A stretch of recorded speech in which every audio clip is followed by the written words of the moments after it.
Distinguished ministers, excellencies, heads of delegation, honored guests, ladies and gentlemen, welcome to the second International Digital Cooperation Forum.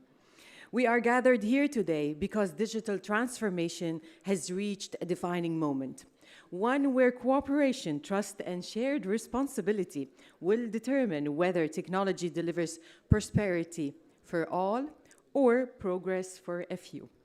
The International Digital Cooperation Forum exists to move beyond dialogue, bringing governments, industry, and institutions together to align ambition with action in the age of AI.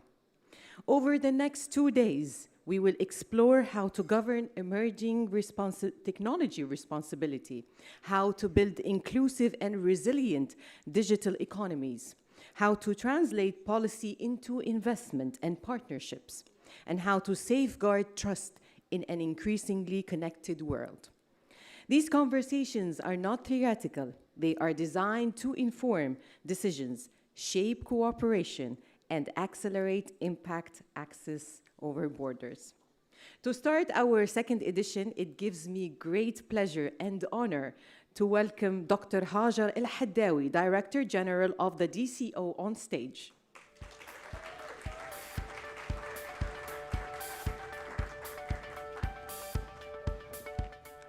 Thank you so much, Rana. Distinguished ministers, excellencies, head of delegation, honored guest, and friend of DCO. Welcome to the second edition of the International Digital Cooperation Forum. I would like to thank the State of Kuwait for hosting the IDCF, alongside with the General Assembly of the Digital Cooperation Organization, and to thank His Excellency the Minister for his leadership and support to DCO, GA, and IDCF, and our host. I would also like to acknowledge our partners and media for their engagement, but also our observers and speakers that are with us here today. A special thank you and a warm thank you to our strategic partner this year, Zentech. Kuwait is a natural host of this forum. It has a long tradition of dialogue, cooperation, and openness to the world. Those qualities matter, especially when discussion requires trust and willingness to work across boundaries. We are meeting at the time when digital policy is moving from strategy to implementation. Artificial intelligence is already embedded in markets, public services, and daily life. At the same time, the gap between those who can harness this technology and those who cannot remain real and big. That is why this forum exists. This year, the theme is Inclusive Prosperity in the Age of AI. Reflect a practical question: how do we ensure that digital transformation deliver value beyond early adopters and advanced market? How do we turn innovation into broader economic and social benefits? Inclusive outcomes do not happen on their own. They require coordination between government, industry, policymaker. Partnership is important. Therefore, this room is full of partners, observers, government, public sector, and private sector to drive this change and this transformation. And platform where experience can be shared honestly, and the diversity of participants here today reflect that approach. The IDCF was created as a working platform, a place to connect policy with practices, dialogue with action, and ideas with implementation. It is designed to complement the broader work that DCO has been designing and co-creating with its partners and our ministers and council. Over the next 2 days, I encourage you all to get together, to share best practices, and not only to collaborate and cooperate, because I think in this room, we have a lot of great mindset, great businesses, great innovation, great policy. When we pull all this together in a room and in a shared vision and mission, no one will be left behind. I look forward to the discussion and to the outcome of this advanced IDCF. And I want to thank you all for your participation, your engagement. Thank you for being a dear friend to DCO. Thank you for partnering with us, cooperating with us, and I wish you a great and successful IDCF. Thank you so much.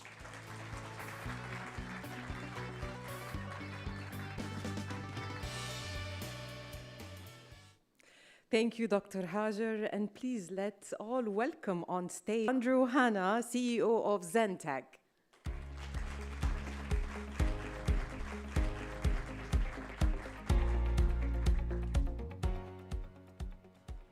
Assalamu alaikum. Sabah al khair, everyone. Your Excellencies, distinguished guests, ladies and gentlemen, thank you all for being here. On behalf of our Board of Directors and our Group CEO and Vice Chairman, Mr. Badr Kharafi, it is a privilege for Zain Group and Zain Tech to be part of the International Digital Cooperation Forum and to be here in Kuwait at a moment when digital cooperation has never been more important. Hosting IDCF in Kuwait is both timely and significant. This partnership reflects a simple belief we share, that digitalization and artificial intelligence, when applied responsibly, can be powerful forces for inclusive and sustainable growth. Through our collaboration with DCO and IDCF, our group is committed to play a key role and contribute to shaping the region's digital future, one that is secure, equitable, and built on trust. Zain Tech was created as a digital solutions and ICT arm of Zain Group, with a clear purpose: to support governments and organizations to transform by turning technology investments into real, measurable, and future-ready outcomes. It also plays a key role in supporting the delivery of the group's forward progress with purpose corporate strategy, of accelerating the company's progression into a purpose-driven techco conglomerate. We work across multiple solutions, including cloud, cybersecurity, data and AI, drones and robotics, combining strong regional expertise with global innovation. However, technology alone is never the answer, and this is something very close to our heart. AI is already transforming economies and institutions, but its real value lies not in speed or scale, it lies in trust. We have a responsibility to make sure AI is not just a slogan. We start with strong data foundations, build governance and security from the beginning, and stay focused on outcomes that institutions and businesses can trust. This is how AI becomes scalable, trusted, and sustainable, not just an innovation and not just a word. Kuwait has long played a bridging role in the region, bringing stakeholders together, enabling dialogue and fostering cooperation. Today, that role is extending into the digital domain as well. By convening global and regional leaders around digital cooperation, Kuwait is creating a space where leaders can shape how technology is governed, adopted, and scaled responsibly. One clear lesson we see across the region is that digital transformation must be industry-driven, not technology-led. AI and advanced technologies need to reflect the realities of each sector, its regulation, its risks, its environment, its operational complexity. Lasting impact comes from combining advanced technology with deep understanding of industry and the disciplined execution of that strategy. At Zain Tech, we framed this through a very simple model: digital, intelligent, resilient. 3 keywords. Digital, basically modernizing core systems and services end-to-end for our customers, partners, and intelligent is turning data into decisions through governed and trusted AI. And finally, resilient, by ensuring security, sovereignty, and continuity at scale. Looking ahead, the future of AI will depend on cross-border cooperation, on shared standards, trusted partnerships, and most importantly, open dialogue. Hosting IDCF here in Kuwait is a special occasion, given the birthplace and headquarters of Zain, reinforcing Zain's and the country's growing role as a regional anchor for digital cooperation and leadership. We look forward to the discussions and engagements over the coming 2 days. Most importantly, we look forward to continuing this work together, turning digital corporations into real, lasting impact for our region. And with that, I thank you.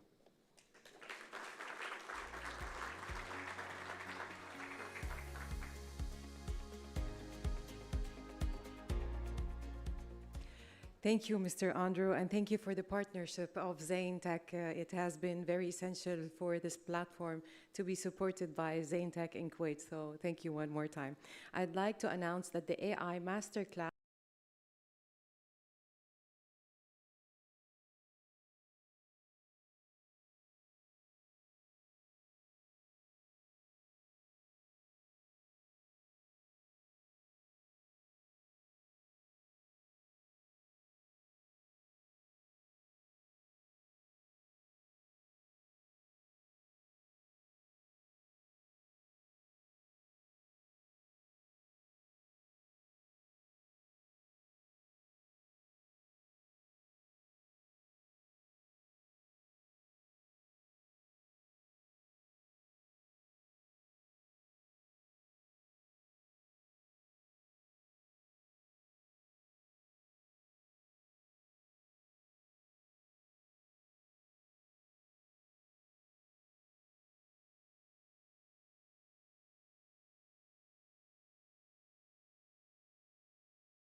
Today, billions of people use the mobile internet to learn new skills, find work, access vital services, and frankly, just live their life. But more than 3.4 billion people are still unconnected around the world. 3.4 billion people. Now, for most, the challenge is not about coverage, but about usage.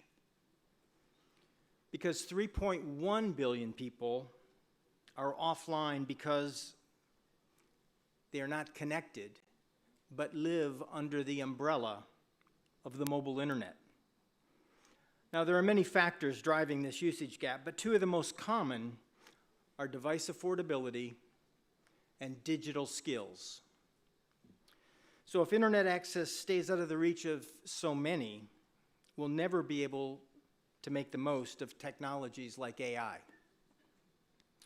which is why the industry is acting And through the GSMA, initiatives like our Handset Affordability Coalition and our mobile internet skills training are helping to fill this divide. The usage gap is one of the biggest drivers of inequity in our world, but it's also a massive opportunity. And by closing it, we could add more than 3.5 trillion US dollars to the global economy by the year 2030. And that's equivalent to all of the DCO member states' economics combined. Think of that opportunity. Now, it won't be easy, but by working together, we can add billions more to share in the benefits of digital access. And we at the GSMA will help lead the way, but it is critical for everyone around the world to work together to address this issue. Now, let's move on to my second point, inclusion. AI can help us solve the world's most pressing challenges. That means there's a responsibility to ensure everyone can benefit. But right now, this isn't the case, and language is one of the reasons behind it. Most AI systems are trained on a small number of high-resource languages where there's enough data online and available. But there are more than 7,000 languages spoken worldwide. So what about those who don't speak English or Mandarin? Do we leave them behind? An AI language gap is taking shape, and it could leave billions of people further behind at this pivotal moment of transformation. And this includes those of you that speak Arabic or many other sub-languages. And that's more than dangerous, because if people keep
Kigali in July, only select only.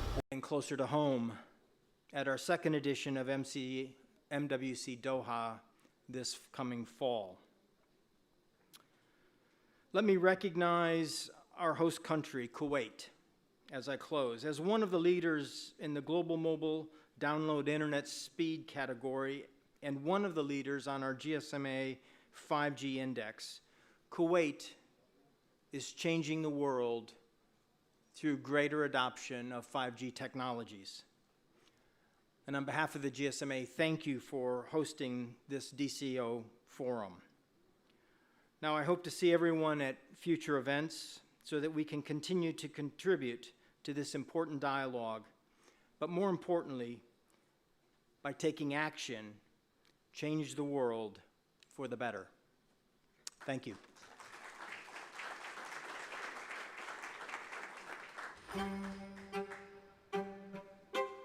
The same technology can lead to very different outcomes. The difference isn't the technology, it's the choices behind it. AI is creating new possibilities across economies and societies, but possibility alone doesn't guarantee shared opportunity. What happens next depends on who makes the decisions. Inclusive prosperity in the age of AI must be shaped with intent, and we must do it together. That's why the Second International Digital Cooperation Forum is convening those who shape policy and build solutions, as well as those whose lives are directly affected, to turn AI-driven choices into shared opportunity. Inclusive prosperity in the age of AI requires cooperation. That cooperation begins here. Thank you. And before we start our panel discussions, let's listen to a video, a message from General Nurlan Yermekvayan, SCO, Secretary General, Shanghai Cooperation Organization.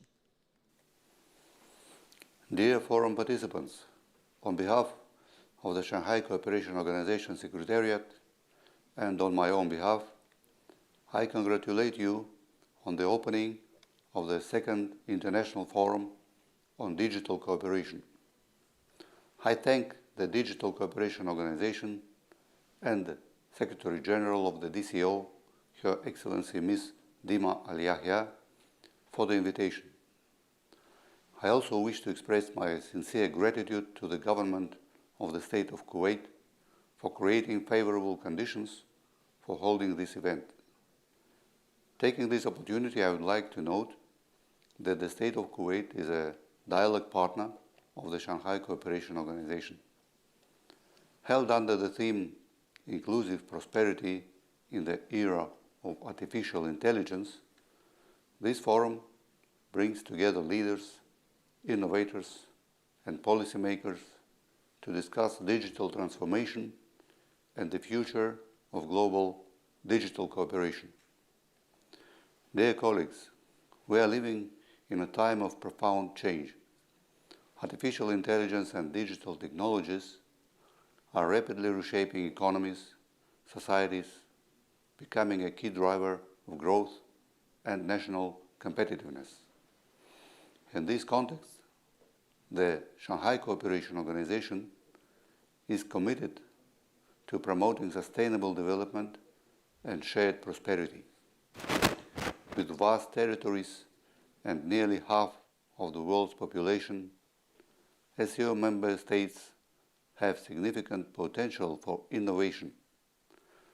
Guided by the principles of the Shanghai spirit, mutual trust, mutual benefit, equality, consultation, respect for the diversity of civilizations, and pursuit of common development, our countries are working together to reduce technological gaps through openness and inclusiveness. SCO member states are actively advancing cooperation in digitalization and AI. In September 2025, at the SCO Council of Heads of State meeting in Tianjin, important statements on artificial intelligence and on the digital economy were adopted, confirming our leaders' strong commitment in these areas. Ladies and gentlemen, friends, while AI and digitalization offer great benefits, they also present serious challenges, including cybersecurity risks, data protection issues, job displacement, and unequal access to advanced technologies. These challenges can only be addressed through strengthened regional and global cooperation. In 2026, the SCO will mark its 25th anniversary. At this new stage, the organization remains ready to contribute to global AI governance and to promote digital development that is open, inclusive, accessible, fair, and people-centered. I wish all forum participants productive discussions and continued success. Thank you for your attention. Thank you, Mr. Nurlan. And now we'll start our panel discussions. Our first panel will be actually in the title of Multilateral Cooperation Connecting Ambition to Action. Today's first session explores how multilateral frameworks can move beyond dialogue to deliver tangible outcomes through coordinated digital cooperation. Please welcome on stage our moderator, Mr. Hassan Nasser, Special Envoy of Multilateral Affairs, DCO.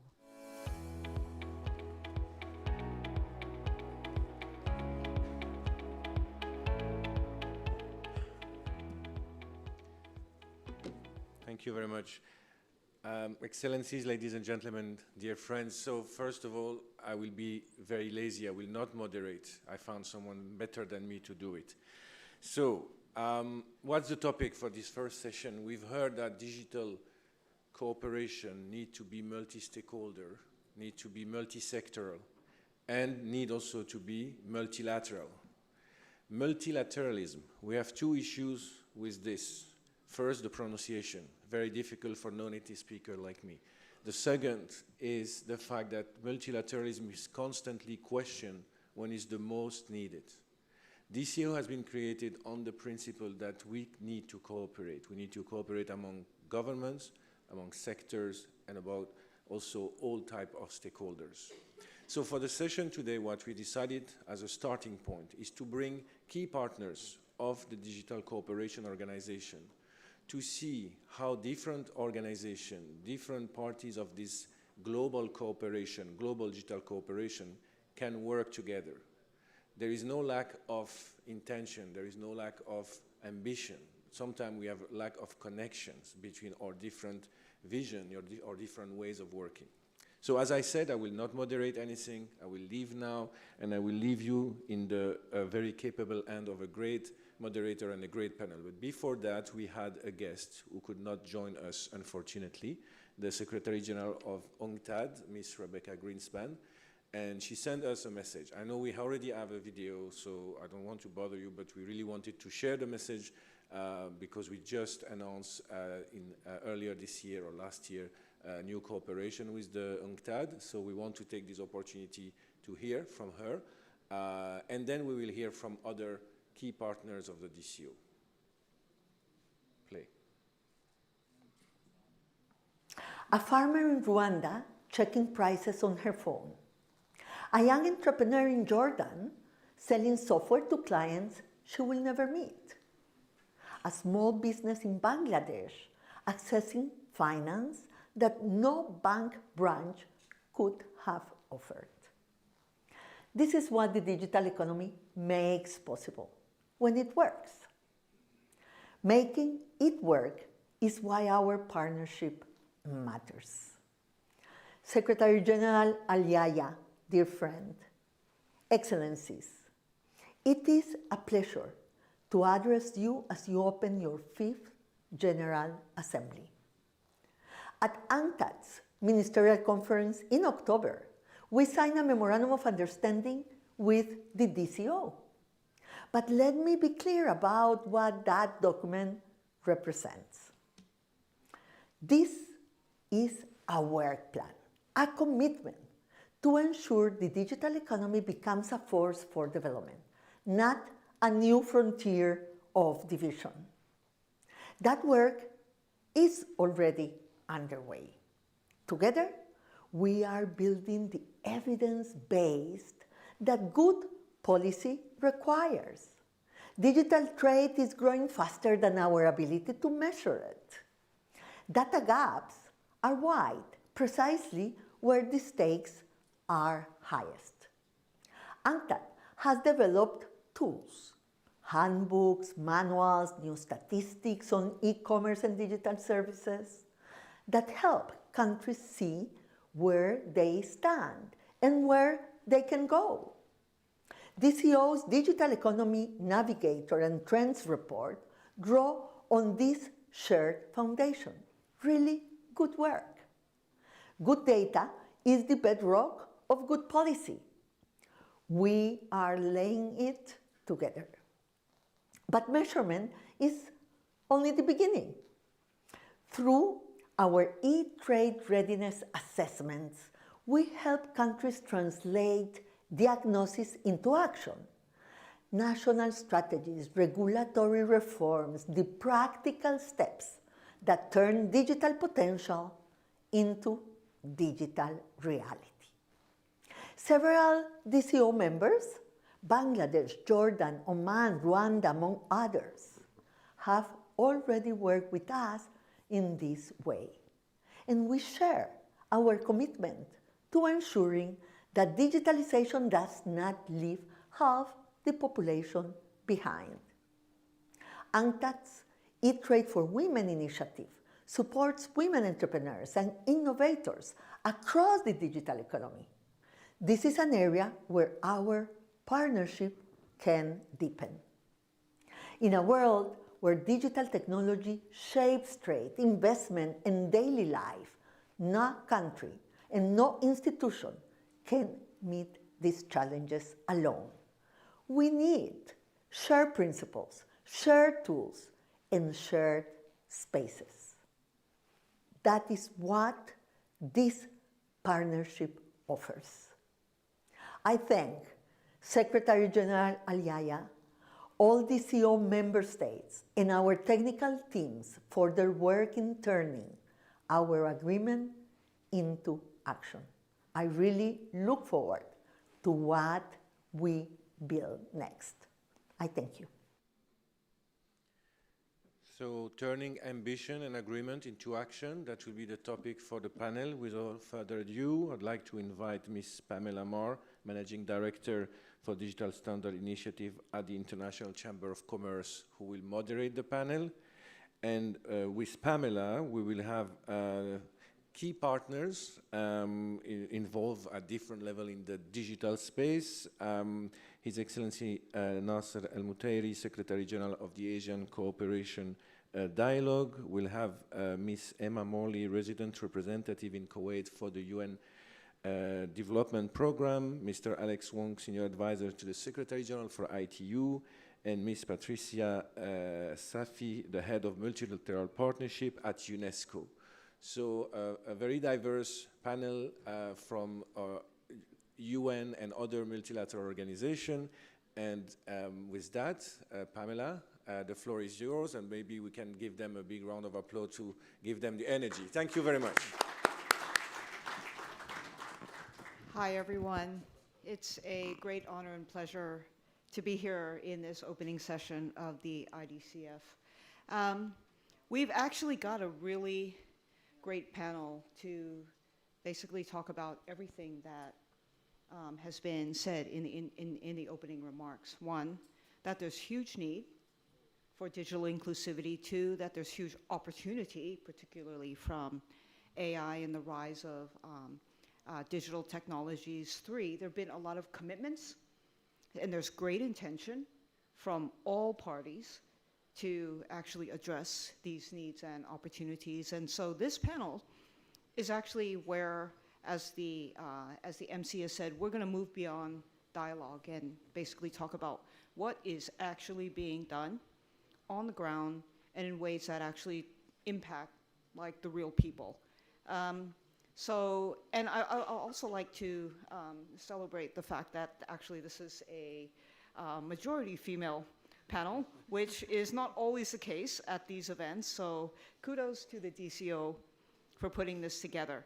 So we're just going to go down the line, and you'll hear from each of these speakers. And so the first to Mr. Nassar Al-Muteri, who is the Secretary General of the Asian Cooperation Dialogue, which is actually based here in Kuwait.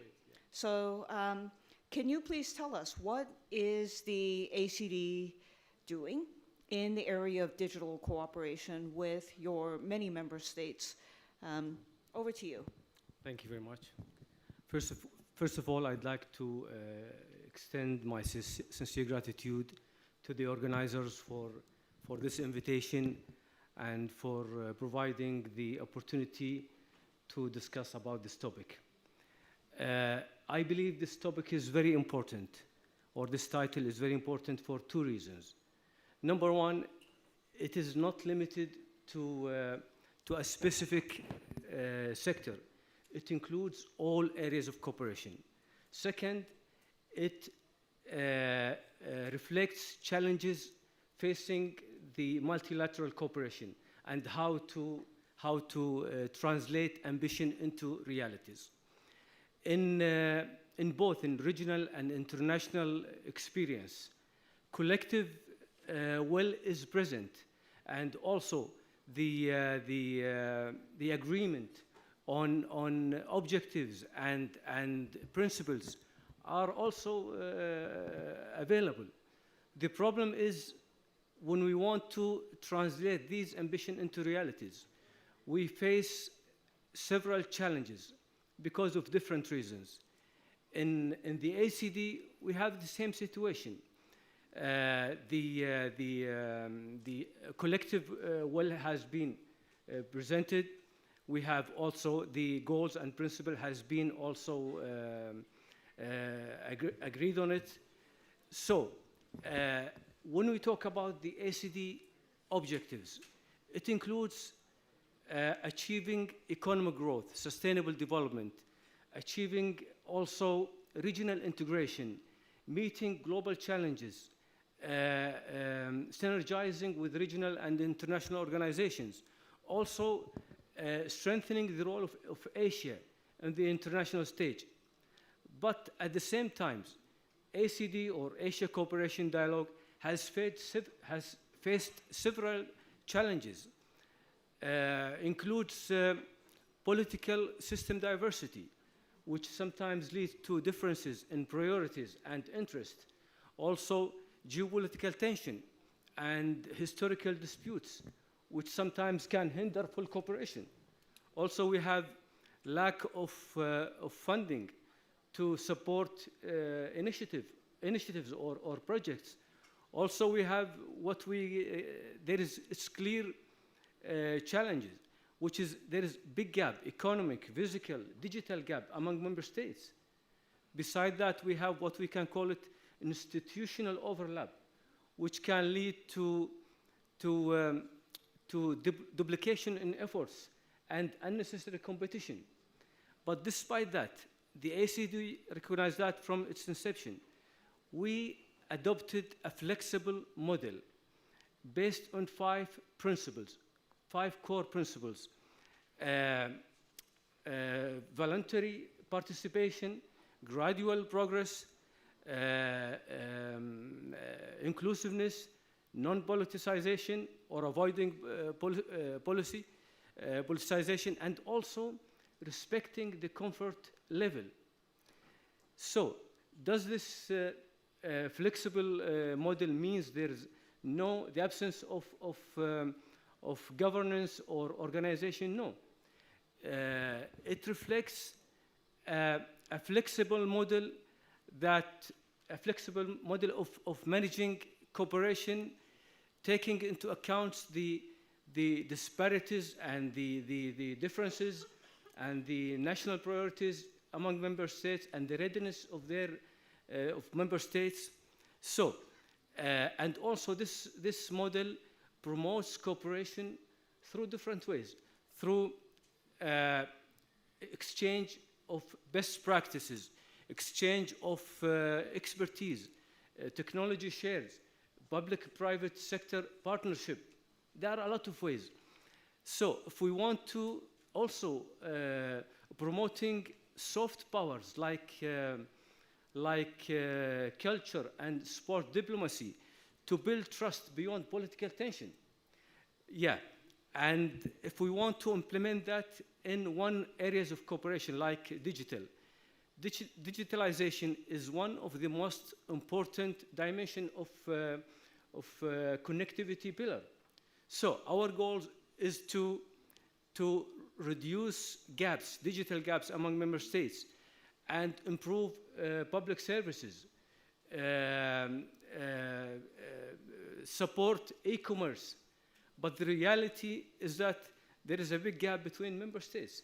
Some countries, they have advanced, digitally advanced, and some countries still they are on the process of building, infrastructure. So in general, since you are asking me in general, okay, in general, we believe that the future of digital cooperation in multilateral cooperation, not shaped or driven by technology only. It's also about how can we manage cooperation. Thank you. Thank you. Apologies for rushing you along. I'm just looking at the clock here. I'm sorry, I didn't see it. Okay. All right, so I'd like to turn to Emma Morley, who is actually the UNDP resident representative here in Kuwait. UNDP, obviously, long history of commitment and activity in building human and economic development. Can you weave digital into that, and how are you doing that, and how is it going?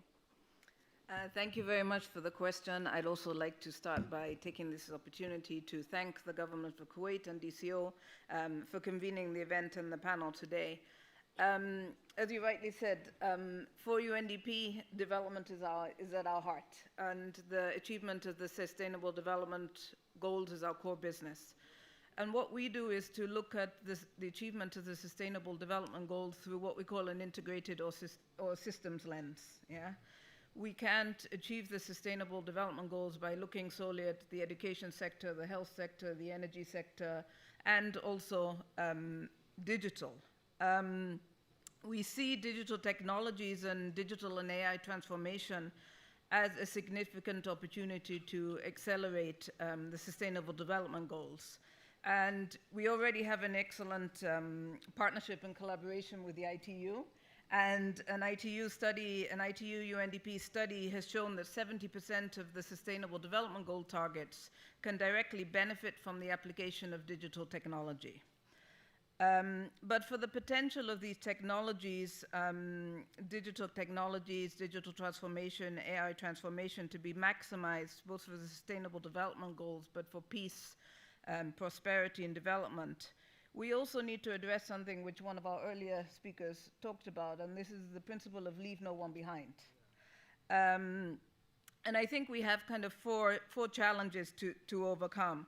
The first challenge is that there's persistent digital and AI divides can further exacerbate global inequalities. As an example, around 1/4 of humanity still does not have access to the internet. We're sitting here talking about robotics, talking about AI, but 1/4 of humanity does not have access to the internet.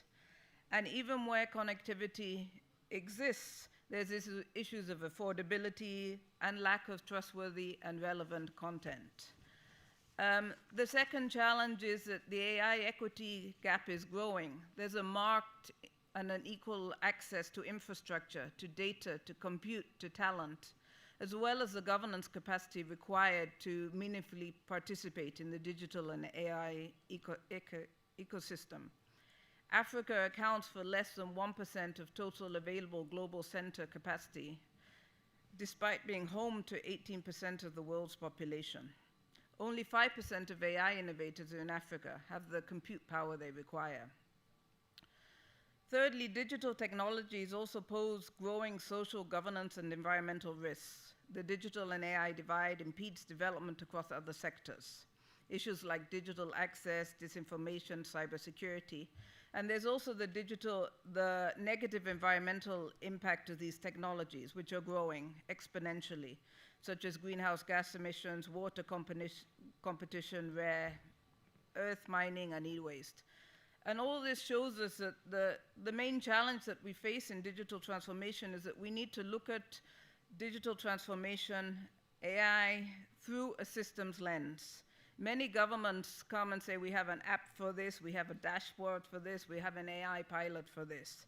But these requests often mask deeper coordination challenges, misaligned incentives, or weak accountability loops.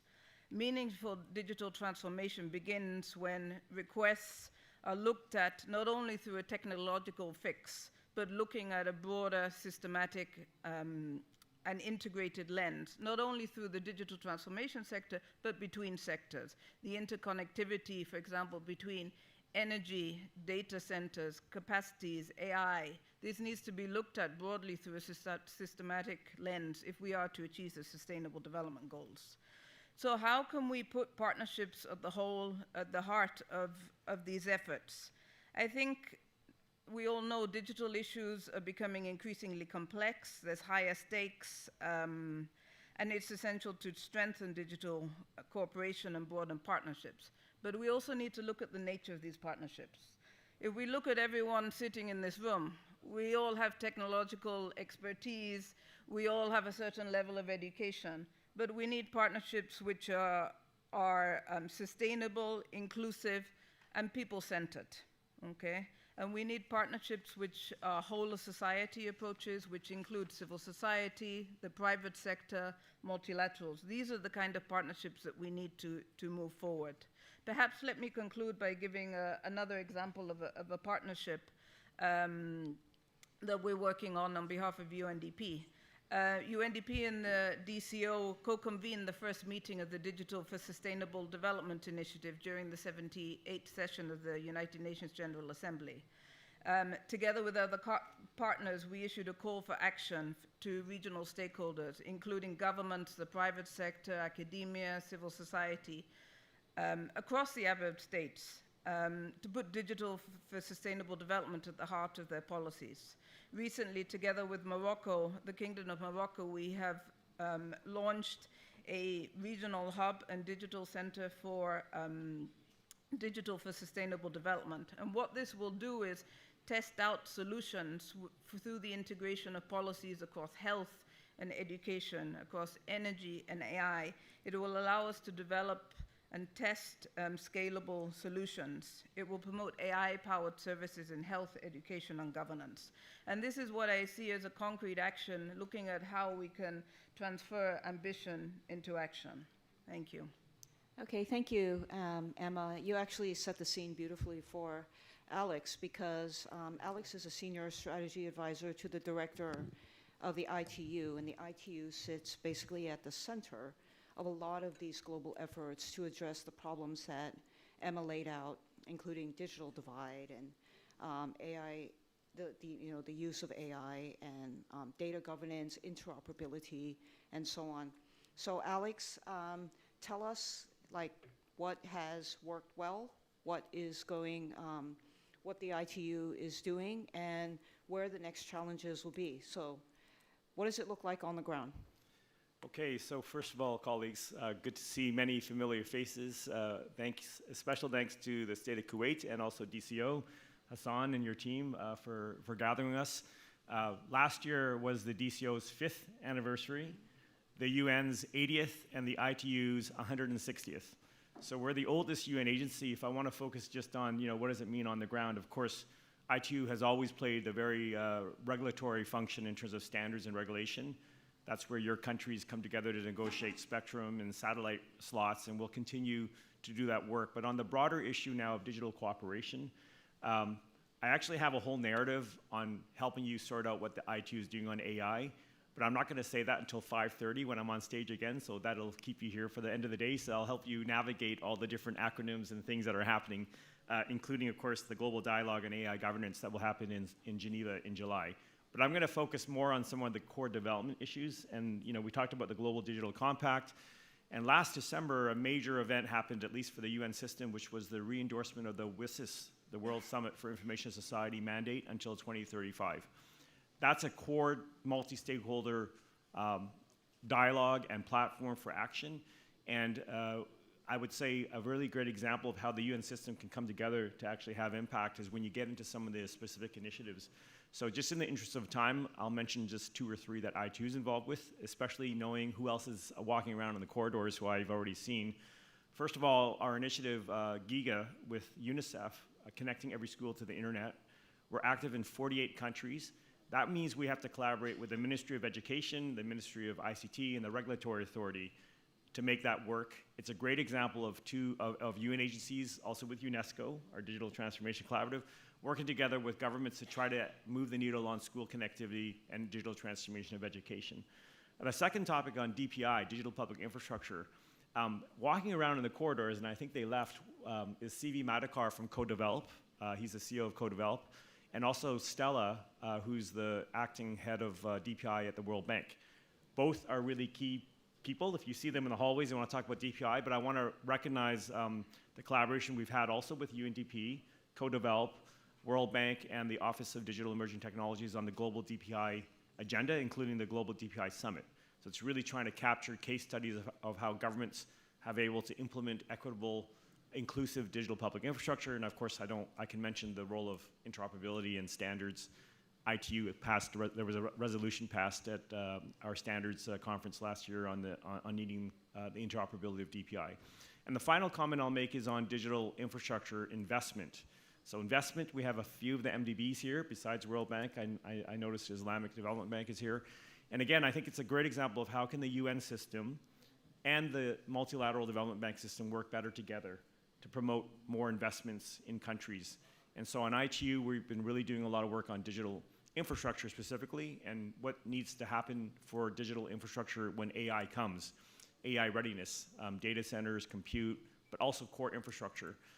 We know there's roughly a $1.6 trillion digital infrastructure investment gap, and I think we're only going to overcome that when we work together with not only, of course, the MDB community and investors, but also governments. So just a few examples of the work that we're doing on this. Thank you. Okay, thank you, Alex. So we now have a lot of the gaps at the ground level in terms of poverty and development.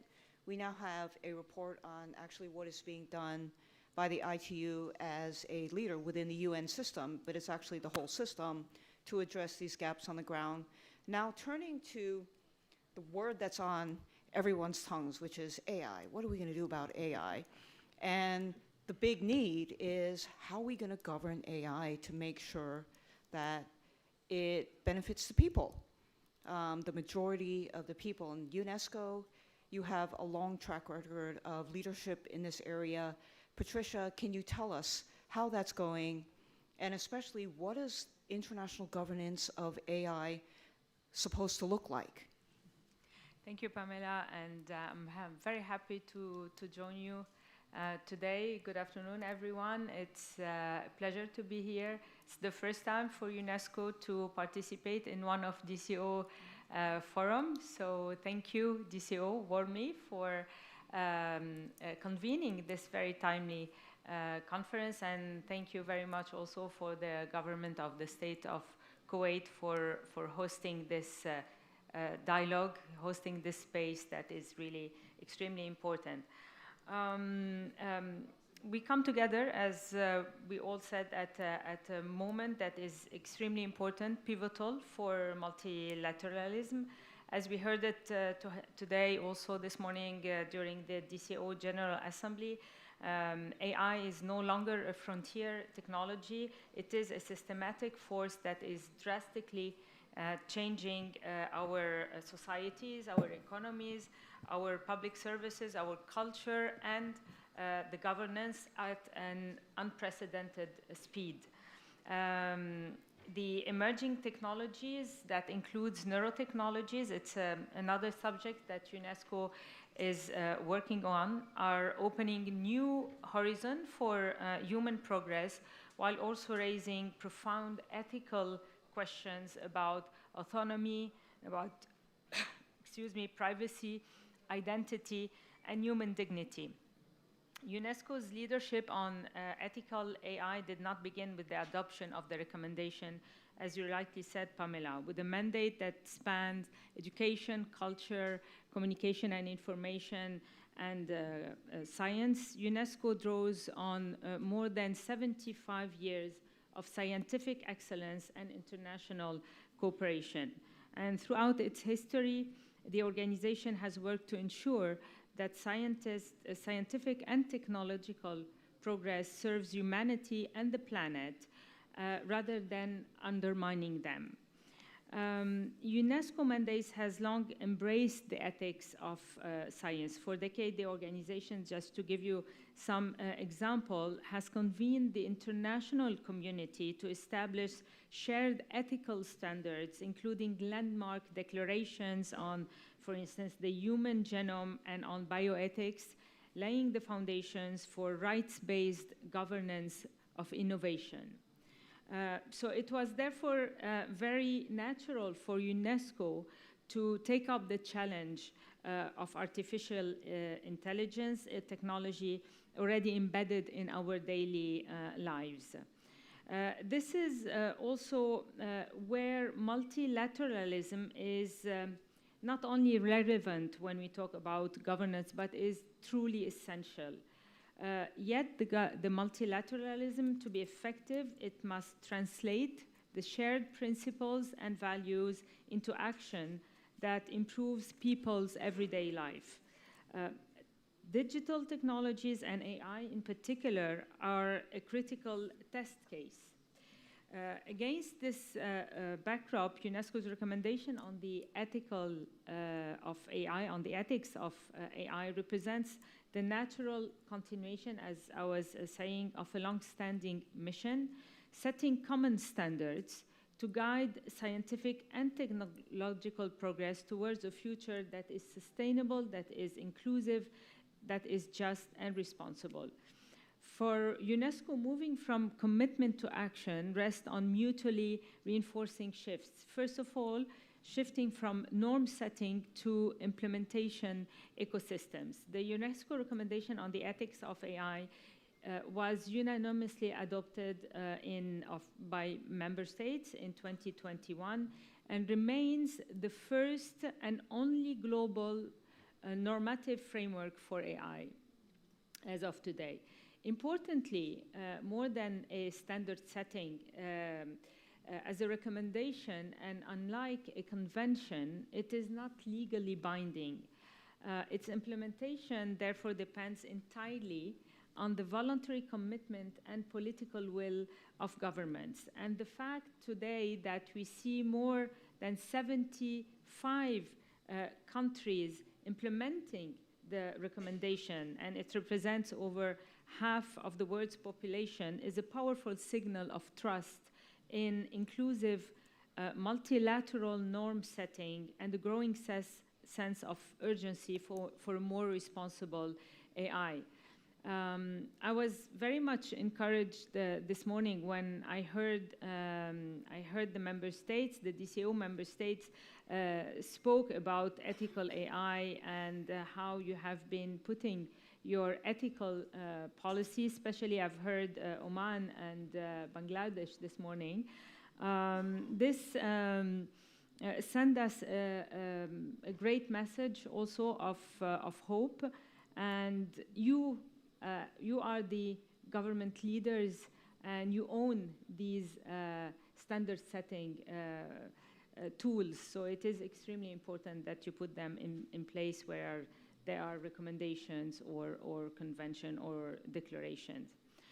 To support this, UNESCO, just to give you some example, and I will stop there, UNESCO works through multi-stakeholder mechanism that translate norms into practice. For instance, we have created the Business Council for the ethics of AI that brings together companies developing and deploying AI to align innovation with human rights-based standards.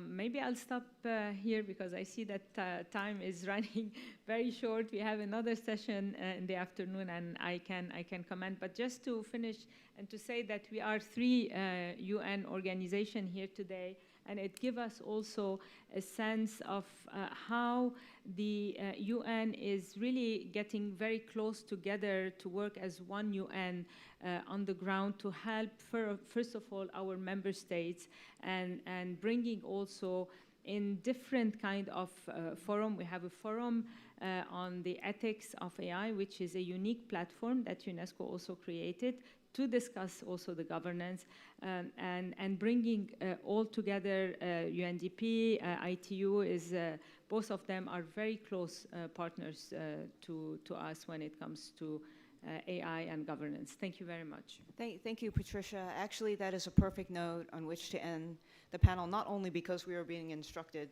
to end it, but you have here a wide array of work being done in the UN system, and actually it is increasingly coordinated, not just parallel, but actually integrated for greater impact. And I think that's the kind of collaboration that we need, also between countries, which has been illustrated, the different types of collaboration within the Asian Cooperation Dialogue and actually the DCO itself. So if we have one hope coming out of this event, it's that take the examples here on the panel and actually just replicate them or join them. And that, we need a lot more collaboration in order to bridge the serious gaps and in order to make actually the whole thing move faster. So thank you very much, Patricia, Alex, Emma, and Nasser. And please approach them. They each only had too short time to talk, but I'm sure they're willing to elaborate more in the course of the 2 days. So thanks very much. And back to Hassan for his closing remarks. Yes, because I wanted to thank you, Pamela, for the moderation. The time was the essence, as we have emergency to address, but also lunch coming soon. So for those who are interested in the topic, we mentioned several times there will be another roundtable around 3 today, depending on how we manage time, focusing on intergovernmental entities and cooperation. There are a few other items on the agenda where we will discuss multilateral cooperation, but of course this is across also border item. At the end, dialogue, overcoming conflict, connecting the dots and connecting the different perspectives, different efforts. This is why IDCF has been created. Thank you for all the panelists and the moderator. Thank you very much.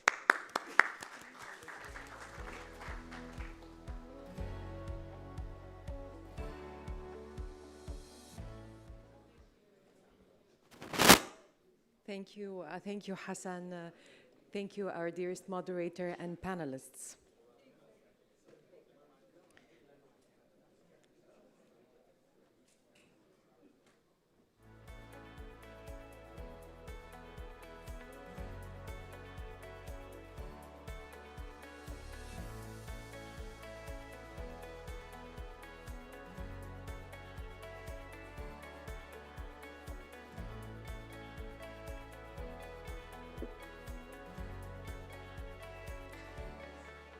Thank you so much.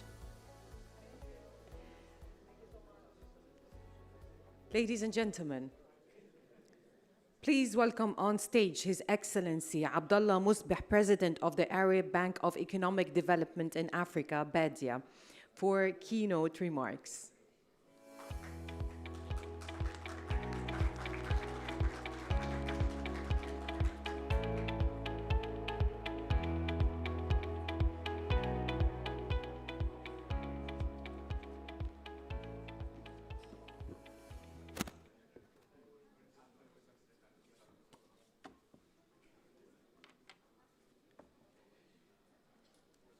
Bismillah ar-Rahman ar-Rahim. Your Excellencies, ladies and gentlemen, Assalamu alaikum wa rahmatullahi wa barakatuh. First of all, I would like to thank the State of Kuwait and the Digital Cooperation Organization for hosting the second International Digital Cooperation Forum, IDCF, which is considered DCO's flagship multi-stakeholder platform. uniting 16 member states and global partners to translate artificial intelligence innovation into inclusive prosperity. It is a profound honor to be with you today at this significant event. I would like to express the sincere appreciation of the Arab Bank for Economic Development in Africa, BADIA, for the esteemed effort of your organization in advancing digital transformation. This forum serves as a vital global platform for contributing to digital transit that achieve sustainable, inclusive, and resilient development goals. Amidst the rapid change driven by digital technologies in economics and societies, strengthening the international cooperation is of profound impact to ensure that no nation or community is left behind. I would also like to take this opportunity to highlight the BADIA's mission in supporting economic development and growth, social progress, and national integration across all sub-Saharan African countries. This commitment is embodied in our four main pillars of 2030 strategy: infrastructure investment, agriculture value chain development, trade and private sector development, and finally the development of small and medium enterprises, SMEs. These pillars represent the key drivers for job creation, innovation, and economic resilience, particularly within African nations. In this context, BADIA has contributed in financing approximately 105 operations for SME development with a total amount of $1.5 billion. These efforts aim to support protective sector and enhance the entrepreneurial ecosystem in our beneficiaries' countries. As economies increasingly shift toward digital models, BADIA recognizes that the competitiveness and sustainability of SMEs depends heavily on their capacity to adopt and leverage and advancing their digital technologies. Accordingly, BADIA has been keen to support activities related to digital technologies with a specific focus on empowerment of youth and women. BADIA has provided approximately $1.5 million in grants targeting initiatives that enhance digital literacy, encourage entrepreneurship, and expand access to digital opportunities for youth and women. These investments are essential for bridging a digital divide and ensuring comprehensive and equitable digital transformation. Furthermore, BADIA views International Forum for Digital Cooperation as a platform of critical importance for the exchange of expertise, the alignment of development priorities, and the strengthening of partnership between governments, development finance institute, the private sector, and international organizations. In conclusion, I would like to reaffirm that BADIA stands for communities to digital cooperation as a driver for inclusive growth, economic empowerment, and sustainable development. We remain dedicated to working alongside the Digital Cooperation Organization and all our partners to translate dialogue into tangible action that yield concrete development outcomes. I wish you every success. Thank you. Wassalamu alaikum wa rahmatullahi wa barakatuh.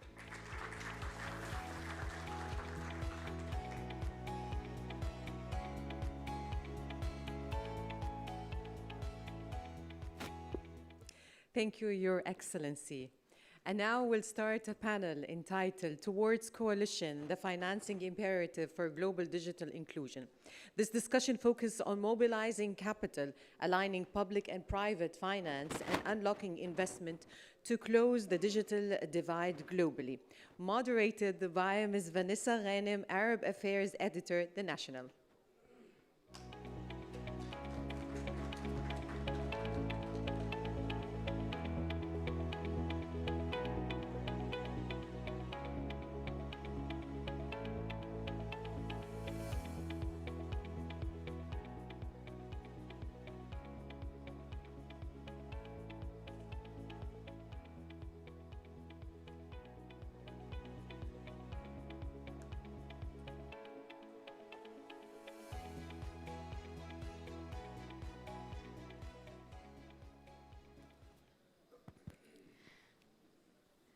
Good afternoon, everyone. Is my microphone? Can you hear me well? Okay, it's working now. Okay, thank you. Good everyone. It's not working. Is it now? It's not. Hello. Yeah, you need to switch.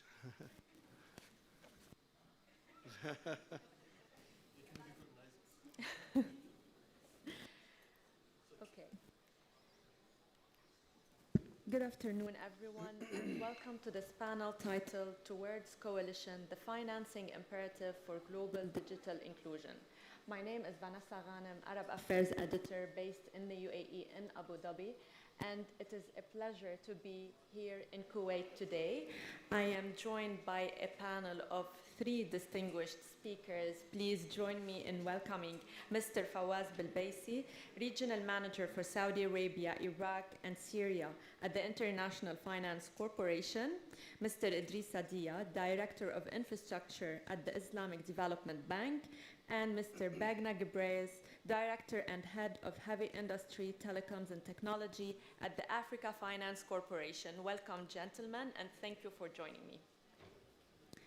The digital economy is growing at extraordinary speed, but access to it is not. Most developing countries today have digital strategies on paper, yet very few have the financing structures needed to turn those plans into real infrastructure, skills, and services. That gap is not about ambition. It's about capital, risk, and coordination. Today's discussion is about moving from dialogue to delivery. Mr. Bilbaisi, I'm going to start with you and building on Mr. Al-Musaybih's remarks in which he underscored the importance of partnership and development finance in translating cooperation into tangible impact. I want to ask you, what does it take to make a country's digital plans attractive to private investors? Thank you so much, Vanessa, and thank you for inviting me to this panel. It's good to be with a group of fine international development professionals here and with you. So the digital development doesn't happen by itself. It's part of a thorough, comprehensive process of reforms and positive changes that will improve the ecosystem and will improve the doing business environment in a country.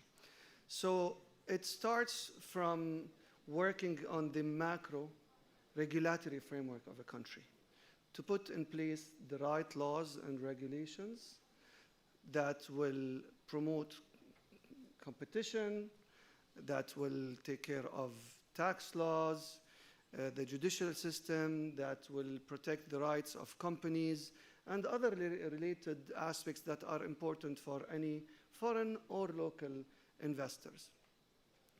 This is the first layer of foundation for promoting a country's digital sector for investors. On top of that, there is the second layer, which is creating institutionalized frameworks that promote a liberalized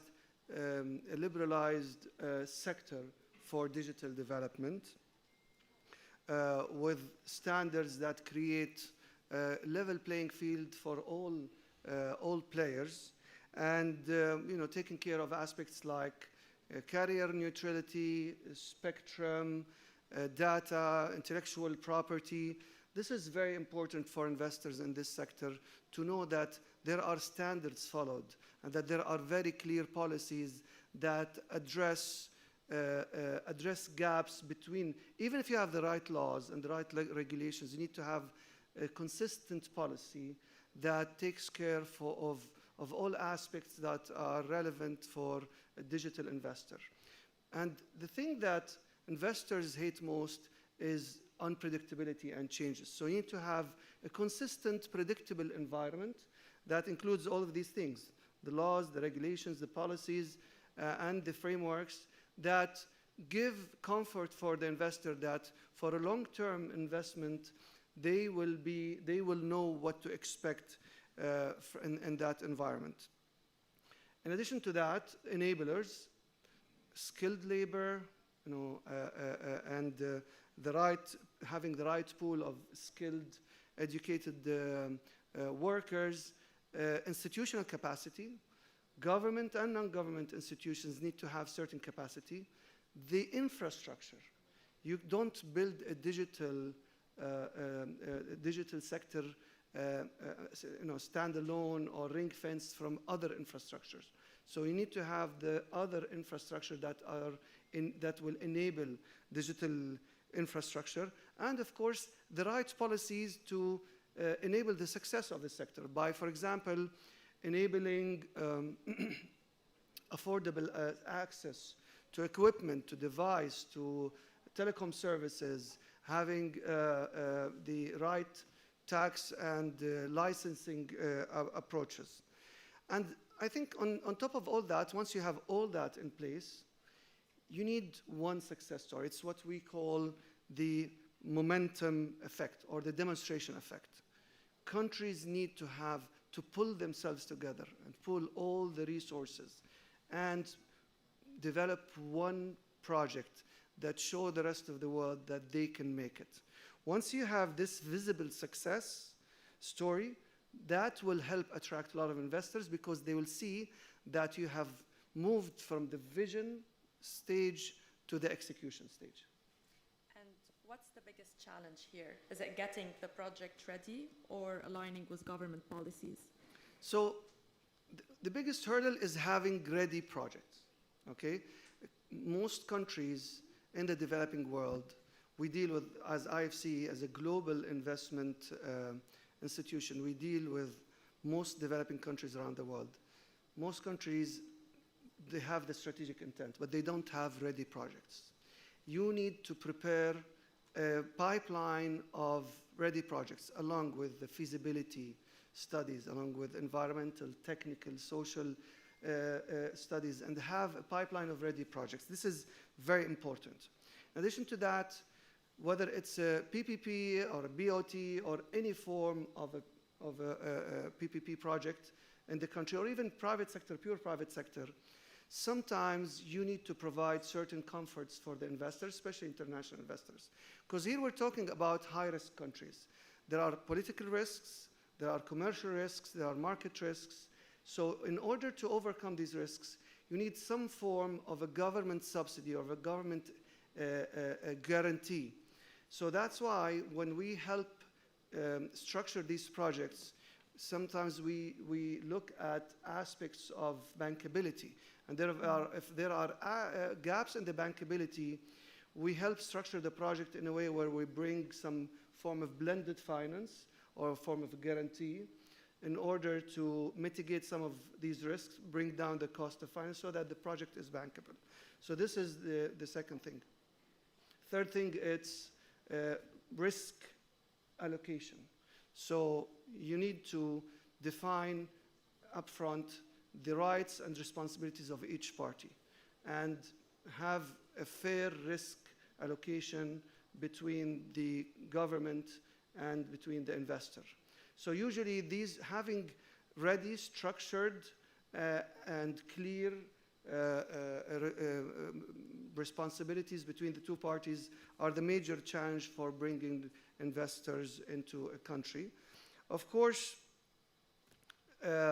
what I should mention is that even having a vision and execution, once the investor is there, the investor needs to know that there is a nimble, responsive institutions that deal with the permits, deal with the licenses, address challenges. So this is also important. But if you're asking about the main challenge, it's having a pipeline of ready projects with all what I mentioned of, guarantees, risk allocation, revenue sharing, and all of that.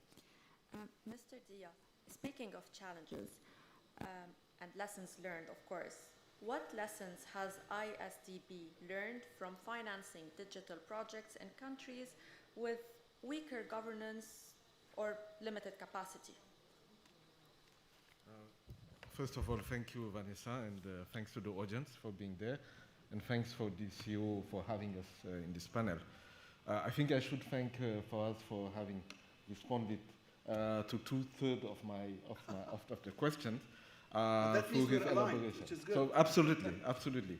We'll talk at the end about alignment and coalition. I think we are doing a good step there. The bank, IDB is a multilateral development bank, but it's the only South-South, totally South-South development bank where there is no non-regional member countries from the north or developed countries.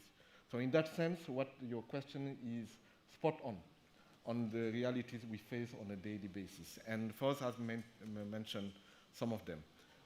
The experience, and I will start by the positive, is that when you have well-prepared projects, good feasibility studies, with the right policy receiving environment, you can implement with success digital projects in developing countries also. So that's the first element. But in most cases, definitely we have been facing challenges, and the challenges are named weak preparation of projects, lack of bankable project, sometimes very good ideas, but very weak feasibility studies that do not allow you to have the right and quick start that you may want because the project is not ready. So that's one of the first things we face. The second is the lack of sufficient strong institutions and human capabilities.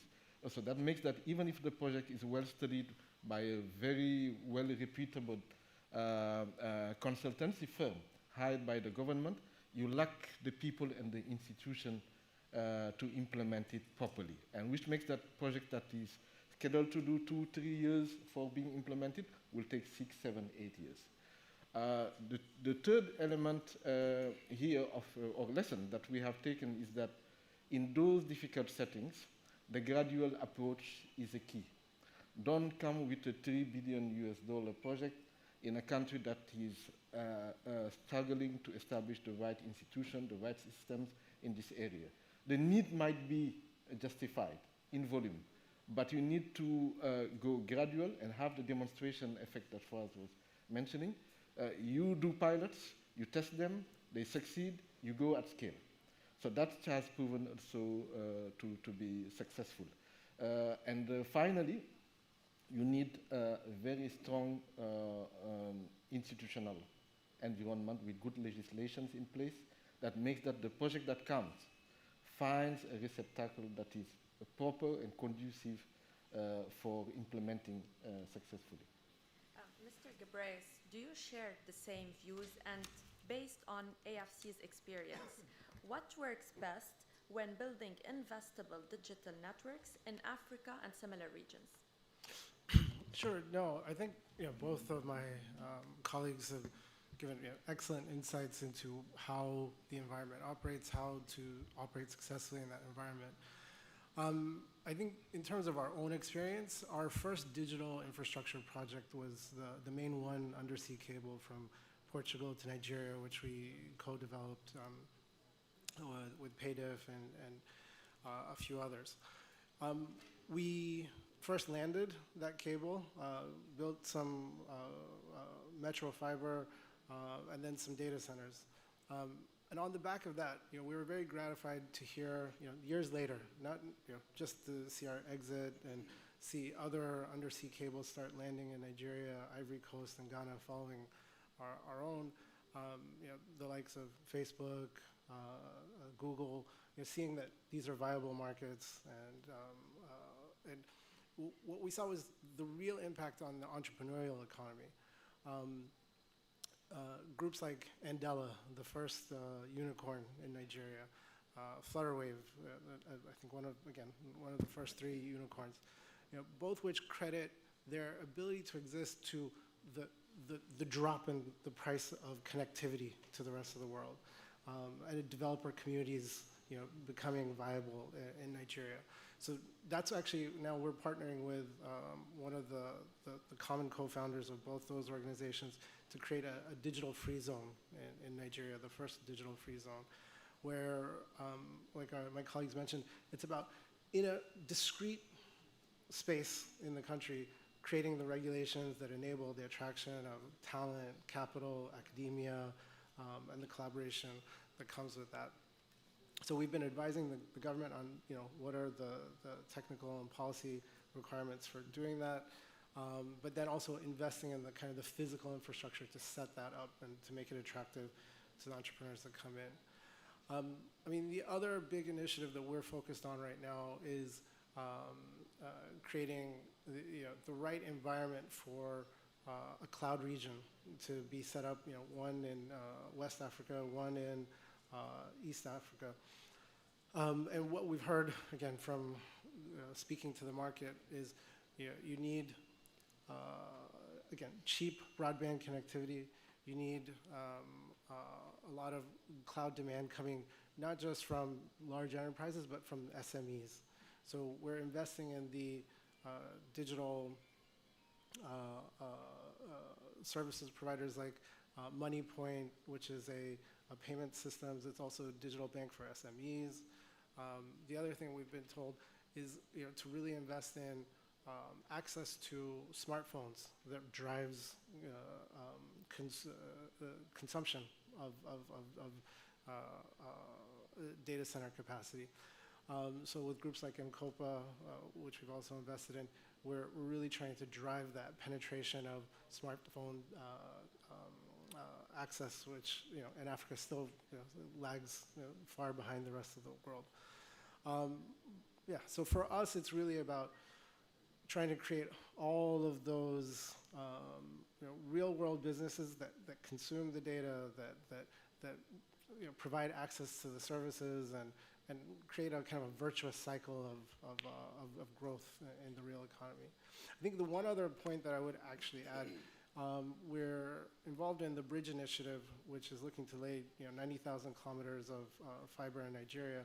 And in that one, we've recommended using a levy on telecom services, which is dedicated to servicing the government's role in funding that, its contribution to that platform. Because it's something that we've seen very effectively used in the heavy industries and the refinery space, and can very easily be adapted for digital services as well. Speaking of coordination and partnership, how can development finance institutions coordinate to attract more funding without overlapping efforts? I feel like we're doing it. I mean, this room, this meeting, this panel, it's emblematic of that initiative, that effort. I know we're working with IFC in a couple of different programs. I mean, they have actually been in many of these investments that we've gone into. They were actually even there first, and we're following. And so we have a very good partnership with them there. But yeah, I think it's going to continue doing more, but do it more frequently, do it faster. I mean, for us, we're just joining this organization. We were just learning about it, but again, we're young and new to the party. Mr. Dia, speaking of best practices, lessons learned, I want to ask you, how can ISDB balance risk sharing, government ownership, and long-term benefits while still funding projects that can be scaled across countries?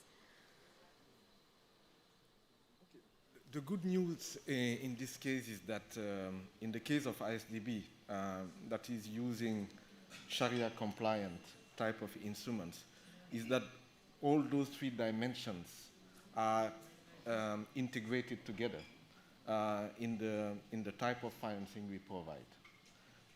In the sense that the type of financing instruments we use typically are asset-based and based on the principle of profits and losses sharing. The example is that in many cases we will build an asset that we will remain the owner of during all the phase of construction of it until it is ready and we transfer the ownership. So that helps minimizing the completion risk, and the bank bearing the biggest share of this completion risk until the asset is completed and transferred to the owner. We finance also under the form of leasing, where the bank would be remaining the owner of the asset under construction or under delivery until the final payment is done by the beneficiary and be transferred. So during that period, there is an inbuilt mechanism of sharing the risk between the parties. And unlike many of the conventional finance instruments, where the beneficiary of the financing bears the biggest load, or sometimes most of the load of the risk involved. So that's number one.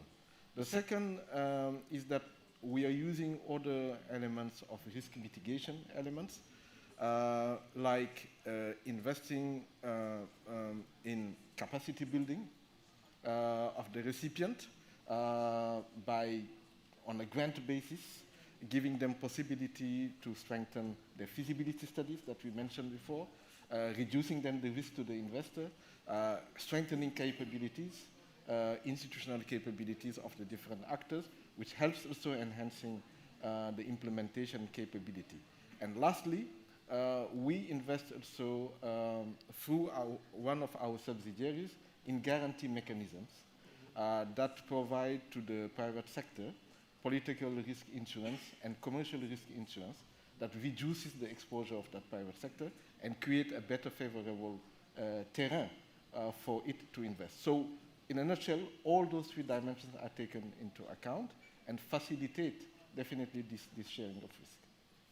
Our time is up, but I want to wrap up this session with one final closing comment question that is in line with the theme of this panel, which is coalition-based financing. And the question is, what one concrete change would speed up the creation of a coalition that can finance digital transformation at scale, and what would be the first step to make that change happen? Very briefly, please, Mr. Bilbaisi. Thank you so much. I think, as mentioned by my colleagues here, the collaboration already exists. We do a lot of co-financing and joint projects. I think what we could do better is a little bit of complementarity. For example, IFC is part of the World Bank Group. The World Bank Group is the biggest knowledge bank in the world. So our bread and butter is supporting countries in policy and economic reforms. So we go and start working all the what we started with is on regulatory, legislative reforms. So we do a lot of that through our World Bank colleagues. So we can do complementarity by, addressing certain pillars of economic and policy reforms so that we don't replicate the same work. In addition to that, I think it's good to, for example, IFC has invested more than $12 billion in developing countries over the last 10 years only in the digital sector. Only last year, we've invested more than $3.5 billion in sub-Saharan Africa and fragile and conflict countries. $3.5 billion in digital infrastructure. So we're doing a lot. So sometimes we reach a point where our balance sheets cannot take more risks. So what we can do is cross-leveraging our balance sheets in order to complement each other financially and to diversify the risks amongst ourselves. And the last point that I'm going to close with is that in different sectors, there are platforms.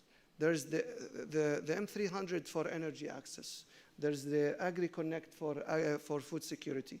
I think we need a platform that brings together all DFIs and the stakeholders in order to unify all the projects, put all hands on deck in order to identify one objective and move toward that objective while leveraging each other and complementing each other's effort.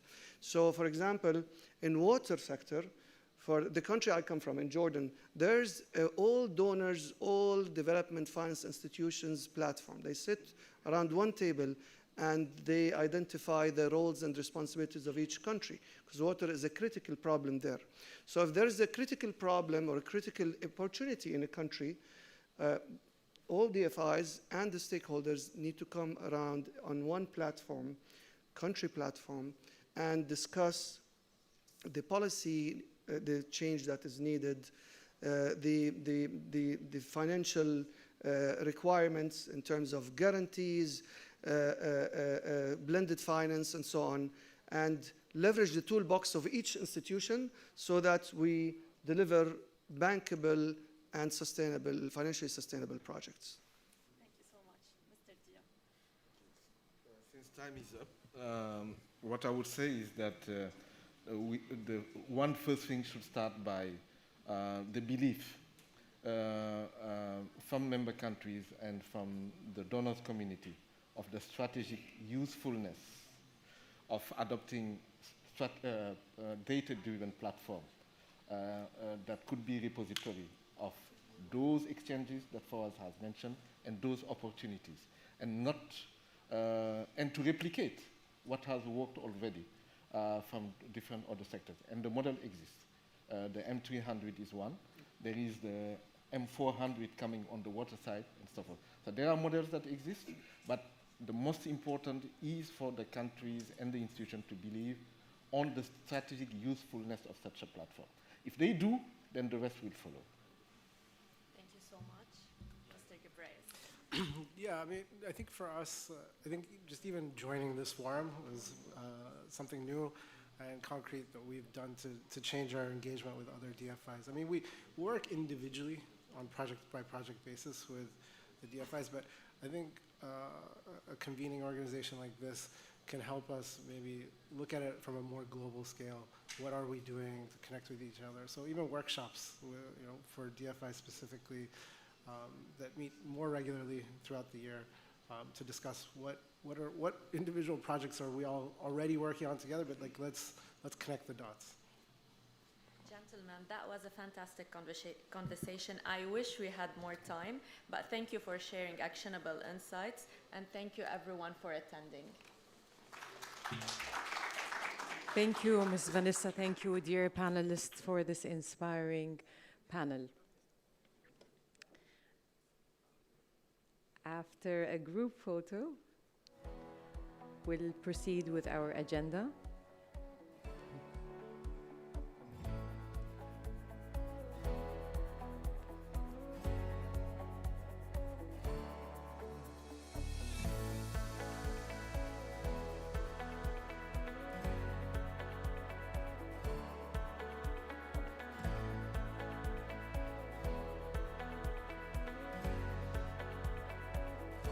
Ladies and gentlemen, the upcoming panel is entitled Shaping the Digital Economy Future Insights and Action Pathways from the DCO DEN 2025 and DET, co-led by Horizon.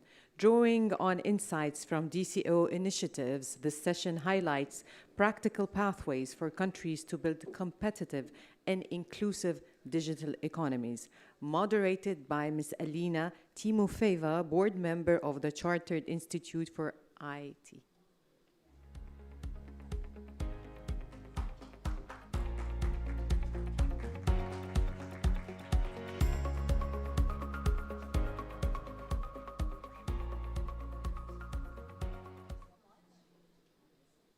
Thank you so much, everyone. I would like to also introduce the panel, if it's possible. So we have Stella Mokan from the World Bank, Dr. Margarita, the CEO of Horizon Group, His Excellency Yerjan Yelikeyev, the Kazakhstan ambassador to Kuwait, and Mr. Bokar Ba, the CEO of Samina. Thank you so much. No, yes. Stella is here. The picture's out.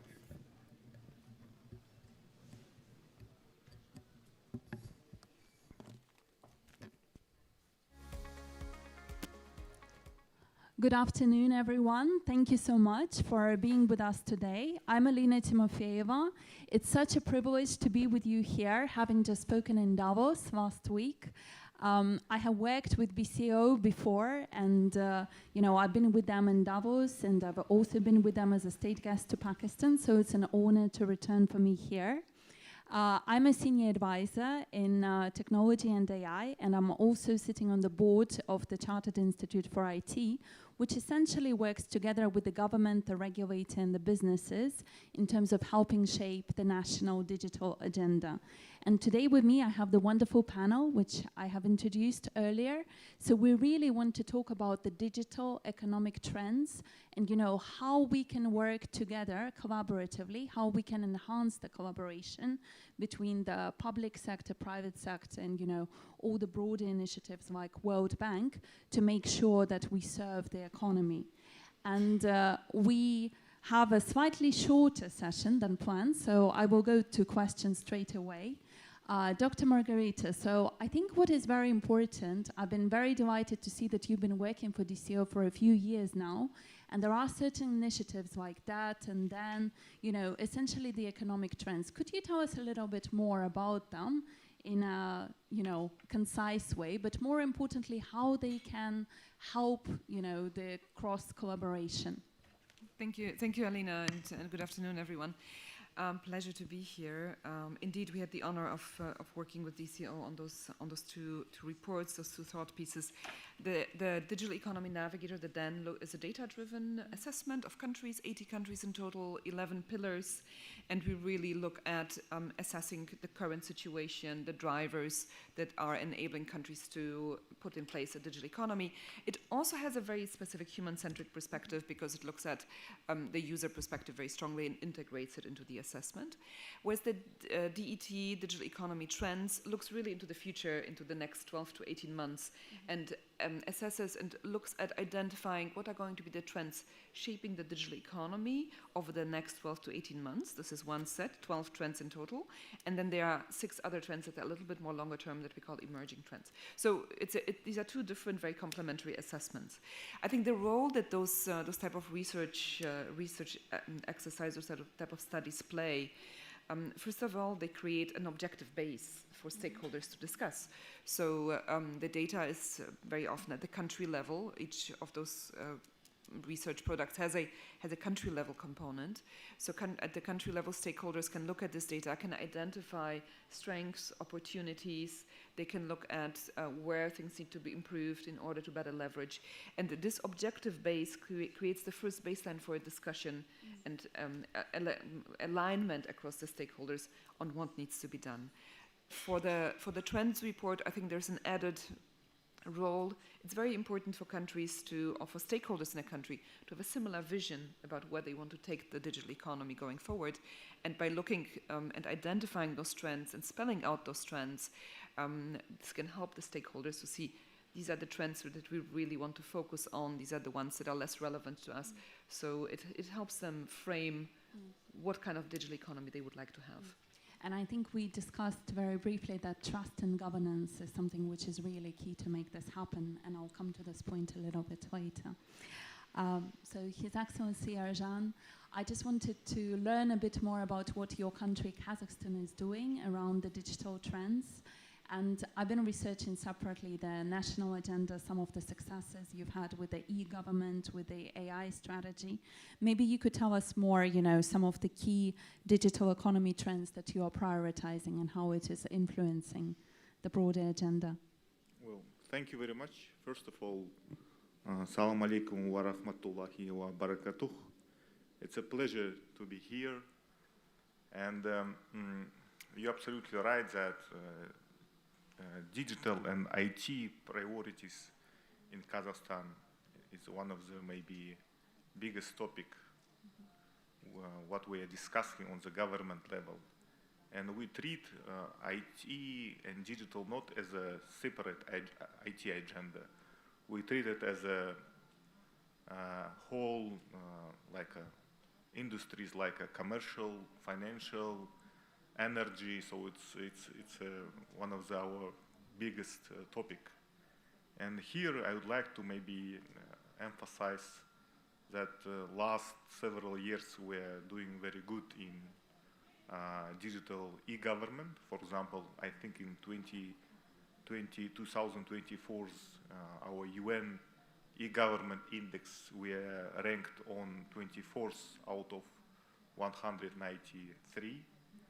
And if you look at on the same UN survey, which calls online services, we are in top 10. But it's not reason to sit and relax.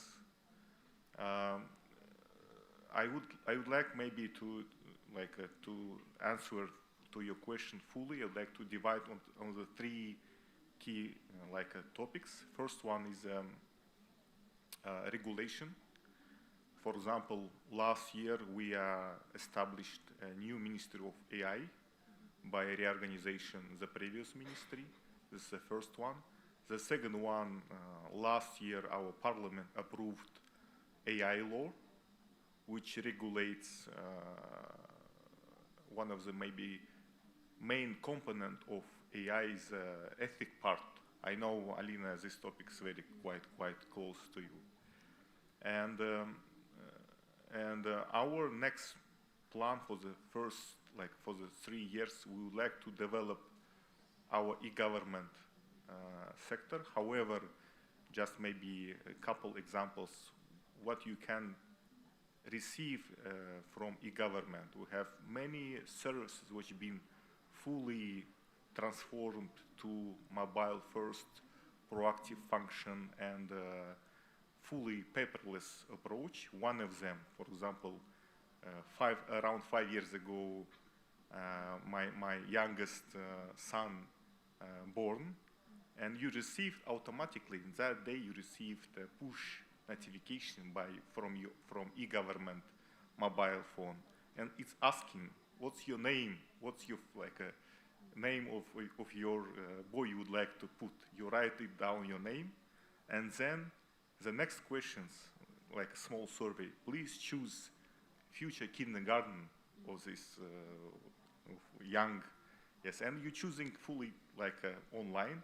You not need to go to the queue and stay, and the passport ID of this, it's sending automatically by deliver, and all necessary documentation you can see online in your e-government applications. Maybe the last but not least thing in our country is develop AI skills among young population, yes. So together with Telegram and Google, last year we establishing AI university and AI learning centers. And the key aim of this task is try to provide skills and knowledge for 100,000 students. Yes, so I think having these three key tasks which government set up for us, it shows further progress. Yeah, thank you. Thank you so much. And I just wanted to highlight that DCO does a lot of, research into the talent, how AI transformation may shape the future talent. And we have seen the governments, globally investing so much into the future of the people. I will probably turn to you, Mr. Bokar. We had a wonderful discussion before this panel, and I learned, that you've been living in the region for such a long time. What have you seen as the successful initiatives, and what can we learn from them? Thank you very much for your thoughtful and elegantly framed question, which touched precisely on the heart of our discussion. The DEN and DET reports offer more than the snapshot of our present. They serve as a strategic compasses, guiding us toward what is possible and eliminating the pathways nations can pursue together by aligning both reports with a timely execution. That's important. Today, our challenge is not insight. It is intentionality. Even more, our challenge is not information but implementation. What is the context here? Across the Samina region and even beyond, we see the same paradox. While innovation accelerates, institutions struggle to match the speed of innovation. And this imbalance creates risk of exclusion and fragmentation, especially for the underserved, the unconnected. We need to transition from indicators to transformation. So DEN's greatest value lies not only in its strategic snapshot, but in its power to guide priorities, helping countries sequence reforms, build foundational readiness, and align digital ambition with inclusion. It goes together. And inclusion today means more than access. It's about productive participation. It's when SMEs are digitized, when digital public service creates demand, when future skills are tied to real economic structure. We need to remember, digital maturity is not about early adoption at all. It's about strategic governance, about building inclusive infrastructure, ensuring data integrity, empowering SMEs, and equipping future generation, our youth, with future-ready skills. So it's about making technology a tool for social equity, not just efficiency. Now, the private sector must step up, not just as providers, but as a co-creator. It was mentioned this morning at the General Assembly, as a co-creator of public value. We must embed innovation within the national priorities, but guided by clarity, accountability, and shared benefits for all stakeholders. In the Samina region, we've seen how regulatory certainty unleashes investment, while ambiguity will hold progress back. So my point is we need to go further. We must govern for scalability. We need to create scale. We must sequence reforms with evidence and create mechanisms that makes regional cooperation the default, not the exception. This is digital cooperation organization. So our governance model needs to evolve. We need digital native multilateralism, if I can express myself this way. It means cooperation that is agile, interoperable, and rooted in mutual recognition. The DCO is not just a platform. It could be an architect, it has been mentioned this morning, it could be an architect of such a new cooperation. We have to be pragmatic. We are not here to forecast the future. There are some great analysts who can do that. We are here to build it. So with DEN, these two tools, DEN and DETS, we have the lens. With DCO, we have the stage. With resolve, we can deliver. Thank you so much. And before Ms. Tala, I'll just go back to Dr. Margarita, because you had a unique point about trust and governance. So maybe shortly, if we can highlight that as a priority. Yes, so trust, actually, both across both reports, both across the one that's more forward-looking and what's looking at today's strategic priorities, trust has come out very strongly as one of those elements that needs to be built. In that it's even one of three themes. It's about trust and security, and it really looks at trust, within the country, but also across countries. I think that's what was mentioned by my co-panelists here as well, that you need to build international and regional cooperation, and this requires a certain degree of trust in order to be able to advance the dialogue. Many of the issues related to the digital economy are very sensitive They're very sensitive, you know, when you think about advancing in the health sector and the financial sector, there's very sensitive data. So trust and appropriate governance is required in order to be able to put the mechanisms in place and to have collaboration across stakeholders as well. Thank you so much. Ms. Tawa, coming to you. So, for example, my experience, I've been working in Saudi Arabia over the past year, and, you know, I definitely agree with Mr. Bokhara that there is a lot around implementation that needs to be the focus. But from your perspective of the World Bank, because you work with the different governments globally and you can see, you know, how different countries can collaborate or what works best, what are the lessons learned that you would recommend to help, you know, implement and scale it? Thank you. Thank you for the opportunity to be here and share our experience and lessons learned. Building on what our colleagues have shared with us on this panel, one thing that we see coming across all the countries that we are working in is how important it is for governments to have the institutional capacity, the skills, to be organized for delivery. Yeah?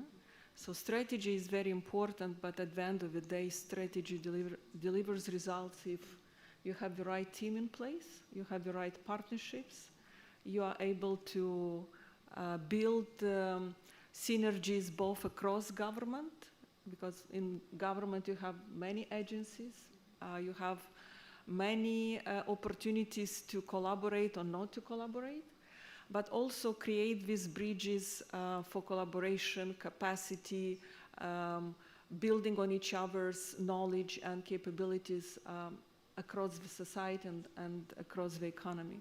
So number one, I would like to highlight this ingredient of success as strong government capacity to build, to design the right strategy, but also to deliver on the strategy.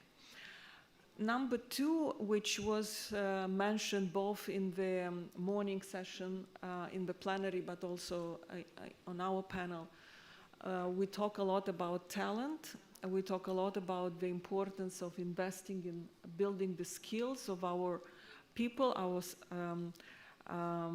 business. What we are observing as transcending very clearly is the importance of learning by doing. And this was mentioned today, I think, by our partners from Morocco, yeah, AI by doing. And here there are also lots of opportunities to partner.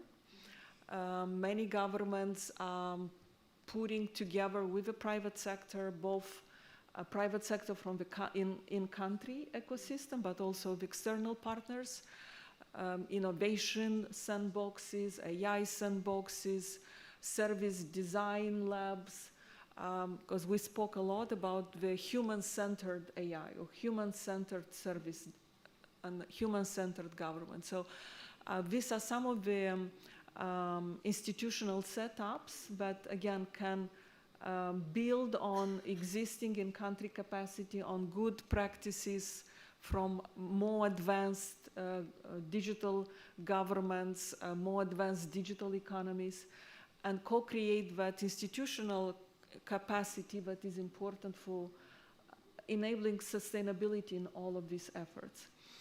And then number three priority, but again, we are also from the World Bank Group, we are advocating and working closely with partners to expand on increasing the role of private sector in everything we do.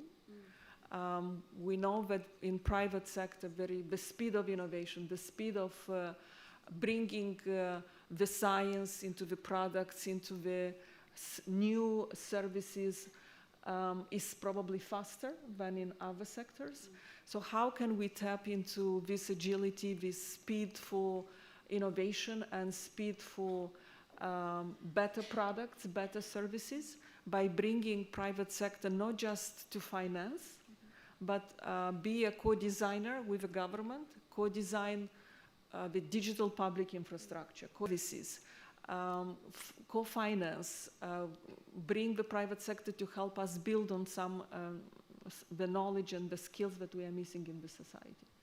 Thank you so much. So I think the key takeaway for me here is definitely collaboration and, moving towards implementation. Something which I've personally seen, I've been working in Saudi Arabia with some of the government entities, and I have seen firsthand, the strategy, the implementation, but ultimately with the people, it's making sure that, they shadow the process, they are part of the process, so that on the national level, the transformation becomes, not just technology, but the end-to-end culture and the process, and essentially the future. So thank you so much. I'm more on this on the operational level, so I see this firsthand. I would probably go back to you once again, starting with His Excellency Yerjan. Maybe if you leave the audience with one key, concise takeaway for today's session, what would that be?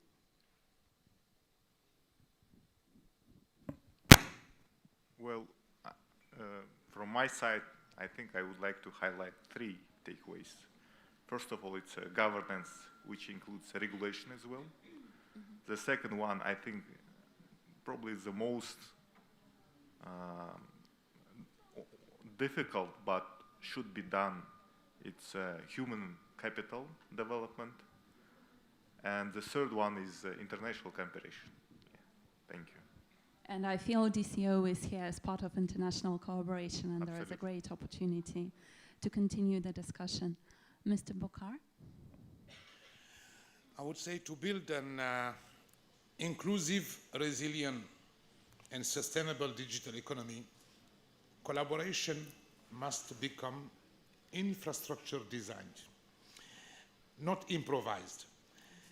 Government provide policy anchor, international organization the connective tissue, and the private sector the engines of innovation. But alignment only happens when we move from parallel ambition to shared delivery. We must institutionalize co-creation. Joint task force is an example, harmonize regulatory sandboxes, and cross-border digital investment frameworks that allow scalability without sacrificing sovereignty. Anticipating shifts requires foresight, but responding to them requires trust. It goes together again. And trust grows when stakeholders don't just consult, but commit together to governing interdependence with clarity, humility, and shared purpose. Thank you so much. Definitely the purpose and the vision. How can I be bad? This is a great summary. I think maybe 2 points. One, when it comes to the shared implementation, because I agree, the shared implementation is absolutely crucial, but that's where, from my perspective, the data comes in as well, because it holds a yardstick to the different stakeholders, and it allows to share responsibilities as well and measure progress from one year to the next and see where things are falling short or not. This is one aspect. And then maybe one concrete aspect of collaboration, which I haven't heard mentioned, is interoperable standards. I think this is a core area where usually the private sector and the public sector need to collaborate, and which is key to ensuring going forward that the digital economy functions well, and interoperability is going to be an important issue. This is one of the findings also of the DET report. And something just to complement you, Dr. Margarita, when I was reading the report and the Navigate, it was always nice to see a data-driven approach, because we have a vision, but we have to measure, and we need to have the KPIs to go forward. So thank you for that work. And Ms. Stella, what is your key takeaway? My key takeaway would be we don't have time to replicate and reinvent the wheel. I think there are enough problems in this world that we should join efforts and problem solve together. And second, there is no perfect solution. We have to test, problem solve together, iterate, and ideally problem solve and deliver value to the people that we are working with. Thank you so much. And on this note, I would like to thank the audience for being here with us today. I would like to thank the panelists. I think we will be in the speaker room a bit later if you have any questions. And thank you so much for the DCO for their cooperation and the organization of these forums. Thank you. Thank you, Ms. Alina. Thank you, our panelists, for an inspiring, fruitful panel. And after the group photo, we will start a panel entitled Operationalizing Responsible and Trustworthy AI, Moving Beyond the Ethics Manifestos to Functional Compliance and Risk Management, brought to you by Zain Tech, moderated by Mr. Shafiq Khashouf, Chief Technology and Delivery Officer, Zain Tech. Please welcome him on stage.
So thanks everyone for joining us in this exciting session entitled Operationalizing Responsible AI. Joining me now, I know you're hungry for learning about AI, but I also know that you're actually hungry. We apologize for standing between you and lunch. We apologize for the delay. This is going to be an exciting and short session, so it will be worth it. Thank you. Joining me in this panel is Alex Kurnik. Alex is a senior advisor to the chairman in Commercial Bank of Kuwait. Alex also has used to be the CEO of Kuwait Clearing Company and has had a lot of experience in equities in London prior to that. Joining me as well is Dr. Mariam Nuh. Dr. Mariam is a vice president at King Abdulaziz City for Science and Technology. She leads research at the intersection of AI and cybersecurity, and also drives use cases, research on use cases of how AI can drive economic value in key sectors in the kingdom. Last but not least, I'm also joined by Hadi Kumati. Mr. Hadi is a partner at PwC. He leads the digital national initiatives within PwC. He's also the partner for telecom, media, and technology, and I was told to specifically mention esports in technology. So thank you all for joining me on this panel. This is, take away the title, this is going to be a very practical session. We're going to stay away from the philosophical aspects of how AI is changing our worlds and focus more on operationalizing AI and managing the risks associated with AI. Alex, I'm going to start with you, knowing how the financial services and banking in general has been at the forefront of adopting AI and models and risk management. So taking away the buzzwords aside, what can you think of 3 use cases that you're seeing adopted in at KCB or if you want, or CBK, or and also how do you see those AI use cases being governed? Is it the traditional risk management function? Do you see the business taking more ownership of the risks associated with AI? Thanks, Shafiq. Wow, that's a long question. I have to remember all of that. So from a CBK, I mean, you mentioned it. I mean, AI is absolutely changing the world around us, and in particular the banking sector. As you say, there's a lot of innovation in banking, and the reason for that innovation is people are looking to reduce their costs. They're looking to improve the efficiency. In other words, where we're able to compile data into a single data, into a single data set. Because banks historically use multiple systems, so they have data sets everywhere lying around, and nobody has that holistic view. So for us, having a single view, which means we can make much better informed decisions because all of the data is in one place. There's no misalignment in data, and I've seen many misalignments in data within banking over the last 25 years that I've been involved. Areas where we're looking to kind of utilize that data, AI in the future is obviously in kind of traditional areas. Fraud detection and cybersecurity. These are key areas, and they pose a lot of risk for banks. We need to make sure that our systems and our data is secure and that it's not misused or accessed by unauthorized people. In terms of how we govern that data internally in the bank, we have a similar approach. Whether it's AI or any other new product or any other piece of technology, we govern it in a pretty similar. We have all the stakeholders compiling a set of rules, whether it's kind of what we're putting in those, what we're putting in that data set, how that data is going to be used, who has access to it. So we will have compliance, legal, risk management, but ultimately all our AI data is governed by the risk department. They're the ultimate owners, of course. It has to have a full audit function, and we would of course make sure that we test it in the same way that we test all of our kind of new products before it's launched. So these are some of the things. I mean, in terms of the implementation policy, of course, there's usage policy, who has access to that data, even internally. Has to be an AI controls brief, who has which controls. And of course, that goes all the way down from executive management. And in terms of ultimately, it's the board and the executive management that own the risk of everything that's deployed in the bank. And of course, that filters down to the operational groups too. Fantastic. Thanks, Alex. This actually leads me to my second question. So are you seeing tension between innovation and risk management, particularly in areas like model explainability, auditability, data privacy? How are you managing that tension within KCB?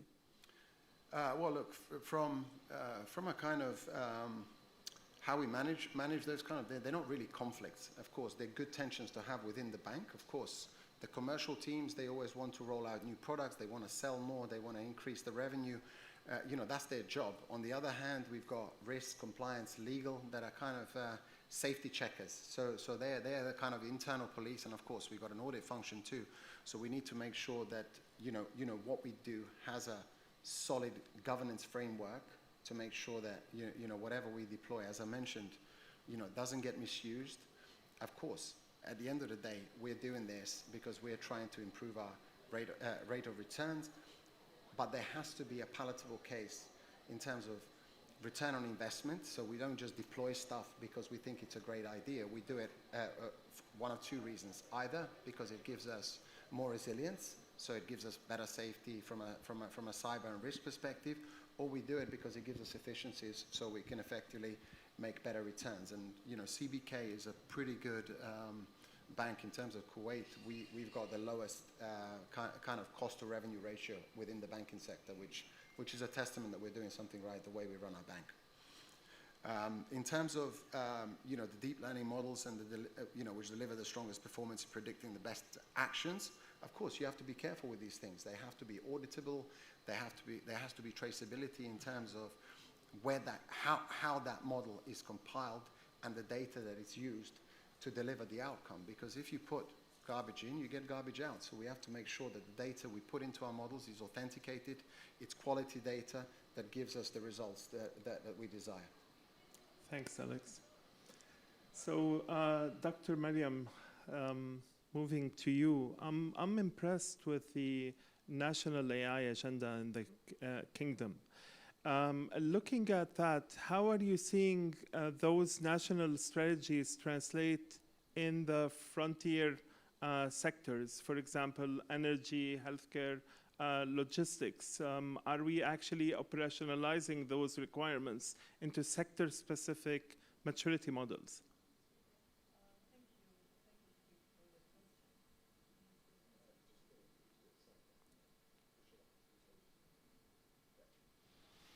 Yeah, thank you. Thank you for that question. When I talk about the advancement in AI in Saudi Arabia, there is, of course, the amazing work that is done by the Saudi Data and AI Authority, SDAIA, where they have been working on publishing a lot of regulations and guidelines when it comes to ethical AI and the role of being transparent, usability, safety of the AI models. Later on, they published some work regarding the guidelines of adopting generative AI models in different sectors and what are the key considerations that need to be taken in account. The conversation about responsible AI, when it started around ethics, so ethical usage of AI. But as we see the evolution and the complexity of AI models and getting into more critical sectors, this conversation alone is not enough. We need to look into risk-based management of these models. What are they impacting? Are they impacting safety, security of the citizens? In terms of the criticality level, where does these different AI models lie? So we need to create sort of a registry of AI models that allow you to understand what data it's consuming, what key critical infrastructure it's aligned with, and finally, what would be the risks if something go wrong. And this would allow you or give you the incentive on how to manage these risks.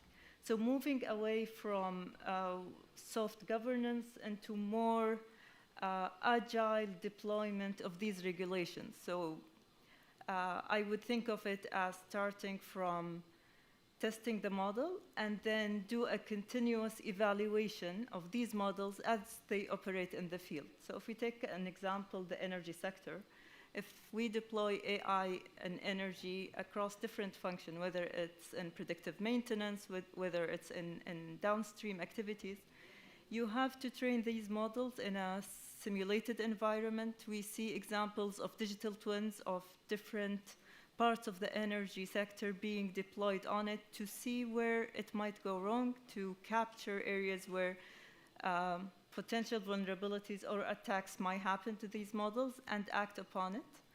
And when you deploy these models in national critical infrastructure, you need to make sure you have human in the loop all the way, or what we call now also human on the loop. So the difference between these two is human in the loop is that human is overseeing the activities, where in other scenarios where the activity is streamlined, you can give more independence to the AI model, but have a human on the loop overseeing where to interrupt, where to press the kill switch to stop that AI model from behaving and take over. So these different scenarios has to be classified, and this only happens by having your AI registry explaining if this model is critical, what kind of data, and what are the risks if it gets hacked. Fantastic, thank you. I'm gonna pivot my next question to your area of research at the intersection of AI and cybersecurity. So from a research and policy perspective, how are you addressing new threats, new technical threats that are surfacing? For example, data poisoning with respect to model training. Another example is adversarial attacks. What are some of the, if you want, controls that are being adopted, particularly, as you mentioned, in critical national infrastructure? Amazing. So again, security has to be built in from the start, built by design, and not an afterthought of the model. And this goes to the different layers. So if we start with data, as Alex said, garbage in, garbage out, you have to make sure that your data is not biased, it's well processed to be able to feed it into the model to create a value.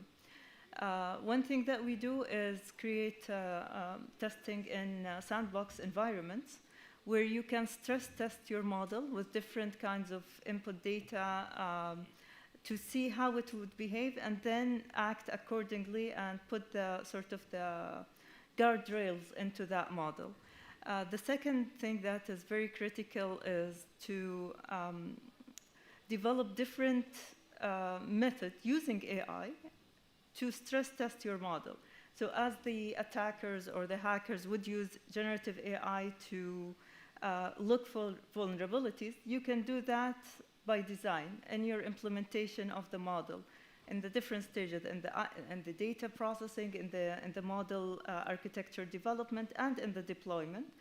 This would give you a holistic kind of security in terms of what key risks might occur and how you defend against it. Of course, you will never be 100% sure, as we say in the area of security, but you try to close the main gates and then keep monitoring and improving your security measures as you go. Thank you, Dr. Mariam. Okay. Okay, Hadi, I'll move over to you. When sitting at the board of telecom, media, and technology firms in the region, has the conversation shifted from how do we use AI and how do we gain access to the latest and greatest tech use cases? Has the conversation shifted to how do we govern this? How do we protect against vulnerabilities that are surfacing because of AI, and how do we make sure it's ethical and responsible? Yeah, so unlike previous technological advancements, like the internet, the cloud, where the board had to focus on how to govern those technologies, protect the firm from cyber attacks, what goes out on the internet, etc. With AI, you have now to balance between how to govern AI and how to remain relevant.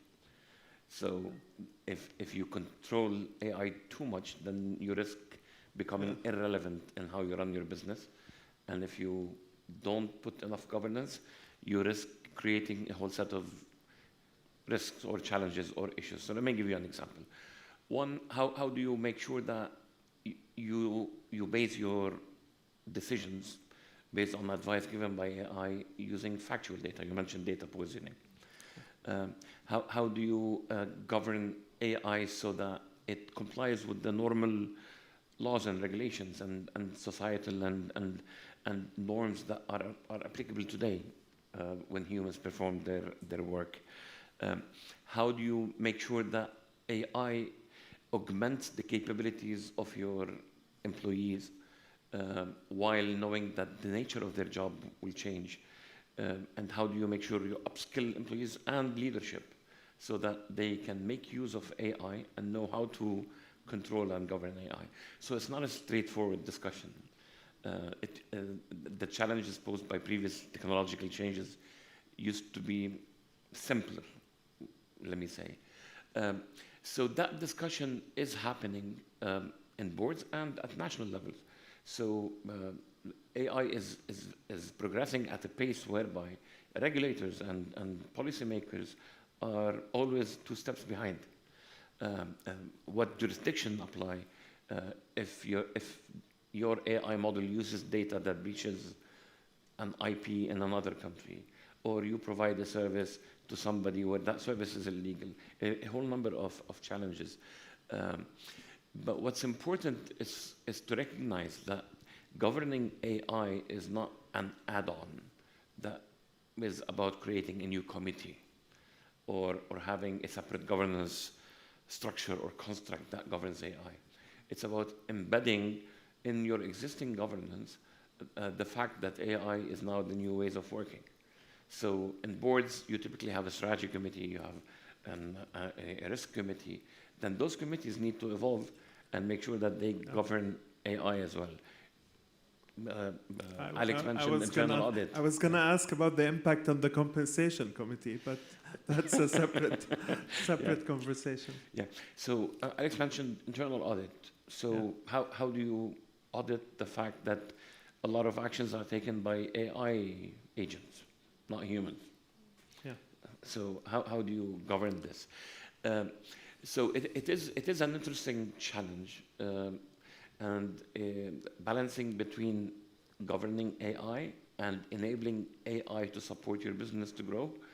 That is the question. So I'm gonna put you on the spot here. I'm gonna ask for, like, take a particularly mature customer that you've interacted with. You don't have to mention names, but what are some, like, say, 3 key governing tactics that they've adopted to successfully govern AI? Yeah. So I would say 3 categories rather than tactics. One, first and foremost, human capital, especially leaders. Yeah. Yeah. So leading an organization in the era of AI requires knowledge of AI. AI is much more than asking ChatGPT a question and getting an answer on how to do it. So delivering your service, running your internal operation, making a decision on whether a loan is approved, avoiding calling a customer for a credit card when the customer has 5 already. Yeah. So all of those require a different way of working. So upskilling leadership employees, making sure that they perform their role differently and leverage AI is a category. Second category is evolving all the governance constructs that they have in place to make sure that it governs AI. And third, I think, and that's where the challenge is going to be, is adapting the existing controls. By controls, I mean the contract that are signed when you employ somebody, the codes of conduct that you have already in place. How do you adapt them so that people who govern AI or use AI or support AI models ensure that AI complies with whatever they have signed as well? And that is easier said than done. Indeed it is. Thanks, Hadi. I'm gonna close this up with like a rapid fire sort of last question. If I can ask each one of you to select one key takeaway that you'd want the audience to implement when thinking of responsible AI, what would that be? I'll start with you, Alex. Well, thanks. How long have we got? No, I'm joking. 2 minutes, 40 seconds. No problem. I just want to raise one point, actually, and I'll conclude on that, what Fadi was saying. One of the things I'd like to see as a takeaway is, in particular for banking, we work in a very regulated environment, is for the regulators to educate themselves in the same way that we do on the commercial sides, but not just to educate themselves, but to collaborate with other regulators to make sure that the principles that are deployed in one region or one country that work efficiently should be deployed in all other regions and all other countries. Because if something works, you don't need to reinvent the wheel. We were discussing this prior to this, so that would be my takeaway. Fantastic. Dr. Mariam? Okay, so for my takeaway, I would say start with the AI registry. If you don't know what AI is running, you will not be able to control it. So this means data classification, risk management, understanding what are the potential risks are there. We'll start by having an AI registry of what exactly your organization is running. Fantastic. And Hadi? I would say knowledge will be your savior. The more you know about AI, the faster you can use it and control it. Brilliant. Thank you all for attending, and thank you for attending this panel with us right before lunch. Thank you.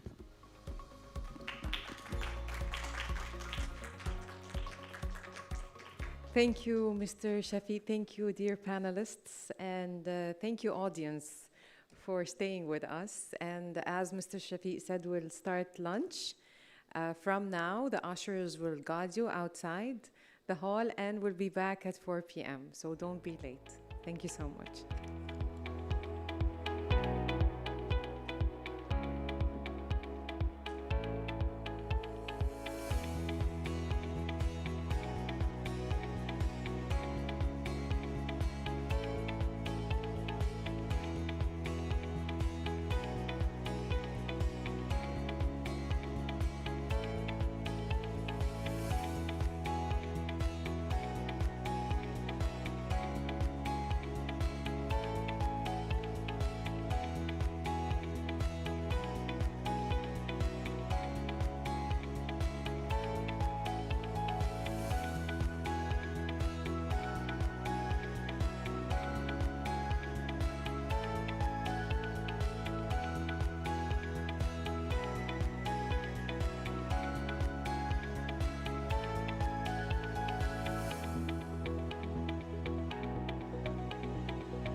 Please have a seat. So welcome one more time to the second edition of the IDCF. I'm Rana Arafa. I'm very glad that I'm continuing with you till the gala dinner. We'll go back to our panel discussions, and the next panel is entitled Fueling Growth, Innovation and Investment. Please welcome on stage Richie Santos Diaz.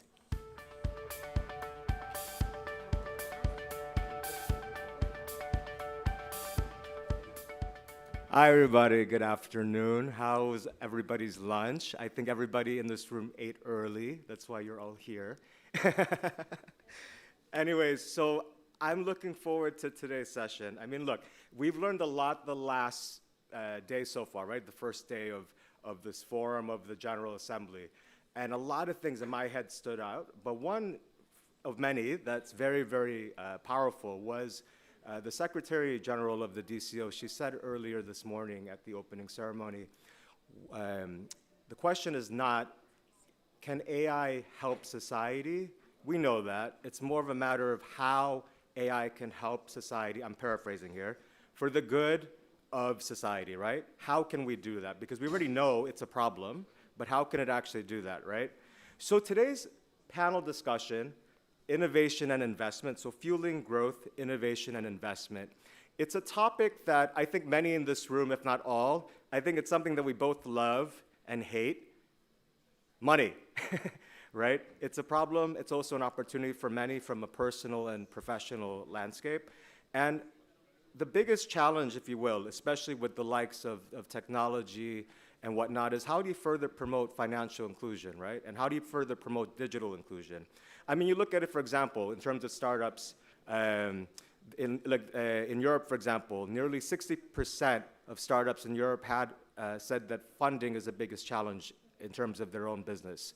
So, and if you look at the African continent, you know, female entrepreneurs in Africa, for those in this room that are from Africa or have done business in Africa, you know that female entrepreneurs in Africa represent not only the highest percentage of self-employed in the continent, but globally they're the highest percentage of entrepreneurs in terms of penetration. But yet they get excluded from financial services and whatnot. So without further ado, what I'd like to do today is I'd like to bring that discussion and also find potential solutions with a great group of experts here. So can you guys give the panelists a big round of applause?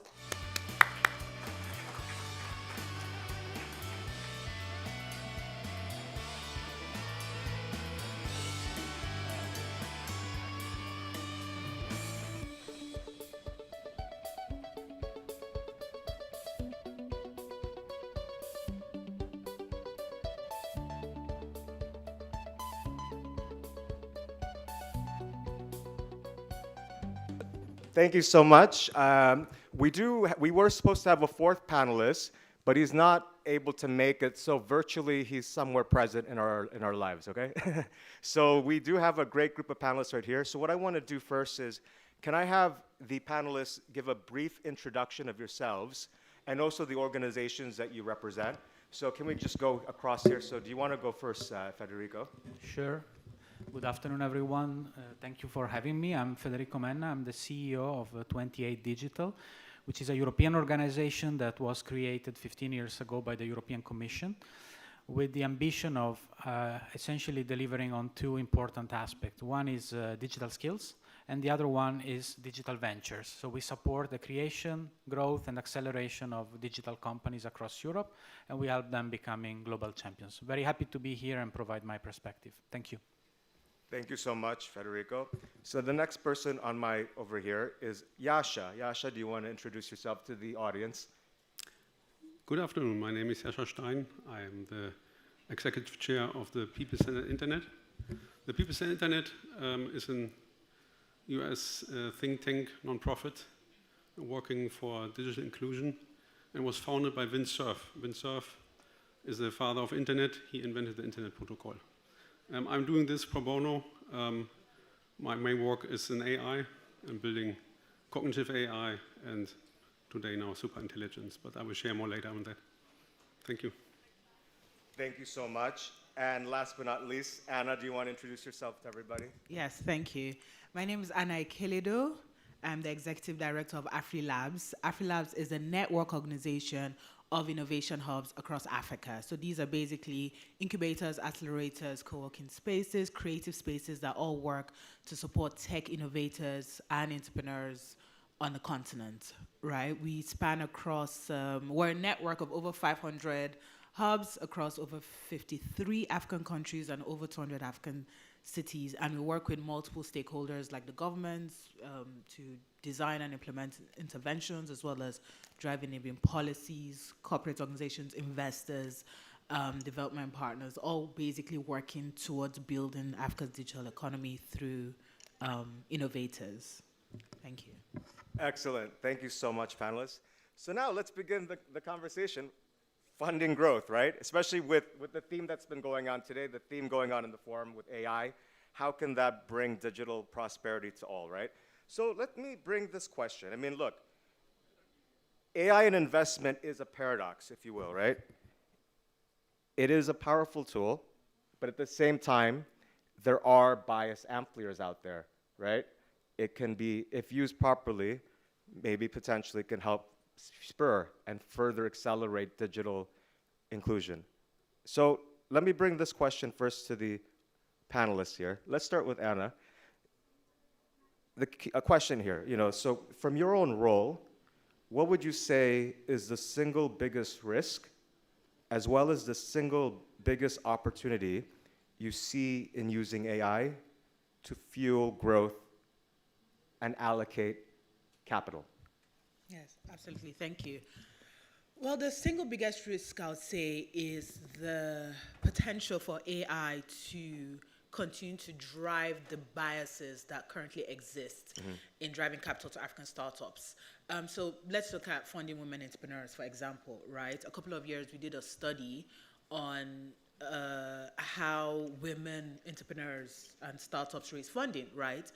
And the data basically showed that of all the African startups that raised funding, less than 4% of funding, capital went to women-led or women-managed businesses, right? But yet, when you look at the data in terms of how businesses are successful by, being run by women or through women diverse team or leadership or the board, you see that, these more diverse run and governed businesses tend to be more successful but yet the capital being raised doesn't match the realities, So the risk of AI actually increasing those biases and further limiting funding to people, entrepreneurs who could potentially run successful businesses and give incredible returns, financial returns, social impact, and the likes. Is there. Why? Because AI tends to work with data that is available, right? So when you have data sets, AI tools being used by, being fed with data sets, for example, that already exist in the market, looking at certain metrics, like, past startup history, for example, or the industries, for example, or the startup persona, even down to academic background and networks and all that. That don't necessarily match the reality on ground in what it takes to build a successful business, then that's where the risk is increased. In terms of opportunity, I'm eternally an optimist, but not just an optimist in terms of what's unrealistic, but realistically, we have all these accelerators, established funds, especially on the African continent, that has done immensely well in identifying diverse founders, whether you're looking at across the gender lens or you're looking at marginalized regions across different cities that are not necessarily the big four countries, for example, and cities. So we have these funds that have done fantastically well. We have incubators and accelerators that have supported startups across the continent.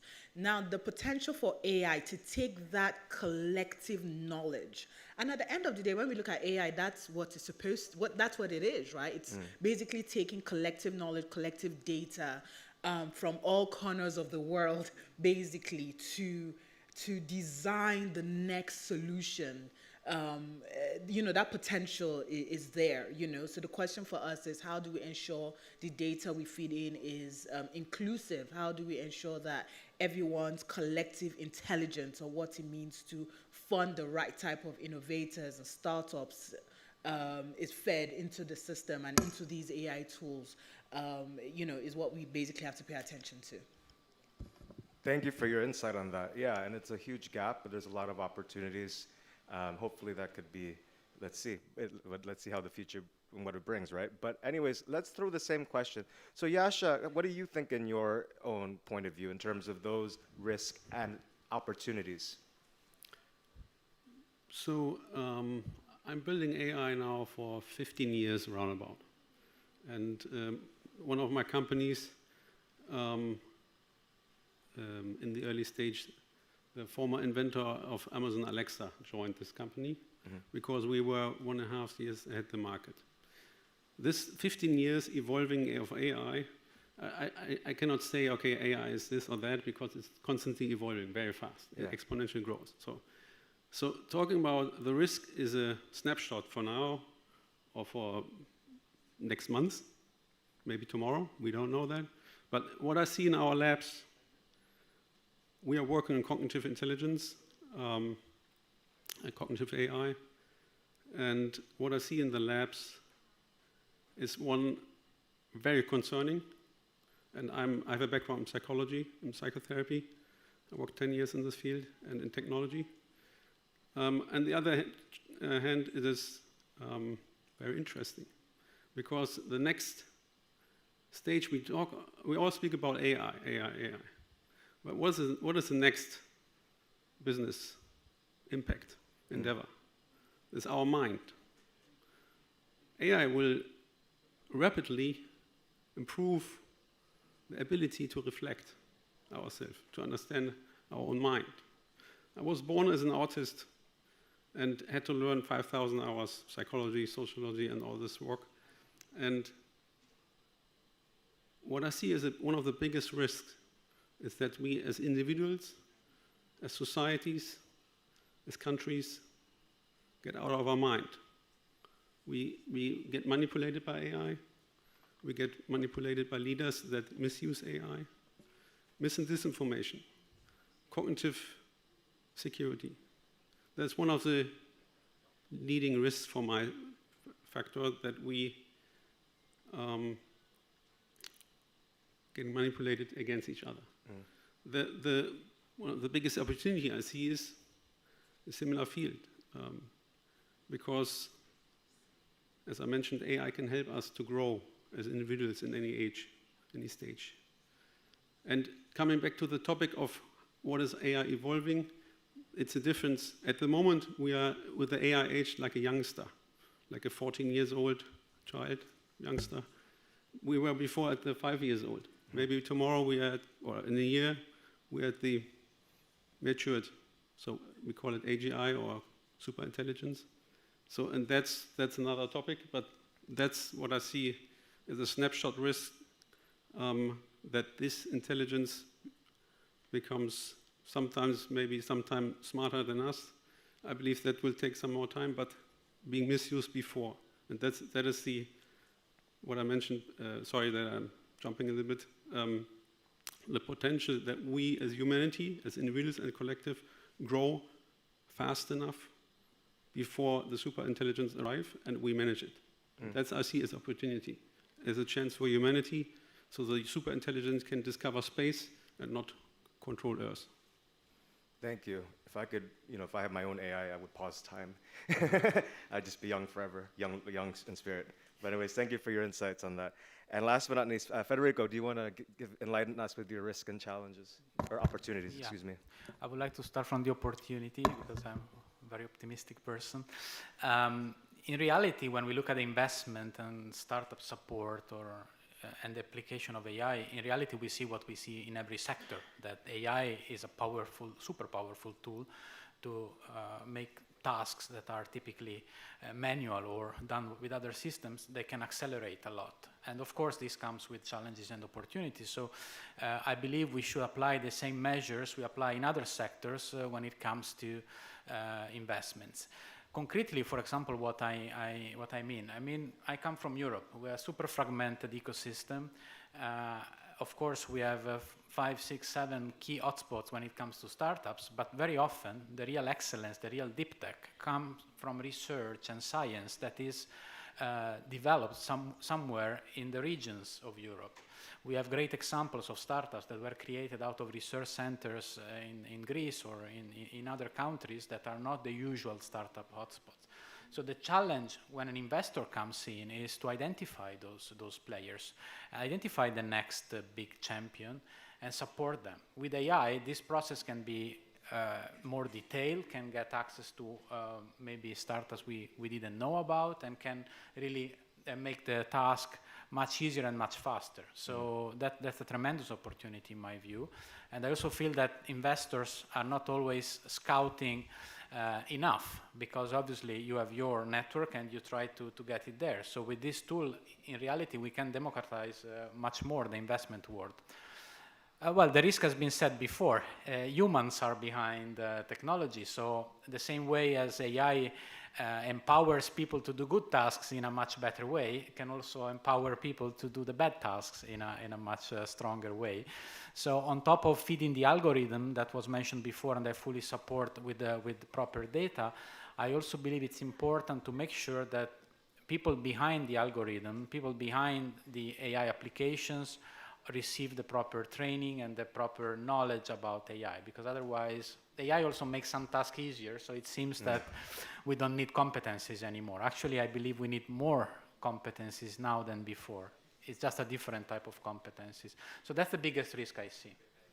Thank you, Federico. So now, we've been diagnosing, the situation, but now let's look at actual potential solutions, especially from the three of you. You come from different points of view.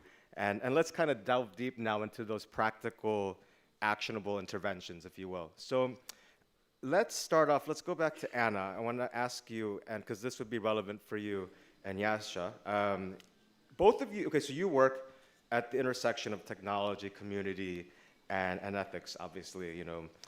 We say that biased data, just biased decisions out, right? So what would be good data, in your point of view, in terms of looking like in practice? Can you elaborate a bit to the audience in terms of that point of view? Let's start with Anna, and then Yasha, if you wanted to add as well from your line of work. Okay, thank you. I'll give a very practical example of what good data would look like, right? Okay. We, as AfriLabs, we designed this initiative called Catalytic Africa. And it's in partnership with ABAN. ABAN is the Africa Business Angel Network. They are a network of angel investors across the continent, right? Local networks across the African continent. And what we basically did with Catalytic Africa is design this system whereby we catalyze private capital, bring in development finance to match it, right? And then leverage on the innovation hubs, that's the incubators and the accelerators on the ground, to identify the right startups to invest in. So these are basically startups that they've supported over time. And after, and basically how it works is a startup has been identified. Startups are connected to the angel investors that are part of ABAN. And then when an angel investment has been made into a startup, the matching fund, right, in the form of a grant,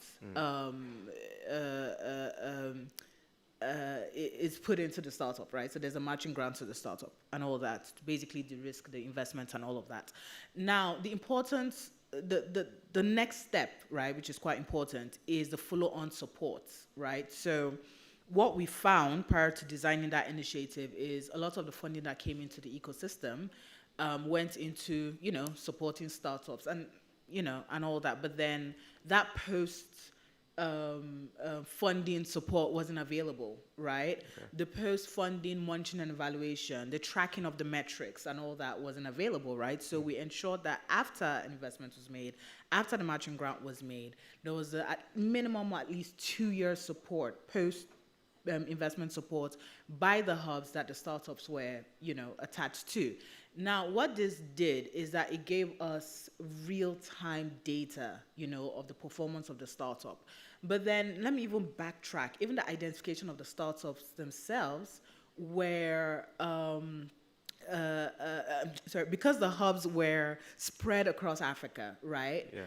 And we're very intentional. In fact, I remember the first seed fund, was supported by the French Development Agency. We ensured that not more than 2 startups per country, got the funds. Otherwise, it would be the usual case study. So we had all sorts of investment from all over the continent, right? We had over 10 countries that were well represented in the first fund. So first off was identifying startups that typically wouldn't have been. Why? Because they were not in the usual cities that, the investors from Silicon Valley or wherever would come to. They were not in the usual sectors, so we had a lot of other sectors that were represented outside the usual fintech and the likes. So, that first identification was there. Why? Because the local hubs understood the right entrepreneurs that were solving for the market and they were more likely to succeed. Now, the next level is the angel investors. Angel investors as well, providing that validation from the start by investing in the startups. Again, the angel investors were local and on the ground, right? Not from some other, region without an understanding of the market. So they also provided that post-investment mentorship as well to support the startups grow. And then, of course, the follow-on metrics and reporting which fed back into the system. So taking all of that and then using AI so that's an example of good data, because it's local, it's relevant, it's it's put together by the realities on ground and not the hype that we tend to get fed with sometimes. Yeah, and it's bringing digital inclusion, right? So yes. that obviously is the backbone behind the good work. Thank you for that. Yasha, do you want to give your own kind of view on what good data would look like in practice to everyone in this audience? Yes. So again, we have the timeline, right? So what we have to, where we came from, how much data did you need to train, or do you need to train a model? So one, I believe, and we work on those technology, I believe that in 1, 2, 3 years, we don't need a lot of data anymore to train AI.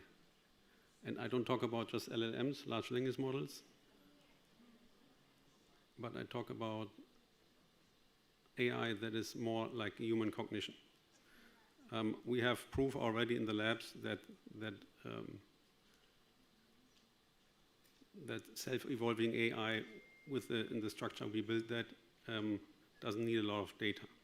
And if we look at children learning new skills, they don't have a lot of data. They don't read big books, but they still learn fast.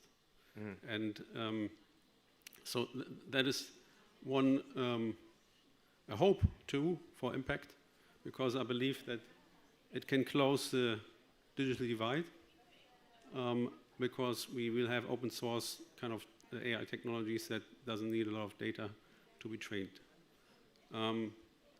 The other topic related to that, to data, is just seeing AI. We have to be aware that it is one of the important things you mentioned, right? Is AI available? What is it trained on locally, individually? So does AI have intercultural competence? So AI, for me, in terms of the data has been trained, is a reflection of us. So it's on us how we structure it, how I build my own AI, which will be more and more soon, the personal assistants. So this is my digital twin. And what is the society and local? So do we want to have a German AI that is like Germans? By the way, ChatGPT is known that it's most German behavior. So the German machines, I'm half German. So but long story short, I think it's a dependency which we will, I don't want to say overcome, but it will change the next 1 to 3 years. Yeah, that'd be interesting, a German AI. Yeah, thank you for your insight.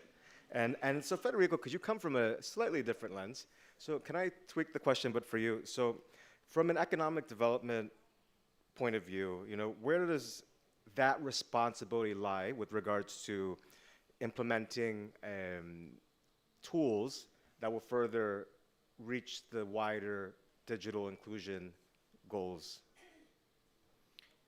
Yeah. My view on this is always that we need proper governance in place for AI systems.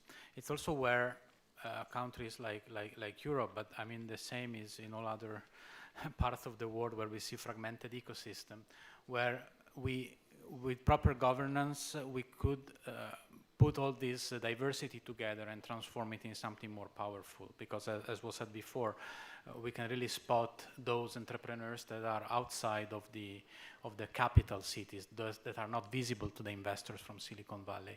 And yeah, you can do that by means of incentives. You can predefine criteria. I mean, there are many ways. However, the only way, in my view, where this can be sustainable, if we want, is to provide opportunities and provide a proper governance framework that allows investors to be inclusive by design. And when that will be in place, people will always invest in the best company, whether it's managed by an entrepreneur sitting in San Francisco or in Amsterdam, or from another one sitting at the corner of another continent. So I'm really a believer in ecosystems and in interconnected ecosystems that can scale together. And in order to achieve this digital inclusion also in investments, we need the proper governance systems. We also need to allow people to use AI in a controlled way. And governance is also the tool we have to make sure that we can also monitor what's happening, and we can monitor whether AI is being used in a compliant or not compliant way. Thank you for that. And just, just so everybody knows, we have about 10 minutes left, so we're going to slowly now transition to kind of the final theme of today's panel discussion, which is around the commitment and action, right? How do we move the path forward? So let me throw the question to all three of you here. With regards to adoptions, there's a lot of solutions that could exist, right? But how do you incentivize people to do that, right? Because incentives matter, right? I think everybody can agree from a personal point of view, you need some type of incentive. So what would, let's say, a fund manager need in terms of being able to prioritize and even pay for ethical AI, if you will, right? What would that, is it investor demand? Is it regulatory pressure? What would be those most compelling reasons for, let's say, a fund manager or others in the space to be able to actually incentivize them to really do AI for good, in this case, further bring digital inclusion? Anyone want to kick it off? I'll let anyone go first. Okay. So if you're sitting here in the room, so what is your incentive to be here? Just reflect that, right? Just for a moment. What is your incentive to be here? Is it impact? Is it commercial? Is it mixed? Or is it just because you need to be? That's where individually evolve AI as a technology. We will come to a stage in the next, as I mentioned, my belief is on camera. It's in the next 1 or 2 to 3 years that AI has an intention to. And so doing good with AI, my belief is that we need to understand as individuals and as organizations, as collective, that we are here at this moment today. We need to understand that we need to work together. It's not against each other, it's in fact an outer enemy that is coming. And that should be our incentive. There's an enemy coming that is a potential AI that disturbs our human being. And I want to promote that here so that our biggest individual incentive, if you have families, if you have children, grandchildren, is to stick together and to work on that on the AI governance, and specifically that we as humanity work together, not against each other, to solve this problem, what is coming, and this potential, because it can end up in a positive way, in abundance, solving many problems we have as humanity. Thank you for that, and thank you for volunteering first. I gave Federico and Anna a chance. Do you have anything you guys wanted to add? Because if not, I had another question as well. Yes, I mean, I suppose it depends on what you call ethical AI, in this case. What are the incentives? The incentive of any fund manager majorly is to have a good performance of their fund, right? And get as much returns as possible, very practically. Now, if you look at ethical AI from the perspective of it's inclusive AI, and you tell a fund manager that by using a certain tool or following certain AI frameworks, for example, or systems, you are more likely to increase the performance of your fund, increase the both financial and ESG returns for those that are guided by those principles, then I think that is a strong incentive in itself, right? I suppose we do have to build a stronger commercial case for the use of ethical AI, which is not just for the purpose of doing good, but it would give the right returns, financial, economic, social, environmental returns, and the likes. And yes, there are other incentives that governments can also put in place, which governments have historically to basically boost the investment market. So yeah, I think that would be a very straightforward incentive. Yeah, very straightforward. Thank you so much, Anna. Yeah. And Federico, did you want to add to that as well? Yeah, I mentioned a bit before also my other question about the governance, and I fully agree with Anna. Indeed, I mean, in the end, the best incentive is to prove that by using ethical AI, you can achieve better results in whatever you are doing. And in the case of investments, is of course the performance of the fund. You find the best companies, your fund is doing better. So and there are examples also in corporate world that shows that when you use ethical AI, in the end, you have more AI use cases applied. So my incentive would be, let's develop the framework and make sure people are using it, and the results will be the incentive they get.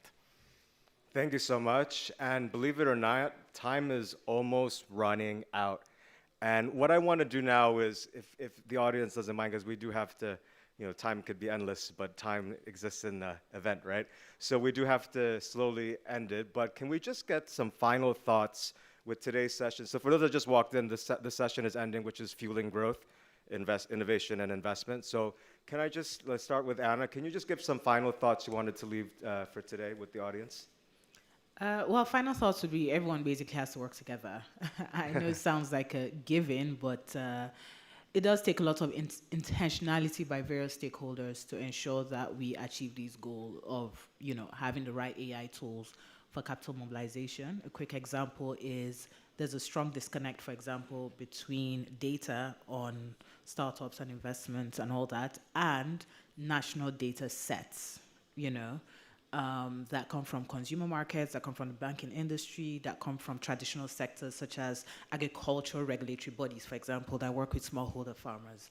But we have startups who are building solutions for those, for those markets that are highly lucrative, but the data is not there to show that, right? Because there isn't a connection between the systems. So everybody basically has to work together to ensure we achieve, the right, clean, and ethical data and frameworks. Thank you.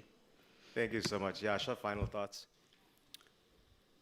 So as an observer of the DCO, I'm very thankful that the DCO is organizing this event, and in general, DCOs, because I see very few organizations that bring such a diverse, and this word is, you can cut off the camera, please, because I work in the US, is bringing so diverse group of people together. And that's very important work. That's what I mentioned before.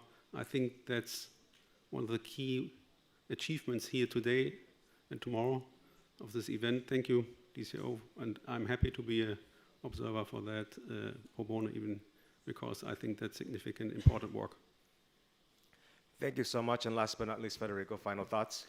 Yeah, given that we are talking about growth, my thought is about using AI for growth, and AI is there to stay. Of course, we are often highlighting the negative aspect, often the positive ones. In reality, it's up to us whether the use we make of these tools. So for those like-minded countries, like-minded people that want to facilitate growth and support growth, this only happens when everyone is benefiting from it. So let's work together to make sure AI is supporting growth across the board and not only a subset of economy or society. Thank you so much, you three. Thank you so much, everybody, for tuning in and listening. hopefully you did want to be here and not were forced to be here. But if you were forced to be here, at least you hopefully learned at least one thing that complements the wider theme of financial and digital inclusion. So without further ado, I just want to thank the panelists again. Big round of applause again, and I'll hand it back to the MC. Thank you, Richie. Thank you for a panel that's filled actually with a lot of information. Yes, sure. And as you said, it's not only using AI, but how to ethically use AI. After the group photo,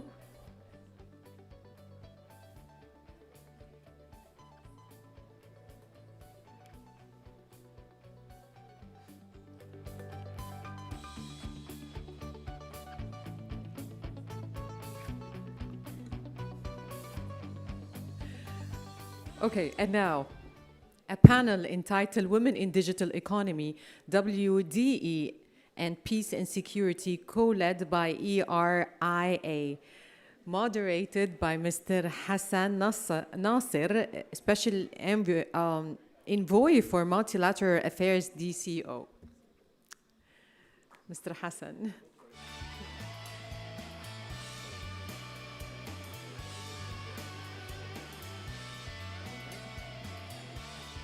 Okay, so let's make it interesting. Let's bring people with me. So first, this panel is co-hosted with Area. So I will ask Julia to join. No, Julia, you don't want to join? You're co-hosting. I will also ask Ms. Karma Ekmekji to join me. I did it. Ms. Sandrine El-Khodri. And also we have a colleague from the UN Resident Coordinator Office.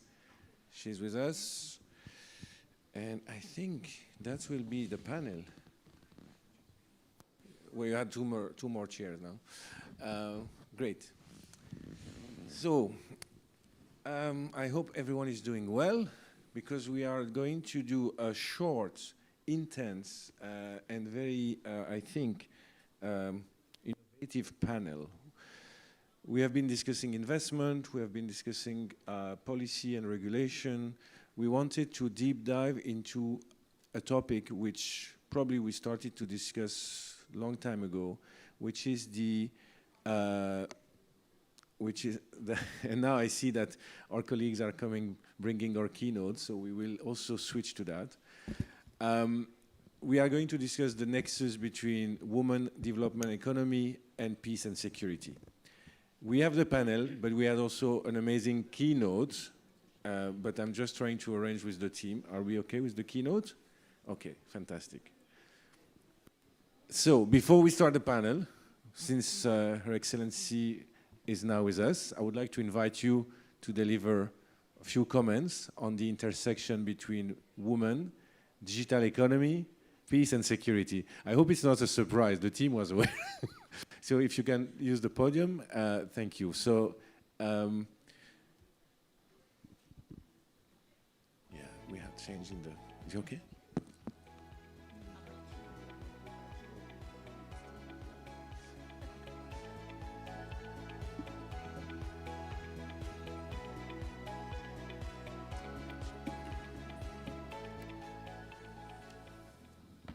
So no, just for the record, the minister is not late. You are totally on time, but the team was telling me we don't know if we have a keynote. So please, Your Excellency, we are looking forward to hearing your comment on this very important topic. Okay. Good afternoon, everybody. First of all, I was here on time, and I was in the room just behind to wait for 20 minutes. So I apologize if I've arrived like this, but I was on time, as usual. Okay, so the question is to give some including remarks about this very important topic, which is women in digital economy. And as Minister of Digital Transition, I would like to deliver some messages. Not really, it's not talk, just some remarks. So first of all, in our ministry, we think that it is very important to have the balance between men and women in the ministry, in civilian servants, and we do a lot to to reach this equilibrium. I can say that in our ministry we have like 52% women and the rest men. It works very well because in our ministry we are also interested and we work on digital economy. By digital economy we mean, for example, developing the entrepreneurial ecosystem, and also we have many activities in offshoring. And we have, for offshoring, we have talents and we have engineers, and also at the university. Something amazing in the MENA region is that we have more women in engineering than men, and we have like maybe between 50 and 54% women, and the other are men. We developed many programs in our ministry to help women getting more involved in technical functions, and now it works quite good. And I would like also to mention some experience I had 2-3 years ago when I was at the M6P University. We have launched a program called AWITAI, African Women in Tech and AI, and this program was intended to raise innovation within women, and also to make incubation of these innovations. So we targeted countries from Africa. We had over 3 years, we incubated 350 women in the domain of AI and the digital economy. And these women, at the end of their journey, they were able to create startups, starting from the funding we gave to them. So these 350 women were from 28 countries in Africa. And the program was very simple. We give lecture and training over 6 months, and then we follow with them until the POC or the MVP or the startup is created at the end of the 2 years. So it's 2 years program that started by training. We target women that have experience in digital field, and then we go with them until the market. And we created many initiatives after that in Morocco to push the ideas to the market using this kind of following up with innovators, in particular with women. So just to say very, very briefly that we think in our ministry and in Morocco and personally that the half of population should be innovator, and we cannot have digital economy without women. And this is very important when we have a very skilled and well-skilled women in digital in general, and in AI in particular. So I think that's all what I want to say, is that today we have to, in digital and in AI, we need to invest in human capital. We have to invest in talents, and the half of this talent should be women. Thank you very much. Thank you, Your Excellency, for this reminder. I don't think it's a reminder anymore. It's a constant thing we keep with us, at least in DCO and during this IDCF. I think I'm very proud to be in a completely unbalanced gender panel, and I'm happy with that. I'm thinking about leaving the panel, but I will not, because I'm the only one with the list of questions. So what I will do first, as I said, this panel is co-hosted with our colleagues from area. Julia is here as the head of digital inclusion and economic research at the Institute for ASEAN and East Asia. She will give us a few comments on the research that area has been conducting for the Asian region on this nexus about women, digital economy, and peace and security. Julia, the floor is yours. Thank you, Hassan. And well, first, let me start by thanking DCO, the State of Kuwait, your wise word, Minister, Hassan, of course, and the entire team for putting this session together. I'm extremely proud that you're also using our acronym, WDE, that, you know, I see it traveling from Japan to Southeast Asia to the Middle East. We are very happy about it. And also, let me perhaps start by mentioning someone who really wished to be here with us today, but couldn't because of heavy snowfall in Japan. Akiko Yamanaka is the person I'm working on regarding this initiative. She's a senior diplomat from Japan. She has been Vice Minister for Foreign Affairs and also Special Ambassador for Peace Building. And she has worked during her entire career on preventive diplomacy. And this is why together we have been thinking how to combine WPS, Women, Peace and Security, with WDE, Women in the Digital Economy. So Akiko really regrets for not being able to travel to Kuwait. She has very good memories, and she has been working on the peace process negotiations in the Middle East in the past throughout her career. So she really wished to be here, but don't worry, she promised to be back. And you don't know her, I do, Hassan does. She means every word of it.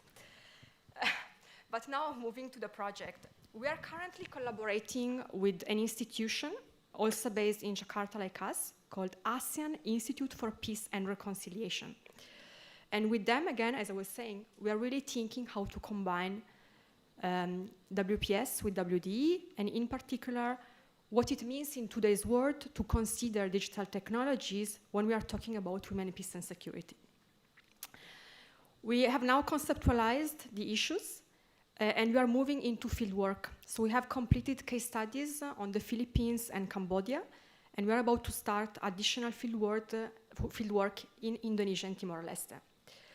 We took the ASEAN IPR regional action plan as a starting point, and this is based on 4 pillars: participation, protection, prevention, relief, and recovery.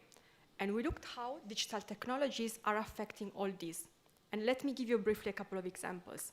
Participation, access to digital work and entrepreneurship, something that the minister just reminded us earlier, increase women decision-making roles at home and in the community, and it can be a very powerful stabilizing factor. Protection.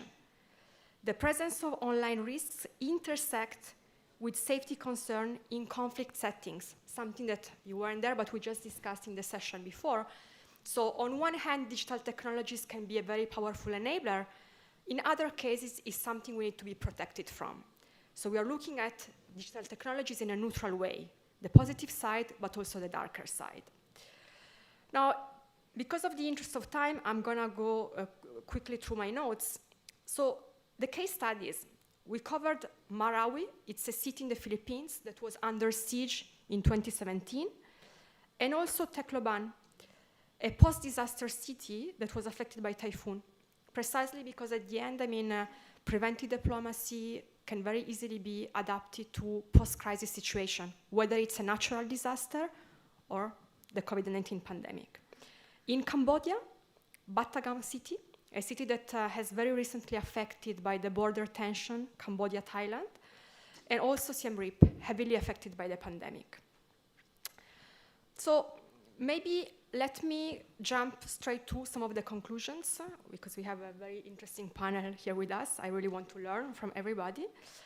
What we have observed in our case studies is that women's digital inclusion is really a force multiplier, even when we look at difficult situation, difficult context. In our case studies that are preliminary, there will be a report that we're gonna publish probably at the end of 2026. So women's access to digital resources was associated with effects extending beyond individual income. Think about household welfare, peer mentoring, community engagement, and also addressing structural factor linked to insecurity. So very positive effect. What we also observed is that different contexts really need contextualized and tailored solution. The core needs may be different. Skills, access, support are all universal, but then, I mean, what the different case studies revealed to us was that, again, we need different solutions. In Marawi, the city in the Philippines under siege, it was very important to engage the community, including religious leaders. In Tacloban, again in the Philippines, after the typhoon, the key aspects that emerged during the fieldwork were addressing childcare and education gaps. And in Cambodia, something that emerged very clearly was the need to bridge generational divides. So another finding, again, preliminary, but that I really would like to share is that what we saw is that also integrating WPS and WDE at the end really produces better outcomes. So it was really highlighted by many of the interviews we did and the fieldwork that programs, practical programs addressing both the economic empowerment and peace-building effects produced better outcomes. So really combining the two actions together rather than different agencies working in silos and separated approaches. To conclude, I just want to share with you a couple of quotes from people we have been working with. First, we are here to talk about WD, but as many of us, or many of you actually in the previous sessions reminded us, there are still many people around the world that are disconnected. So someone, a peace volunteer in Marawi, zero digital inclusion. So therefore, zero digital, zero access. Instead, on economic empowerment, this comes from an entrepreneur, a community of women entrepreneurs, again, in these post-conflict zones. They managed to set up a community selling online through digital platforms, sauces that Filipino communities use in cooking, and they were very good at leveraging diasporic networks, whether in the US or also in the Middle East, and they became pretty successful. So this entrepreneur, she told us, before I was shy to ask money from my husband, now I'm the one giving him money. Then, last one, on crisis communication, something also very interesting that we observed in Cambodia. When women are able to use digital technology and platforms, they can promote factual news and information for their community and nationwide. During the border conflict, we saw women using their business pages to counter fake news and share evacuation information, which helped prevent panic. So in this case, a group of women using digital technologies to basically develop apps to fight misinformation and disinformation and mitigate the risks that were clearly emerging. I'm going to stop here, and I look forward to the discussion. Thank you for taking us through this very deep research in so short time. I appreciate it. And we look forward to seeing the publication, of course. I would like now to turn to Karma. Karma she is an associate fellow in the Issam Fares Institute for Public Policy and International Affairs, the AUB in Beirut, and also the founder of Diplo Woman. So far, I'm correct this time, right? This time, yeah. Yeah, thank you. Based on your experience, Karma, and especially as a researcher, but also as a mediation advisor and peace security practitioner. So what do you see the role of women in this dynamic in country like Lebanon, or more generally or more broadly in the Middle East? Thank you so much for inviting me to be here. Since the morning, I've heard three key messages. One by Secretary General Dr. Al-Yahya, who spoke about how multilateralism is being challenged. The second was by the Director General of the DCO, Dr. Hajar Al-Hadawi, who spoke about the importance of being inclusive in the work that we do. And the third was by the CEO of Zain. Thanks to them, we're all here today. And that's trust. So multilateralism is being challenged, inclusiveness, and the importance of building trust. Trust between all stakeholders, all layers of a community. And I think those are the three key ingredients that we need to mix together to speak about peace and security, the role of women, And by the way, my country, Lebanon, provides us with the, I hate to say this, but a nice laboratory to test all of this, because we are a country that are in transitional a place when it comes to peace and security. We have incredible women who give a lot to our community. We are challenged by multilateralism and the lack of it these days in many ways. And we need to build trust amongst the different components of our community. Now, I want to quickly invite you to think about peace and security as a moving target, right? We use these terms, but what do they really mean? Peace and security is a moving target, but it's also a collective objective, meaning it requires us to have all hands on deck. It's no more limited to the military, to the defense, to the politicians, to the diplomats. This is peace and security in the traditional sense of the word. However, in the new sense of the word, right, where conflict initially used to happen on land, air, and sea, today we see an additional terrain added to that, which is the online world, the digital world. We cannot solve the old problems with old tools. We have new problems, and we require new tools to address these issues. And here, we take a step back and think, do we see the cup half full or half empty? Are we going to allow the growth and development of digital economies to become yet another missed opportunity or layer of discrimination? Or are we going to take this as an opportunity for inclusion and participation? And from a peace and security perspective, the digital economy is not only an economic opportunity for women, it is a conflict prevention and resilience tool. It gives us agency, it reduces structural drivers of conflict. And from a Lebanese perspective, I'm very happy that my Minister of AI just landed here, and he is very present when it comes to the issue of women in digital economies. And hopefully we will have some good news for Lebanon, and we will become more and more active in this space, inshallah, soon.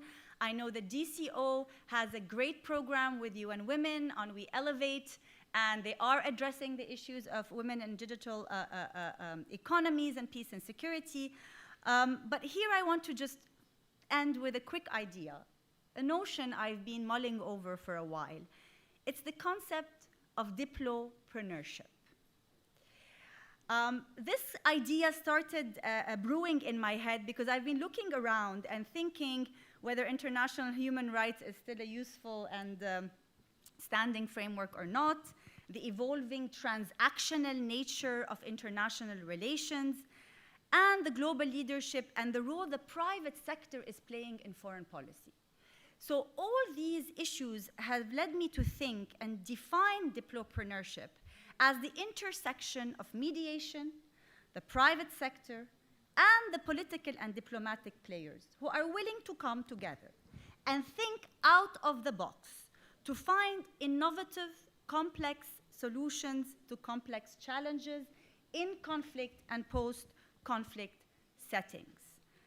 These approaches require daring thinking, like monetizing peace, engaging the private in peace efforts, and other few ideas that we are working on at the Issam Faris Institute to develop.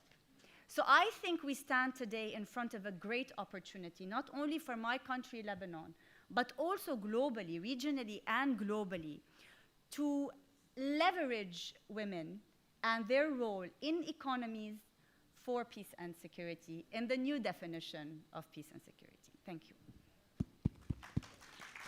Thank you very much. I think this diplopreneurship gave me a perfect segue to what the private sector is doing with. So I would like to turn now to Sandrine El-Khodri, who is the Executive Vice President at Alcatel-Lucent Enterprise, to see when it comes to WPS and WTE, we need the private sector, we need a strong private sector engagement. So what is Alcatel-Lucent Enterprise acting on the ground with government, company, civil society in that space?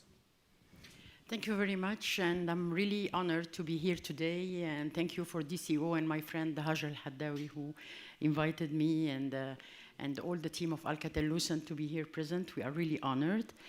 So before answering your question, women in the digital economy, we are all the time talking about women in the digital, women in the diversity and all of this.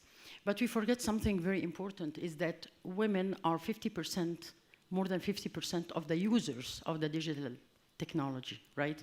And they are really under-present into being part of this digital world, and which is very, very risky and very bad because, I didn't forget your question, but I would like, because usually when I appear speaking, to speak, I am all the time asked about the diversity and the impact of women. But we already forget that women is 50% of the society, right?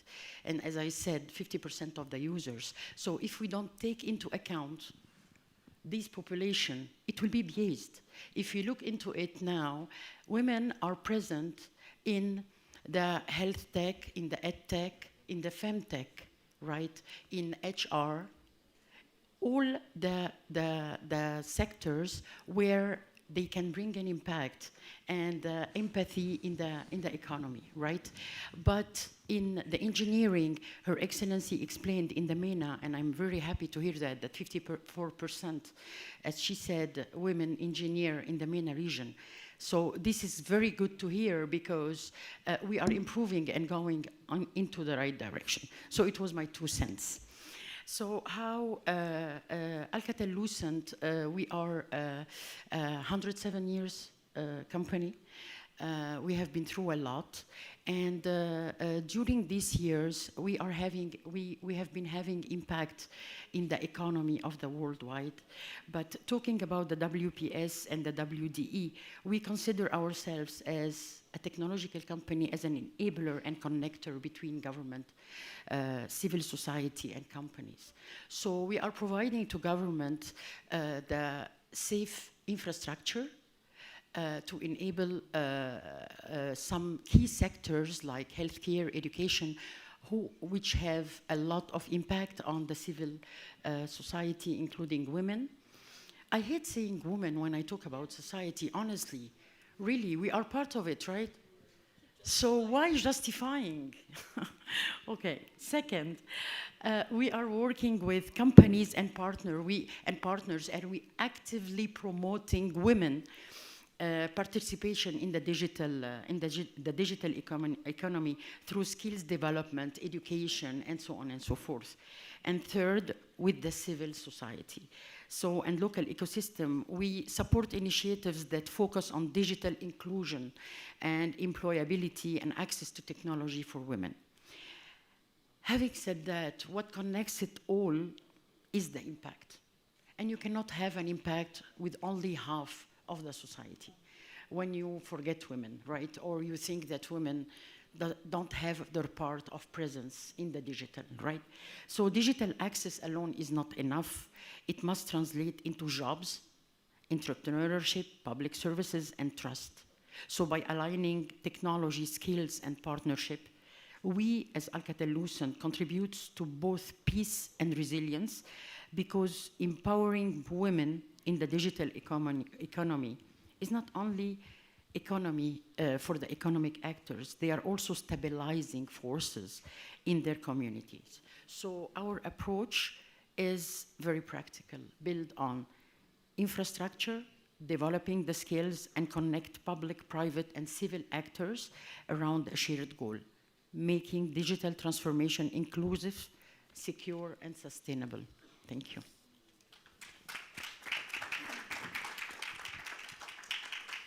Thank you very much for answering the question and adding 2 cents. Knowing that I didn't sleep since 24 hours. I didn't want very to mention. Very proud to see women, they do something, right? I was when about we have to something say. in mind, right?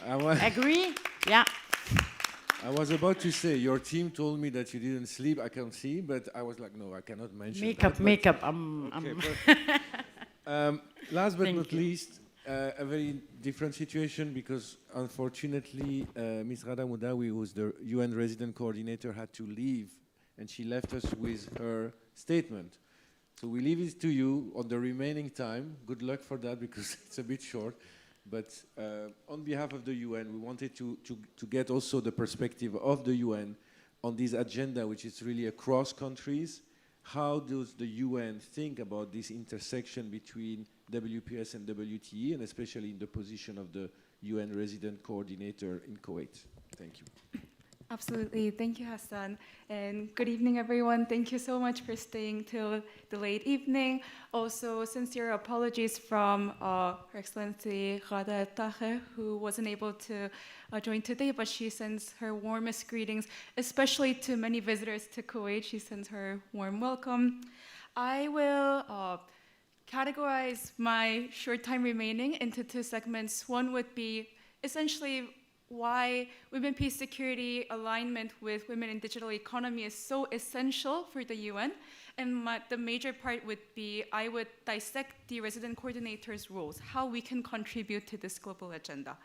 So as our panelists explained, women, peace, security, and women in digital economy go hand in hand, and they're extremely essential concepts because yes, in the Gulf, we are aware that women are highly actively involved in online usage, but data shows that in the least developed countries, only 20% of women are online users. So we can see that there is globally wide discrepancy among online usage. And as the UN advocating for Leave No One Behind, this is an area that we must work on. Also, as you might know, the role of the resident coordinator is essentially in different categories. One would be championing all the global commitments, whatever happens in New York, Geneva, trickling down to the national level to make sure that government and counterparts are always reminded of what we have to do. So one of the things would be Pact for the Future, especially Global Digital Compact, which was the first really official global framework that highlighted digitalization as an important agenda, but also women, peace, security. So at the UN in Kuwait, our resident coordinator always advocates in collaboration with Ministry of Foreign Affairs that when we talk about women and peace, security, it's not just for the sake of inclusion or equality. It's truly because women have uniquely critical perspectives and insights that they bring to the table. Now, this is something that doesn't stay just in the physical peace and security alone. Now we expand it to the digital space. And as all our panelists mentioned, that when women participate in digital economy is more sustainable, more resilient, and it would strengthen economic diversification further. So hence, to align with the SDGs as well as regional visions, national development plans, this is something that we champion. So RC can play the role of championing global agenda. Also, another thing is the resident coordinator is a gateway to the whole UN system. So as we provide policy support for government stakeholders, RC is the focal point that can link government counterparts to the specialized agencies that can provide technical support.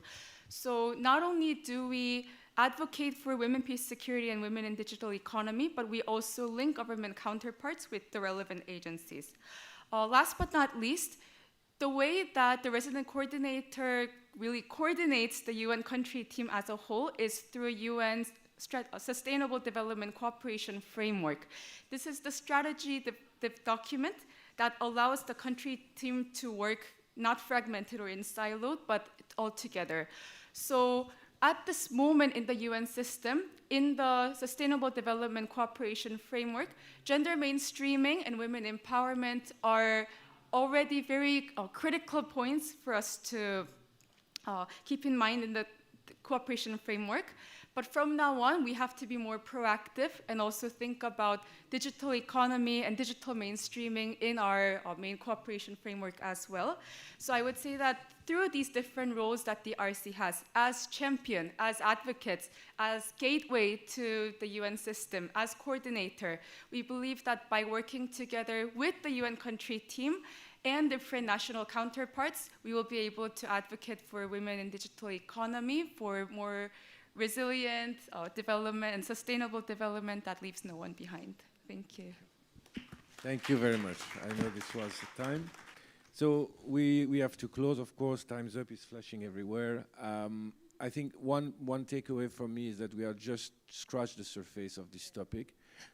We need a new model to connect those two. We need the new partnership with the private sector. We need probably new coordination mechanism to make sure that we don't work in silo with people thinking about peace and security the old way. We need to revisit that. And people thinking about digital economy maybe sometime the old way as well, with this vision of we need to integrate more than half of the population. I agree with that.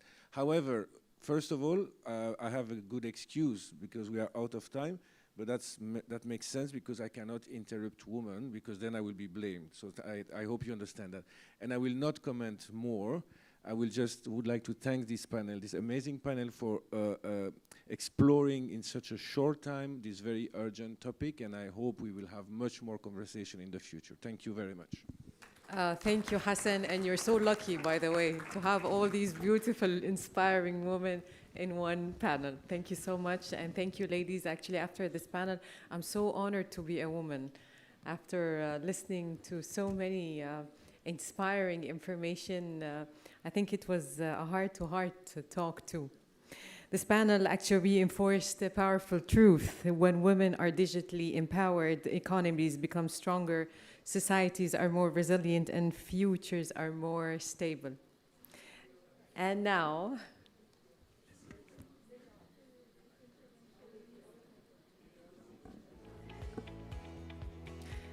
ladies and gentlemen,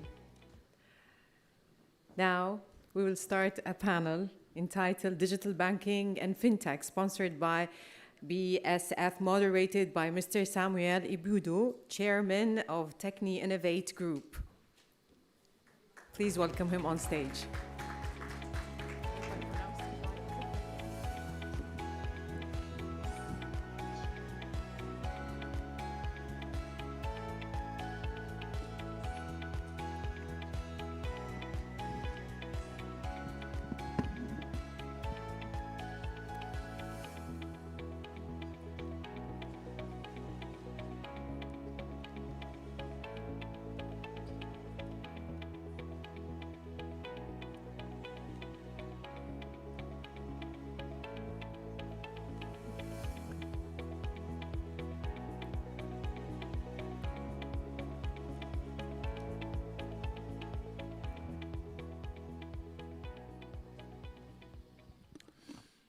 Hello, ladies and gentlemen. Afternoon, happy to be here. My name is Samuel Libido, Chairman of Techni Innovate Group, and we're talking around digital banking and financial and fintech as enablers for digital and inclusive economy.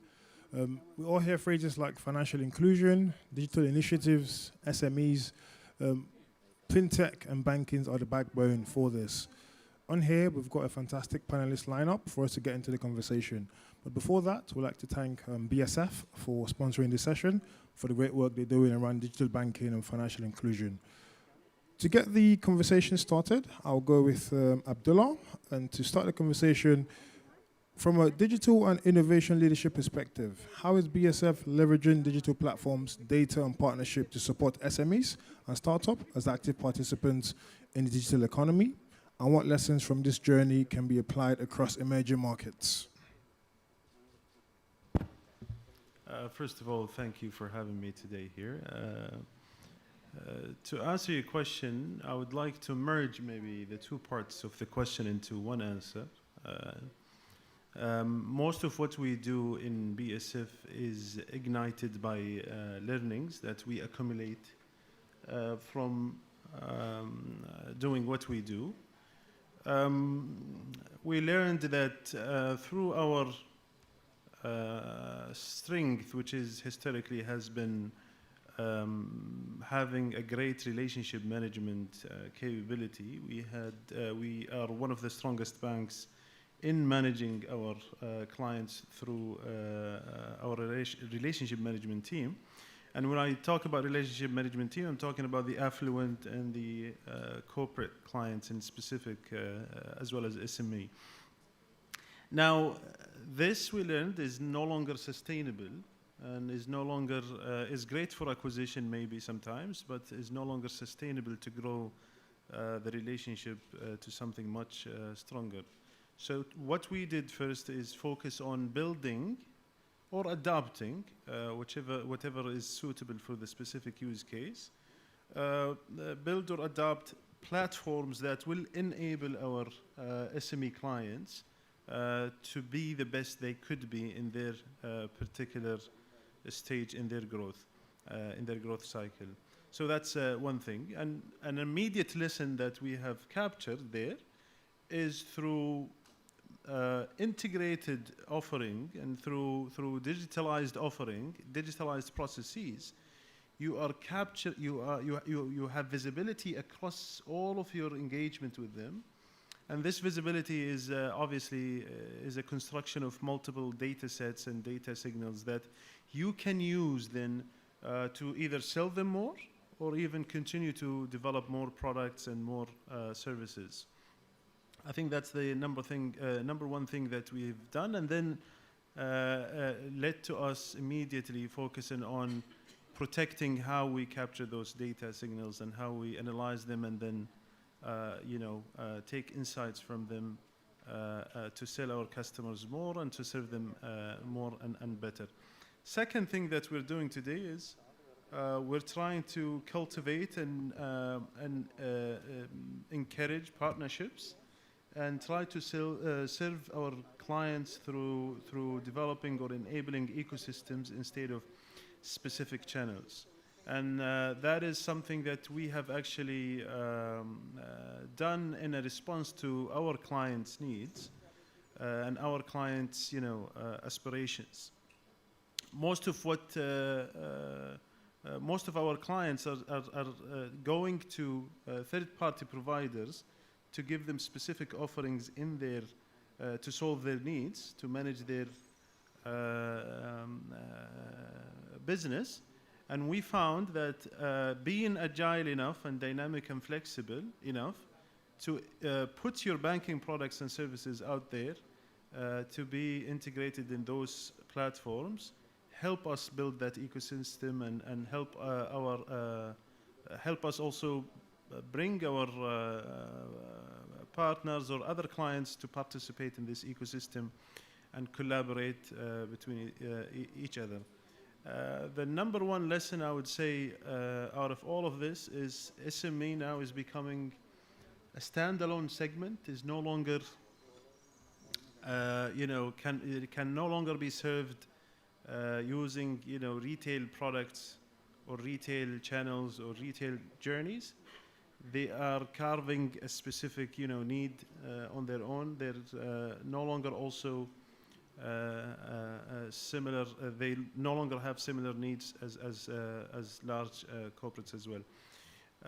Subsequently, also, a lot of our clients struggle in the first and early stages of their life cycle, and usually they come to us for help to grow during those early stages.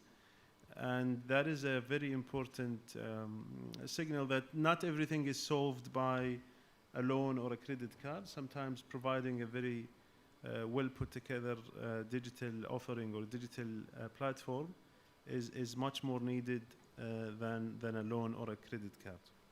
Oh, perfect. That's quite some very, very good insight from there. I'll move the conversation to Mr. Adib. Lulu Financials operates at the intersection of payments, remittance, and cross-border financial flows across multiple emerging markets. From your point of view, how do digital payments and remittance innovation contribute to more inclusive digital economies, and what barriers still needs to be addressed to unlock their full potentials in Africa and South Asia?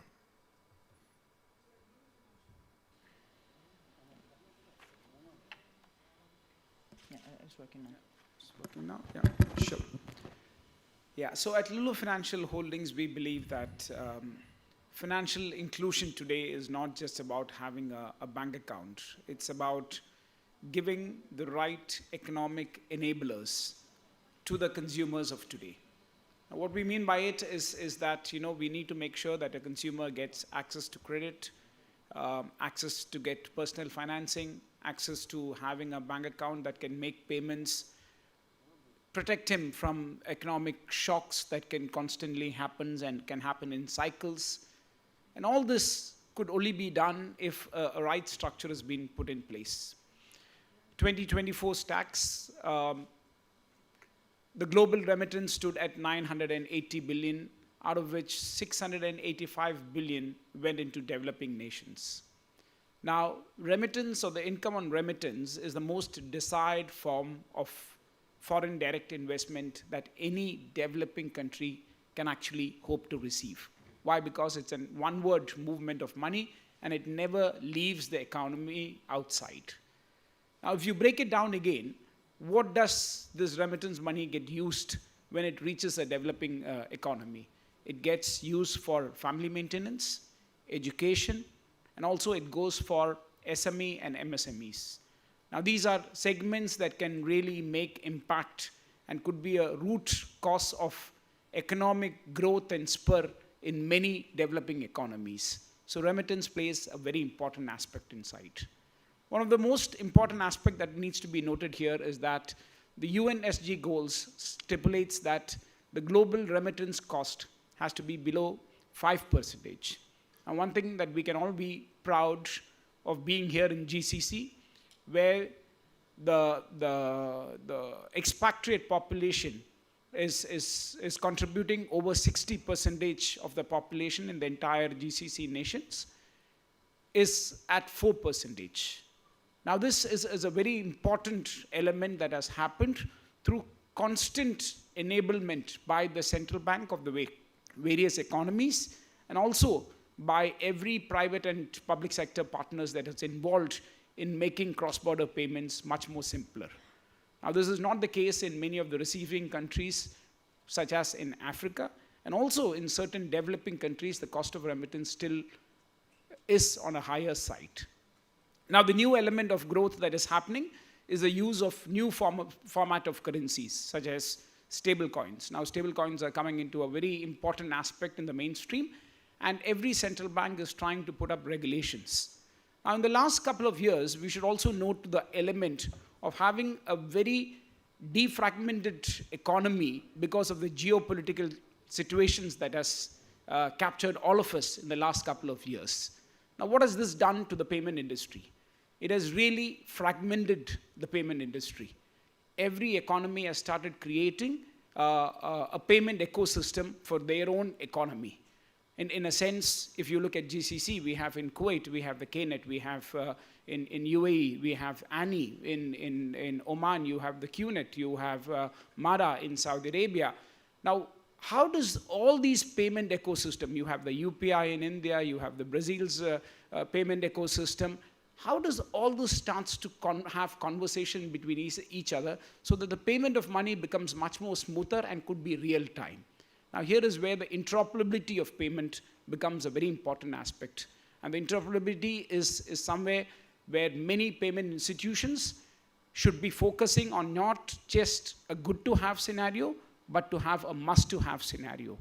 So also the off-ramping and on-ramping on the newer currencies versus the fiat currencies is also a very important aspect we looked inside for the future.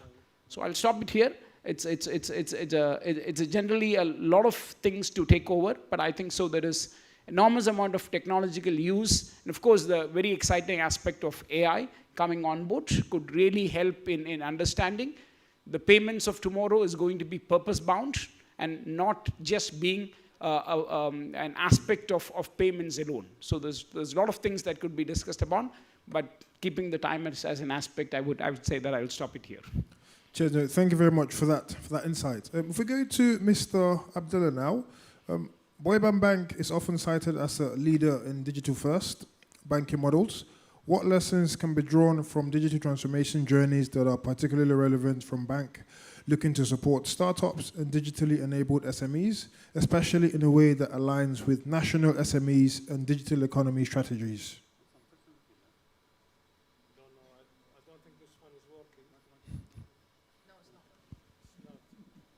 Maybe can, it's working now, all right. Yes. So thank you. It's very challenging now to be on the last session at 5 o'clock after a very strong panel of ladies who were really impressive. So you're making our life much, much more difficult. So for Bobian, I think as my colleague Abdullah mentioned, we used our strength to extend it to SME. I think he mentioned that their strength was the relationship managers. For Bobian, we have the customer experience or excellence in customer experience. And to be honest, when we first started, we were actually rejecting SMEs to open accounts with Bobian because our strategy was to focus on customer experience and we wanted to serve individuals or affluents. We are actually rejecting SMEs because we thought that they will come with their lot of cash, messengers, transactions, activities, and if this happens, our service level will drop. But with time, and because we are serving affluent clients, when we meet affluent clients, they said, you are accepting me as an affluent individual, but when I come and tell you I have a business, you say no. So when this keeps repeating, this has brought to us the idea of now extending SME, but with the same level of experience, with digital experience, and forget about the idea that the SME will come with a lot of transaction and operation. So we used our strength in digital because, as you mentioned, Bobian is well known in Kuwait of being a digital pioneer. We brought many of the services that you can see today in Kuwait banking system are first born in Bobian, and then they were copied and extended to the rest of the market. So we used this strength, and we said, okay, SMEs, if you want to come to us, you come with our rules. And this actually was very beneficial for them because they wanted the digital experience. They want the digital onboarding, payments, and so on. So this is the strategy that we used for SME. And proudly now, after like 4 or 5 years now of serving SMEs, we are again known in the market by every research that it is the best bank for SME bank in Kuwait. Furthermore, we extended the fintech experience to them. So we deal a lot of fintechs. And as you heard in the opening statement today early in the morning, a couple of very well-known fintechs were born in Kuwait as well. Talabat, UPayment, Tab, MyFatura, Flowered, they were all born in Kuwait, and now they are well-known names in the GCC and the Middle East. Many of them have relationships with Bobian, and we enable them into their fintech experience.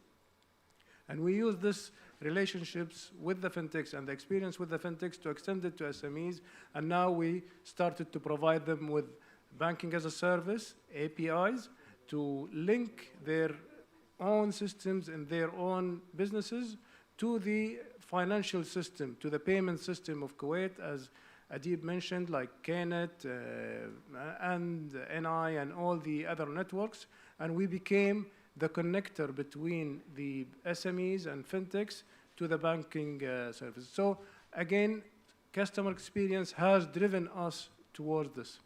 Thank you. No, thank you very much. Thank you very much. If we go to Muriel now, from your perspective, how can banks and fintechs strengthen trust and engagement with customers, especially SMEs and first-time digital users, as financial services becomes more increasing and digital? Okay, for us in Lebanon, it was a double challenge because we all know that shifting from human touch to an app is a big challenge for consumers and for SMEs. So was it a corporate or an individual? There is this trust issue. And in Lebanon, we had the trust issue in the banking sector as well, because after the collapse in 2019, people became unbanked.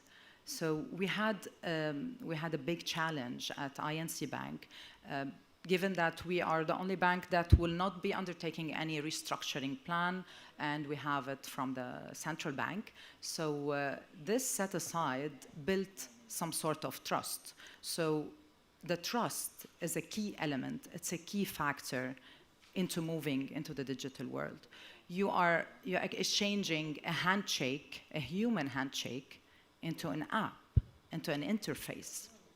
So this is how the interface needs to be as smooth and as friendly as possible in a way that does not convey complexity to the user, because users are reluctant to change. People are reluctant to change, and especially when it comes to the machine. When it's in Lebanon, they are reluctant to bank with humans. What about banking with machines? So the communication, how you communicate the trust, how you communicate transparency, and how, in fact, how transparent and easy to maneuver is your app makes it a big difference. At our bank, we made sure that to use our platform, since it had this trust factor, we made sure to use it as a service platform to the fintech companies. Because of the situation and the crisis that we had and the banking sector crisis, everybody moved to digital wallets. So we had this compliance issue as well for the cash economy leading to black economy. So we had to face all these challenges on top of the trust issue with the machines and the app and the digital world. So the inclusion was like really a broader concept than what might be to you in other parts of the world. And we were able to overcome this because digital doesn't mean tech only. We made sure to convey to our customers that there is a human intelligence, there is a human hand behind this app, there is a human hand that is operating, and that is here. There's a safety net, because if the consumer is stuck and thinks that he's gonna do a mistake because he has this preconception that this app is made to trick him and make him do mistakes and lose money. And he doesn't know how to reverse these mistakes because of lack of tech literacy that here at the DCO they are trying to convey to the member states. So from there, we made sure that our interfaces are easy to maneuver. We made sure to convey to our customers that the human interface, the trust is here, the safety net is here. It's a click away, it's a phone call away, it's a WhatsApp away. So they can have this human that might give them more trust in the machine. Thus, for me and for our institution, for the sector, trust is a major cornerstone, coupled with transparency and always with a safety net that is the human factor, the human hand behind the app, behind the machine. This is how we thought we're gonna go further. This is our strategy at the bank. This is how we are communicating the digital banking to our customers, to make it a service, not a challenge to them, to make it a tool that will get them into the digital world rather than intimidating them that they don't know how to use digital. So what the DCO is doing on this note in the education is very important because it helps us, it helps the member states to convey ideas and to showcase examples that are real and that they can touch, so they can have the real feel of what the new world, the new tech digital world is going to be or is now. So, and they will be more comfortable navigating into this world. Thank you. Cheers. Thank you very much for that insight.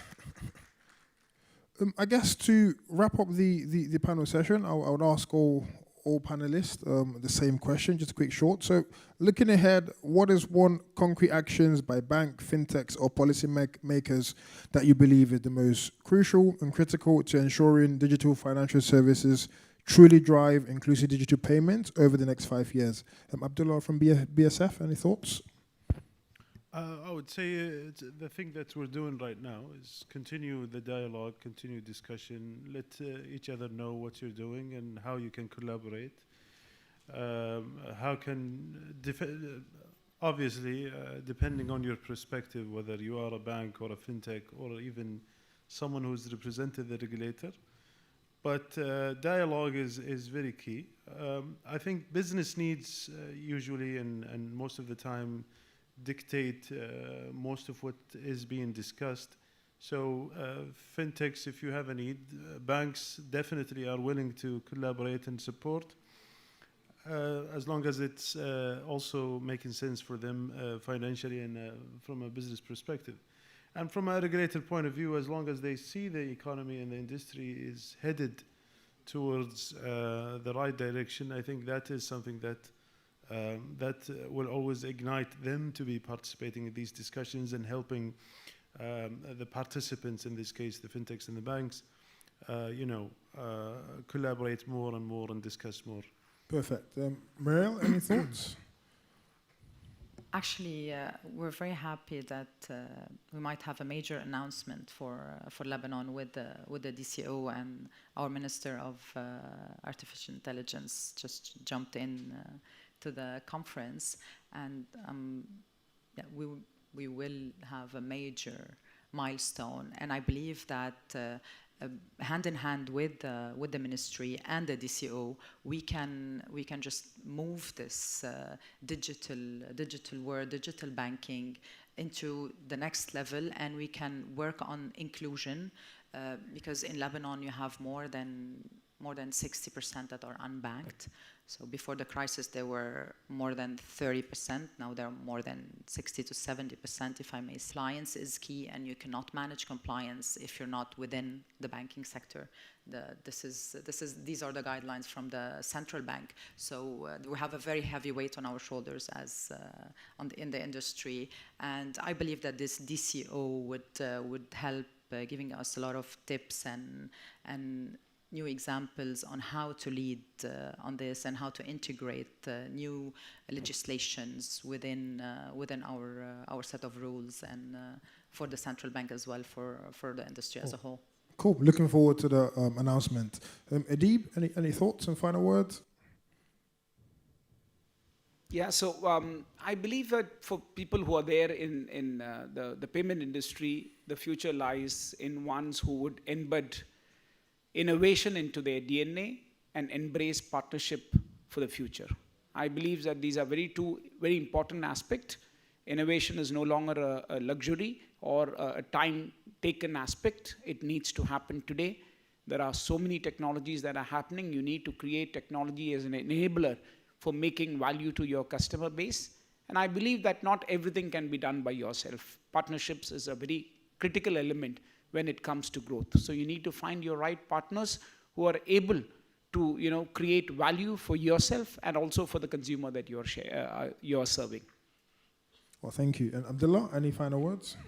For us, we're continuing our role. I think we have a big role to educate SMEs and support them. So we are bringing a lot of experience to the SMEs by letting them sit with risk, compliance, legal, credit, to understand more about how to run their business, and this is part of our responsibility to the community. Just thank you very much. I think we've heard it all. Please give them a round of applause. Thank you. Thank you so much for this fruitful panel. It was very interesting, actually, and I want to thank the audience for staying till now, till late afternoon. So thank you so much for joining us. And after our group photo, we'll start a new panel entitled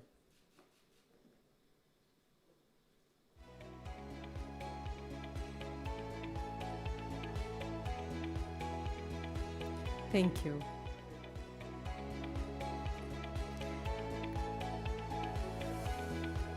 So, our next panel is about semiconductors as strategic infrastructure. Please welcome on stage our moderator, Mr. Kyriakos Nikola, business journalist, Cyprus Mail.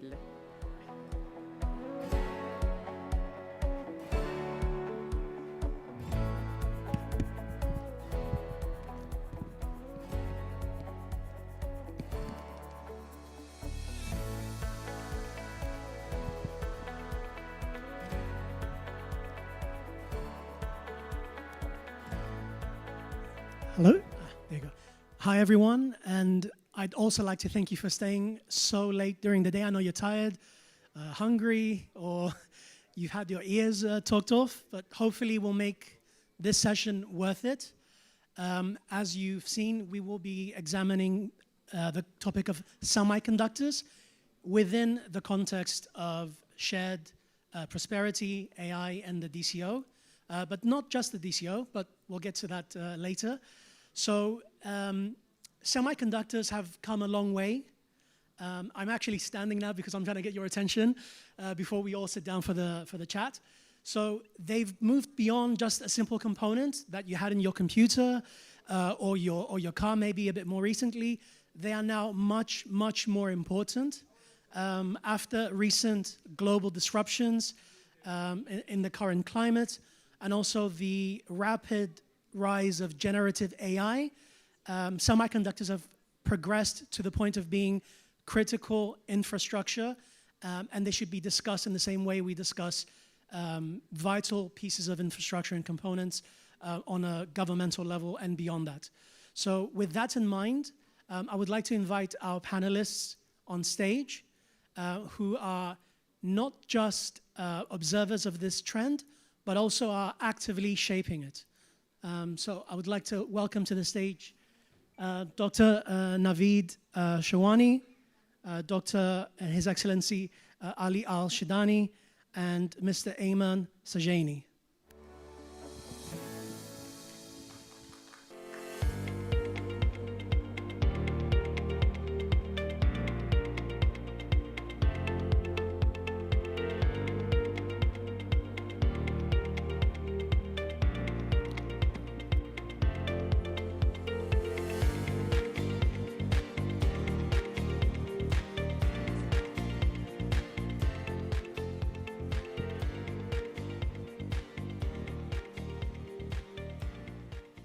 Gentlemen, thank you very much for joining us today.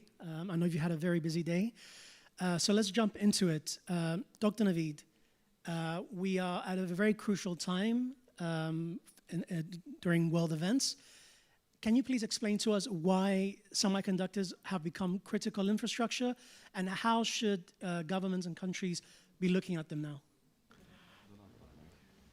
Okay, this mic is working. Okay, so first of all, thank you very much for having me on the panel. First of all, I'm in an amazing panel here because His Excellency Ali Shatani is here and my very good friend Ayman Sajini. Both of them are towering figures in this field. So I'm actually honored to be included in this panel. So thank you very much for including me.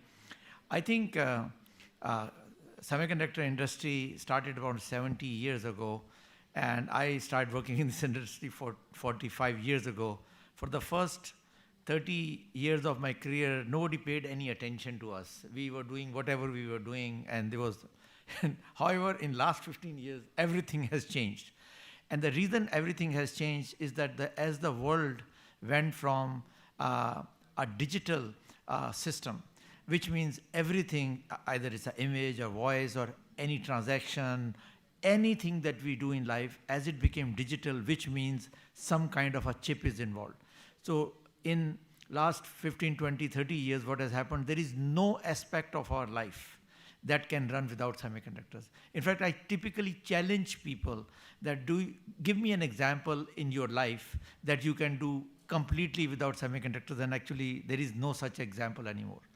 Now, more than that now, in the last few years, with the advent of AI, and as we know that our economies, our defense, our sovereignty, everything will be impacted. And AI heavily depends on semiconductors. So whichever nation controls AI, which means they control semiconductor, which basically means this is for the supremacy of the world, a war is going on, right? And this is going to entangle everybody in the world, right? Because every nation will try to see, I don't want to be left behind, right? So this is what we see why suddenly semiconductor has come to the forefront, because anybody who doesn't have a control or excellence in semiconductor, they will not have excellence in AI, which means their economy can be impacted, their defense can be impacted, and their country can potentially be left behind. So it's no longer about semiconductor. It's about your economy and the future of the countries. That's why I believe semiconductors have come to the forefront. Thank you, Dr. Naveed. Dr. Shidani, how does Oman view semiconductors, and what are its plans in the medium to long term about this? Thank you for the question. We look at semiconductors as digital sovereignty. As Dr. Naveed said, you can't find any piece of equipment today without a semiconductor managing it, operating it. So it's becoming part of our digital sovereignty to have a niche advantage when it comes to semiconductor. And what we have decided to do a couple of years ago is to look into the semiconductor value chain and what Oman is good at, and in which aspect of this value chain we can have the most success with. And we've tried that with a couple of companies, and 3 years down the road now we have a growing semiconductor ecosystem in Oman, all focused on design companies. So companies that design semiconductor chips, because with design you need talent, you need fairly simpler equipments compared to manufacturing and so on. So we started with that, and we've also have put a lot of attention on capacity building and upskilling the university graduates, updating the curriculum at the universities as well to include the latest semiconductor trends and tools. So we've seen initial success, and as a result of that, the Oman Investment Authority, the sovereign wealth fund of the country, is now investing in several semiconductor companies to build that ecosystem further. And our next move is to establish a semiconductor center of excellence to become a hub for new innovations, for startups, to be coached by experts in semiconductor industry, and that will hopefully breed more and more startups in the semiconductor ecosystem, plus availing some common tools and equipments that might be needed by semiconductor startups, the likes of clean rooms and software tools that are used to design semiconductors. And eventually, with the Semiconductor Center of Excellence, a fund will be also allocated down the line to invest in semiconductor companies that are aligned with the vision and strategy of the country. Before I move on, a quick follow-up question about the Center of Excellence. Do you also envision it having a regional role? Obviously, that regional role will be evident once the semiconductor starts operating and we start seeing startups that spread their wings outside Oman. Then I'm sure that the Center of Excellence will play a regional role as well. Great, thank you very much. Mrs. Sajani, a similar question as well. So can you tell us what the Kingdom's approach is to semiconductors, and also the importance of regional collaboration on this front? Sure. Basically, what I believe in is that the whole region needs to work together and collaborate in order to make it become a successful concept, to have hubs in each of the countries that work and exchange and really bring up the best knowledge between each other and make it a great success. But in Saudi Arabia, particularly, we are establishing a hub where companies will be welcomed from the globe and from Saudi Arabia as in all directions and in every sector. And we would like to, of course, find ways to support it through a fund that we have also established and been approved by the capital market authorities, which will eventually take the whole concept to the next level in order to make it a successful in venture and investments. As lots of people, despite, as His Excellency and Dr. Naveed have mentioned, it's in everything in our lives, but somehow they're unable to really connect with it and say that, yes, we know that there's this little thing chip inside the machines or the car or the TV or in our lamps and so on, but with time they would want to be also part of it and really benefit out of it financially and realize that they will also not to be taken away from them. Because if we don't localize it and really make it happen in the region, we could one day wake up and we find out that we are not having any of that lives that we already got so much used to.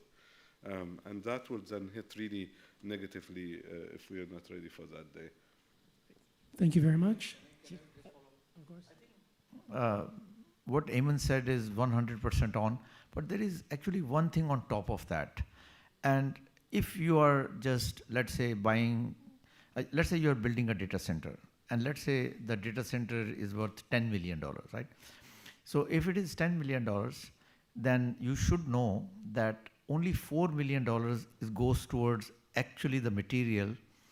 Remaining $6 million is the profit, and sometimes it could be the $8 million is the profit of the person who is selling you the data center equipment. Okay, now it's okay, but if you scale it, just like we are in Saudi Arabia, that we are going to buy material worth $100 billion. Now what is happening? $3 billion is going towards paying for the material, and $70 billion is going towards the profit. In that $70 billion, we can start the entire semiconductor industry in Saudi Arabia. So it's a scaling of the number which is the problem. If you're buying 1 GPU, 2 GPU, you're buying a computer, you're buying a laptop, it's okay, you have to pay the margin. I understand that. But when you scale it to these numbers, then we recently signed a deal, it's $11 billion. $8 billion is going for profit. I think we can start a company like NVIDIA or something like that for $4 billion. So I think when the countries in the region start writing big checks, we should ask the question, how much of those checks should towards building our capability, and how much of that check should be going towards just buying more and more? Last thing I will mention, no matter what you buy, it's only good for 3 years or 4 years. After 4 years, you'll have to spend the money again. So if you have no capability, then what will you do after 4 years? You buy again, and you don't know when somebody will say, I'm not selling you, or they make it too expensive for you, right? So I think at least in Saudi Arabia, and I'm very much aware in Oman as well, there is a huge push for localization. Let's design ourselves. Just like Oman has successfully started multiple companies, mashallah, we have also started some companies in Saudi Arabia. And the idea is, let's make it ourselves. Let's take the baby steps.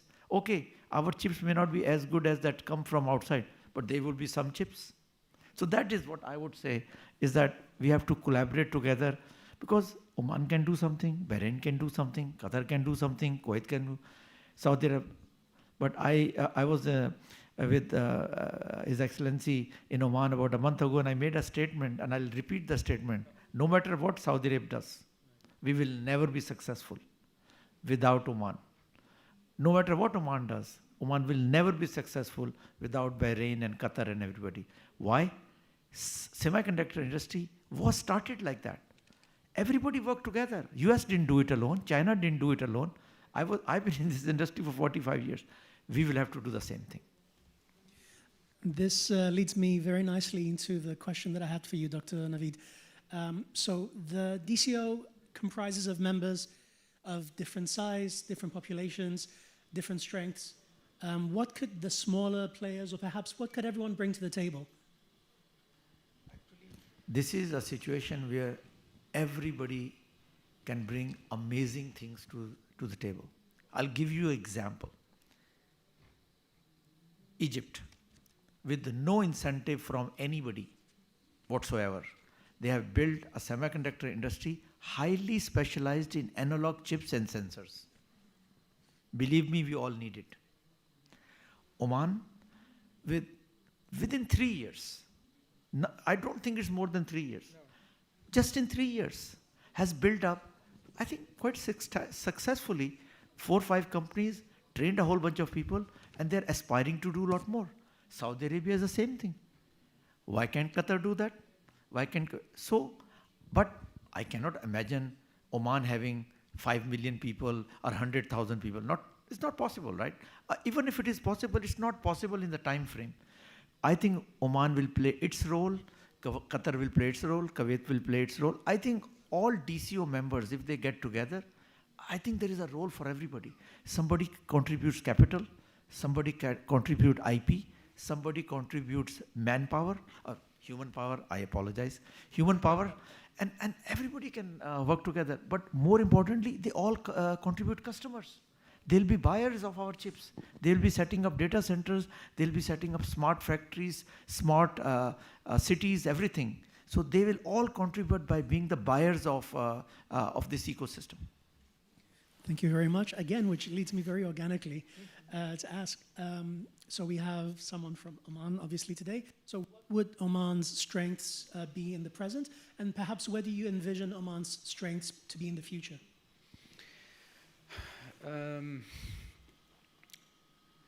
There are multiple strengths.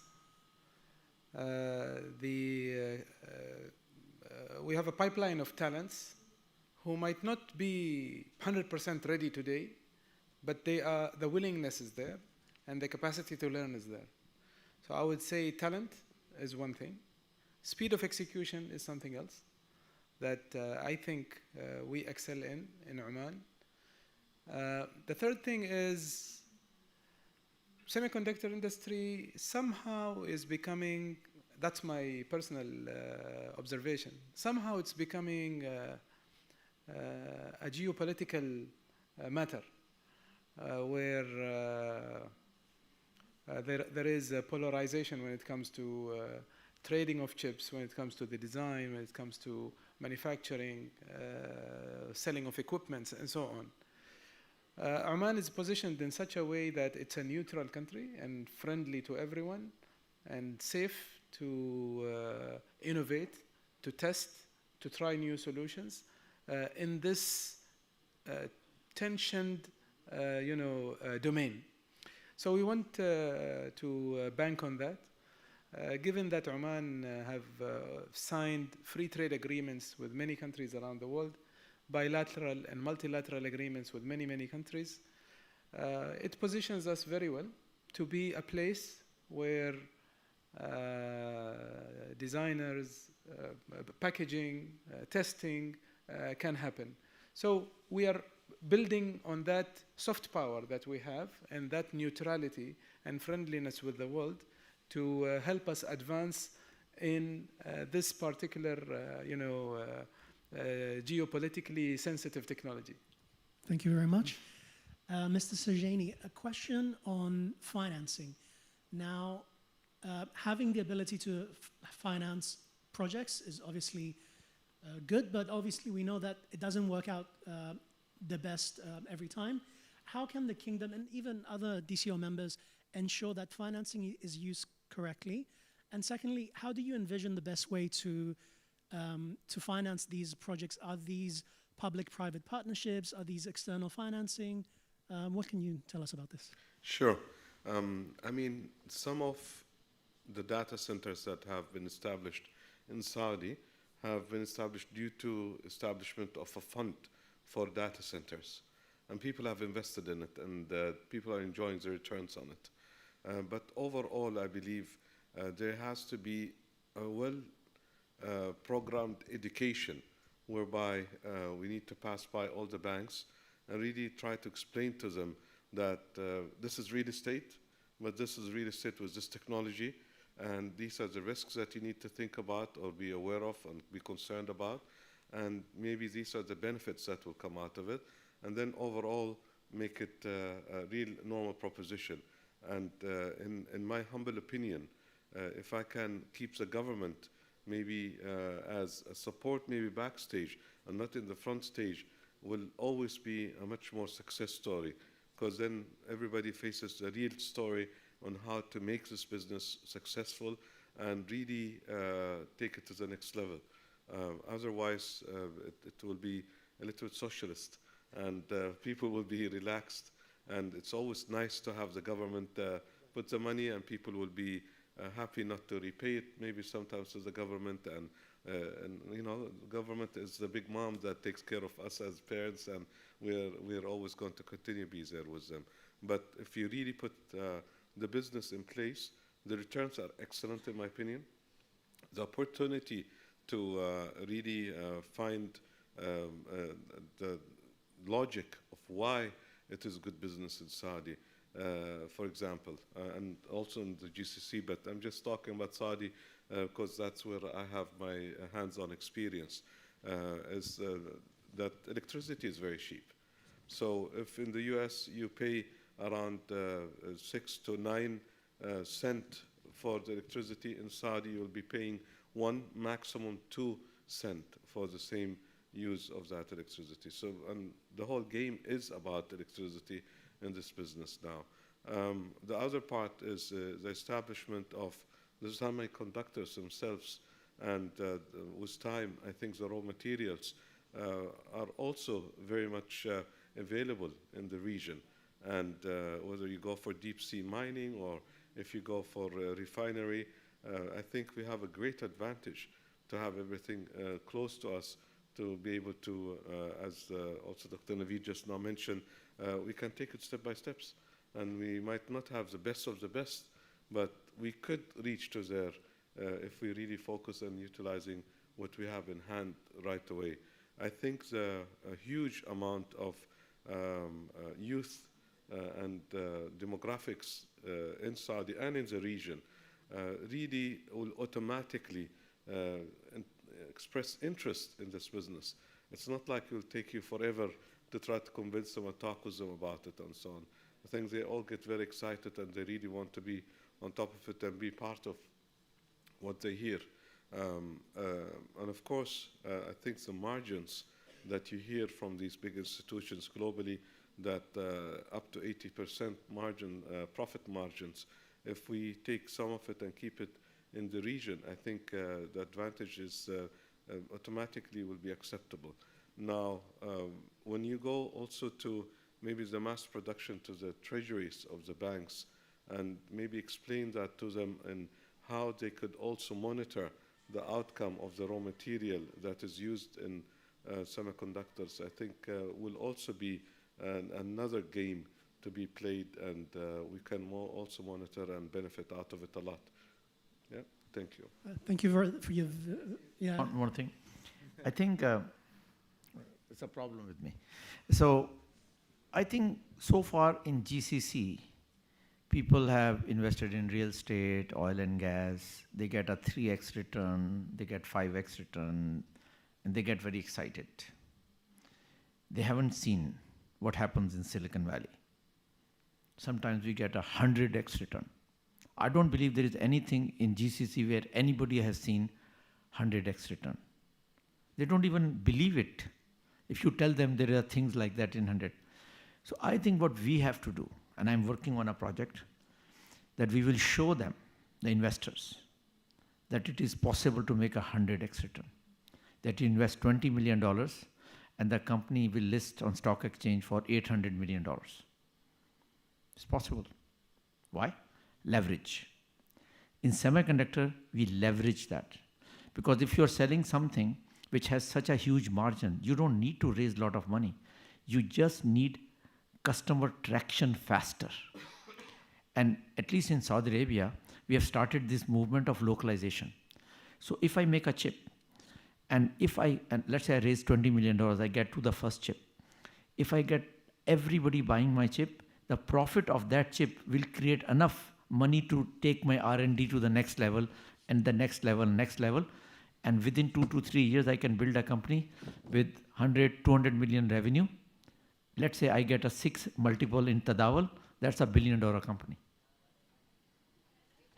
And if you sell one chip for $10, $20, imagine you can sell 1 million chips. And 1 million chips is not a big deal, because if you think about if it's being used in, let's say, refrigerators. A lot of refrigerators are now coming with cameras. You can sell a camera chip. It's about $15. How many refrigerators are being built in this region? Million, 2 million? You see? So the will bring in the bring the investors. I think the investors have not seen what we see in Silicon Valley, and now people see in China amazing returns. I think that will excite the investors to come and put in their money. Thank you. I think we've made a comprehensive business case, if any investors are in the audience. Right, Dr. Naveed, I'm going to stay with you. I try to avoid AI because I'm sure many of our esteemed colleagues today have delved very deep into that topic, but since the topic is framed in the context of AI, I will ask, how has AI and other automated tools affected the industry, the semiconductor industry in particular? Oh, well, first of all, our leaders in semiconductor are masters of hype. So if it is something worth $10, we sell it for 100. So I think they're doing a wonderful job. I don't have to help them anymore with that. So already, I think all the leading companies are taking the benefit of the hype. So it is helping the stock prices. But I think deeper down, AI is helping us uncover something that I even did not know. That is, why did a company like NVIDIA or Intel or AMD use $200 million to design a chip, right? I believe with the help of AI, that number can be drastically reduced to $10 million. Because the lot of the work we do in designing chip is very repetitive with few designers. Now, which means we can be in the game now. What advantage China had or US had, they had hordes and hordes of designers. Now, if AI can reduce the number of designers with good AI tools, if we can get our hands on good AI tools, is a very important change. A second important change is that deployment of semiconductor was a 5-year cycle. Why? Bring up the software, do this, and make use cases, things like that. AI is helping, which means the development cycle will be much shorter, which means from the time you invest the money to you make the money can be shorter. So in other words, AI is fundamentally changing the underlying dynamics of how we design and deploy the chips. This, I think, will have a far-reaching impact on semiconductor long after the hype of AI has died down and AI becomes a more commonplace thing. Okay, thank you very much. So, Dr. Shadaini, what cooperation levers do you think offer the fastest and perhaps most realistic impact today, both among regional countries, DCO member states, perhaps shared testing facilities, joint research, coordinated skills programs? What are your thoughts on this? Can I first address the same question? Of course. Then I'll move to this question. So, if you think of how AI is impacting semiconductor industry, I can highlight 2 points. One, I think AI accelerated the need of semiconductor chips, and that's evident with NVIDIA and the stock prices of NVIDIA. And it became, at some point in time, maybe a $4 or $5 trillion company valuation, something like that. And that's all driven by AI. So AI and the need of processing for training or inferencing made those chips very demanding. And so the likes of NVIDIA are now mushrooming. 2 days ago, a company that was established that has a lifetime of 2 months only was valuated as a $4 billion company. And it sits at that intersection between AI and semiconductor. I don't remember the name of the company, But because we are hearing these news more often, we keep forgetting them. But just imagine this: a 2-month-old company is valuated at $4 billion US. With only 2 employees. But the caveat here is that the 2 employees are ex-Googlers, so maybe that's. Now the other thing is, and I agree with Dr. Naveed. I have to. He's the master of this. With AI,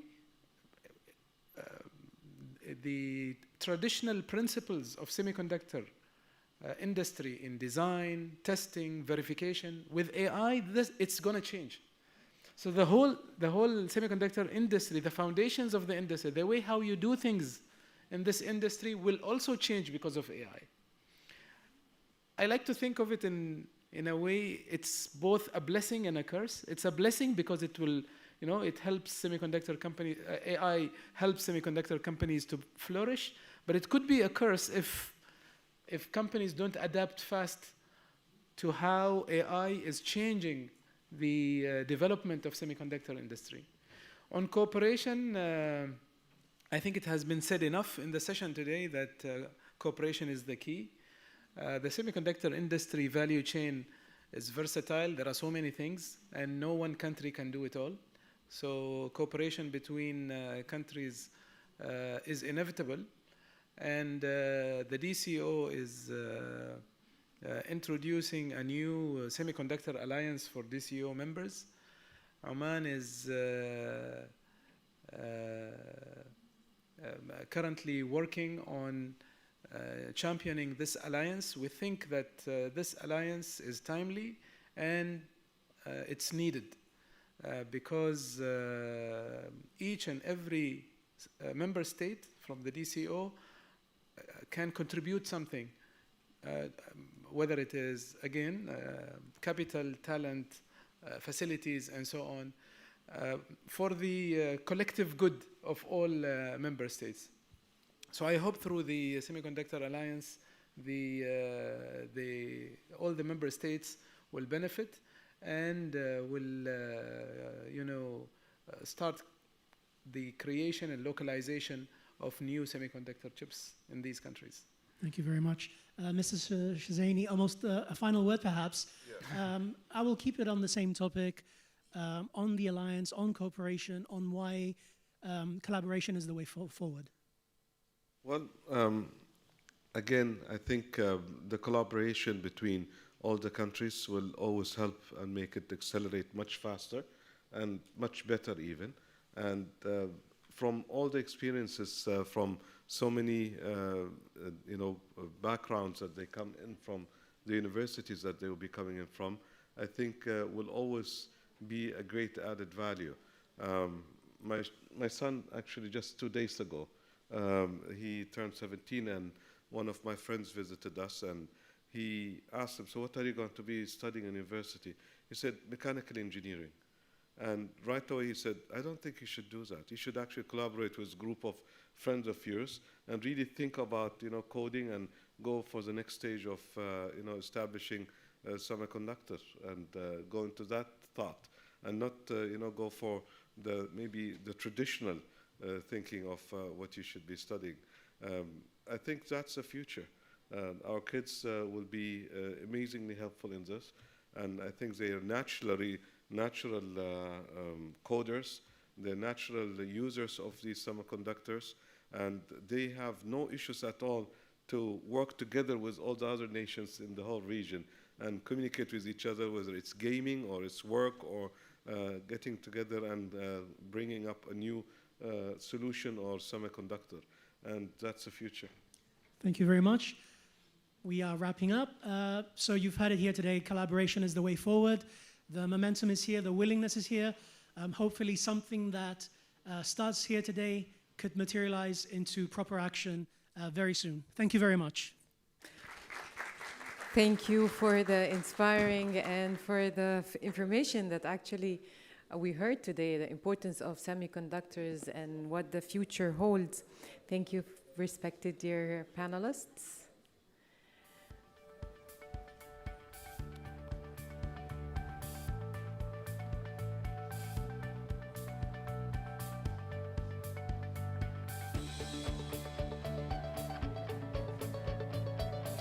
Thank you one more time. Thank you for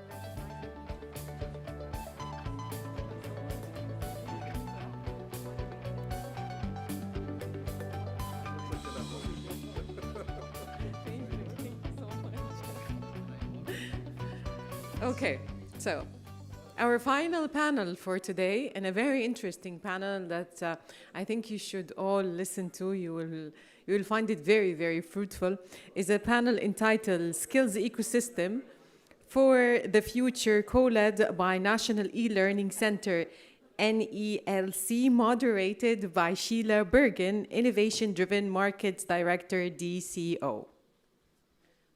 We have to welcome her on stage because they all stayed till the last panel. So thank you so much, and Sheila will introduce her panelists. The last panel. I'm too far. This is the last panel. So I'd like to request anyone who's outside, you have to be part of this panel. You have to be part of this conversation. I think it is one of the most important conversations that we're going to have today, because we are going to look at skills and talent and how AI is changing that landscape.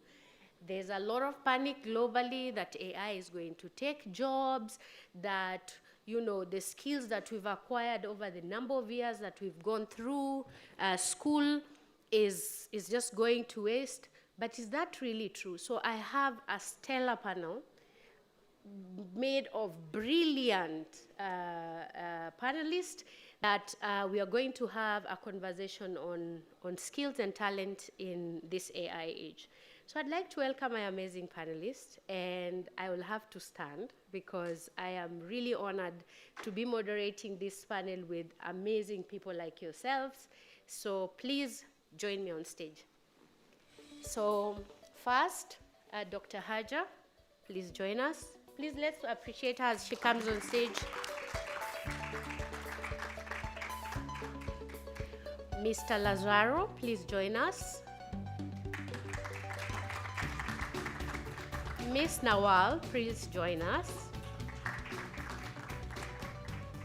His Excellency is in a bilateral, but he's coming, so we briefed him. Thank you very much. So he will join us in the panel as we continue with the conversation. I just want to set up a bit of a context for why we are having this conversation today and why it's important for us to look at lifelong learning and to look at the skills ecosystem with a completely new perspective and lens. We would also want to discuss, what are some of the replicable partnerships and collaboration models that essentially will allow us as humans to be able to evolve with the different dynamics that's happening in the digital space.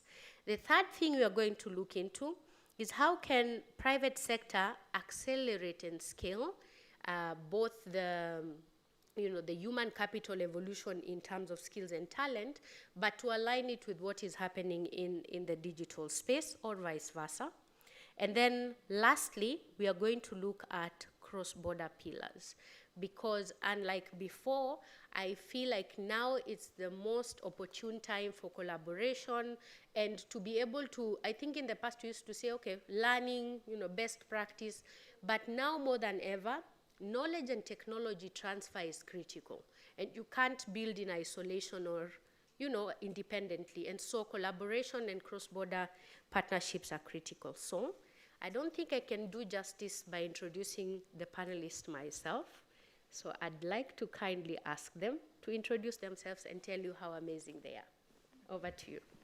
Assalamu alaikum wa rahmatullah. Hello everyone, my name is Hajar bin Asfour. I am the Deputy Director General of Empowerment at the National E-Learning Center.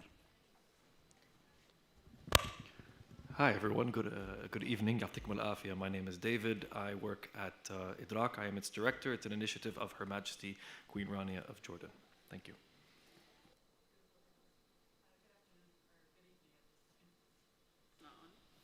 Okay. Good evening, everyone. I'm Noel Borisli. I work in Zain Group. I'm the head, or let's say the chief of purpose and HR. Thank you very much. Let's appreciate them. Thank you. Good energy for the last panel. I appreciate you guys for doing that. So thank you. So I think I'll start with you, Dr. Hajar. You have a very unique vantage point in that you've been in private sector, you've been in academia, but you've also been in government, in the agency. From that, what do you think, from just based on the experiences that you have, as we try to look at the gaps in the different models that are there, and to also look at diagnosing these gaps, what would you say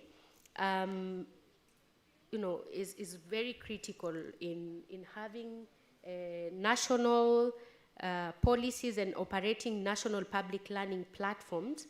Where do you think there are critical gaps, especially from what you've learned? First, the most critical gap that I see in capability is that we don't share a single and trusted skills framework. This is the first thing. Because skill frameworks, we consider it as a single and unified language that we must speak nationally and internationally. And also, the most important and critical capability that we emphasize in our regulations is trust, and also, let me say, portability of credential or digital credentials, because there are a great number of credentials in Saudi Arabia and outside Saudi Arabia. They are not skills, or they're not mapped to certain skills, they're not mapped to certain taxonomies, and we have great number of taxonomies, but there is no interoperability between those two things. So this is one of the most important aspects that we need to look at nationally and internationally, because we see that great number of courses that we have in our ecosystem in Saudi Arabia and also outside of Saudi Arabia cannot be mapped together. So if we, for example, if we see a learner outside of Saudi Arabia coming to have a job in Saudi Arabia, we need to do a very long and heavy process to recognize the credentials of this learner or this employer. So we need to specify, and we need to put a certain language to help us understand either government, employers, or also individuals. And the most important thing is also learning providers. Learning providers need to follow these rules of the standards and also the skills taxonomy to create courses that's aligned with the labor market. Yeah, thank you very much. And I think that credibility and mutual recognition of qualification is quite critical. But unfortunately, most times than not, it has to be recognized by private sector, even though government is the one setting up this. Do you have any examples, before I move to the other panelists, of any private and public partnership that has worked in this instance? One of the successful models that we see, we call it like tripartite micro-credential factory, where the government sets standards and quality criteria to ensure the quality of learning in general, and then the industry define the skills and also prioritize the skills. So they reorder the skills based on the demand of the sector or the labor market. Then universities, the role of universities is to take these demands, follow the standards by the government, and then create courses that is aligned with the skills. Above all that, there is a national platform. The national platforms deliver published courses, track learners, and ensure validations of these outcomes, and also ensure the sustainability of the digital environment. And this is exactly the logic behind one of the human capability development programs in Saudi Arabia. We call it MicroX, led by the National E-Learning Center, where the National E-Learning Center sets the criteria and framework for the first time for the online micro-credentials in Saudi Arabia. Then the sectoral councils in the Ministry of Human Resources define the skills and prioritize the skills for 13 or 14 sectors in Saudi Arabia for the next 5 to 10 years. Then we went to universities to create micro-credentials that is aligned with the skills and also follow the framework of the National E-Learning Center for the online micro-credentials. And now we have more than 100 micro-credentials for the first time in Saudi Arabia, and we are planning to have 350, inshallah, by the end of 2027. And the idea of micro-credentials is not standing alone programs. They are portable and they are scalable. So we have now 7 or 8 diplomas. So it leads well into the next question on how can, considering the credibility of this, this mutual recognition of qualification or certification. You both work, I think this will be for both David and Awal, you both work in large organizations that obviously require a lot of talent, and for you, David, training. How then do we ensure that the quality of what we provide is recognized by private sector, but for private sector, how then can we support governments to be able to provide the right qualifications that then the private sector really needs, and considering what is happening with AI now globally? It's very easy for someone to go online, learn easily and get certification. They come to the job market. You know how it goes.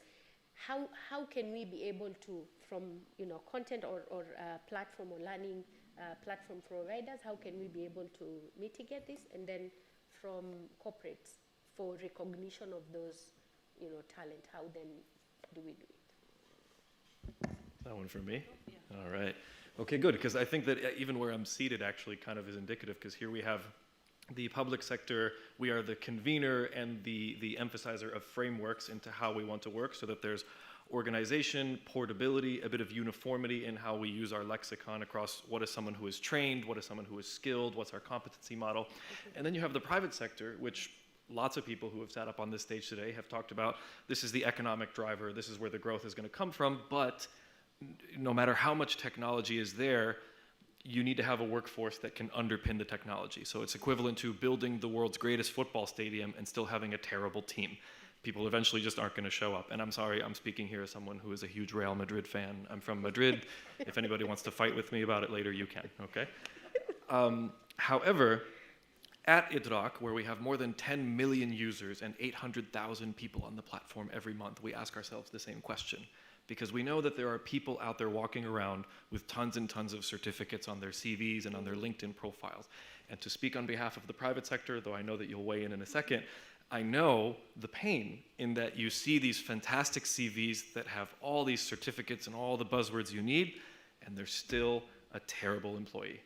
Right? And so to go aspect of this lies, because I know this gets talked about a lot on these panels, is, and someone mentioned it, I think, on an earlier panel about fintech, where it said, well, we have AI now, so we can just close all the schools. And I'm sorry, I know that that can be sometimes a trendy, catchy thing to do, but if that were true, and all of us could learn all of the skills that we needed to by watching videos and completing assessments, everybody here could learn how to drive a car just by watching videos. And that's not true for anybody here. Okay? We still need the physical inputs in our learning experience and in the skills development journey. And that is nowhere more true than in the private sector, where they look at competencies. Can you do the job regardless of the certificates that you walked in the door with? So to answer your question is, how can the private sector provide that feedback into the public sector as a convener and framework developer?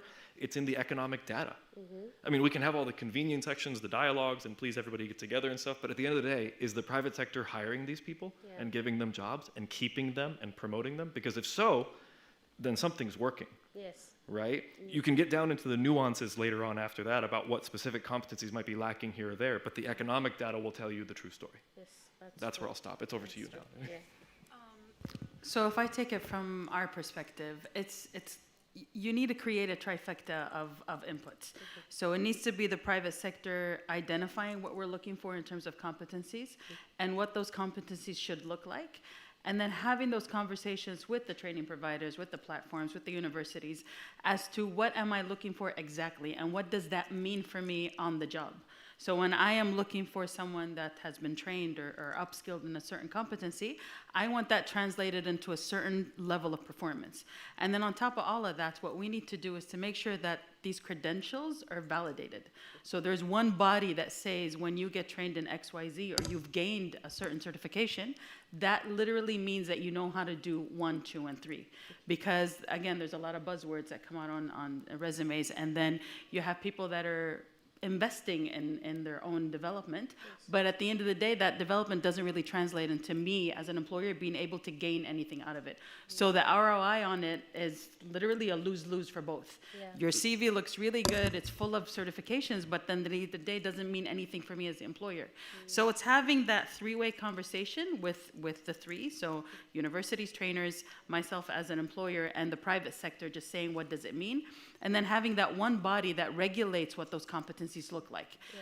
That would help the whole private sector change, and that at the end comes back to the economies. So the governments, the whole communities that we serve, everyone kind of rises up together at the same time.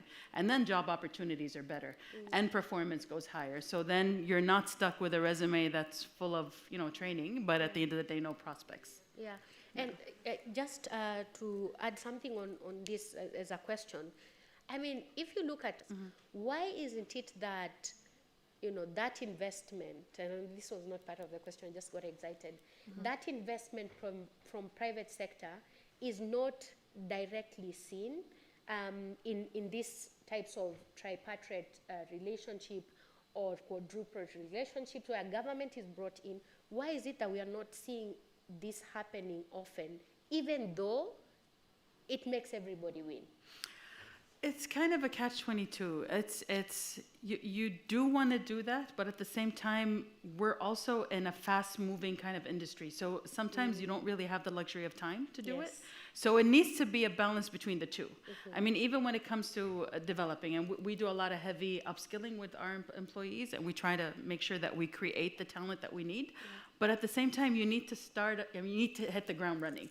I can't afford to bring everyone green and then try to figure out, okay, how am I going to grow them and use all the platforms that are out there. There needs to be a bit of a balance. You need the expertise, you need the talent coming in, because even if you're working on your local or let's say homegrown talent, you need to have the expertise to help them understand what it looks like on the ground. So there needs to be a balance between the two. There's never going to be one, solution, a magic wand that's all on the universities, all on the platforms, or all on the providers, and it's not all on the employers either. So there needs to be that collaboration in order to make sure that you create the right ecosystem for everyone to kind of prosper and grow, whether it's an employee, it's the organization, and even, the providers of the actual competencies. Yeah, and how can we then ensure that these types of partnerships are aligned with national priorities, that interoperability, to be able to create the right talent that is coming out of either universities, be it colleges, any tertiary institution,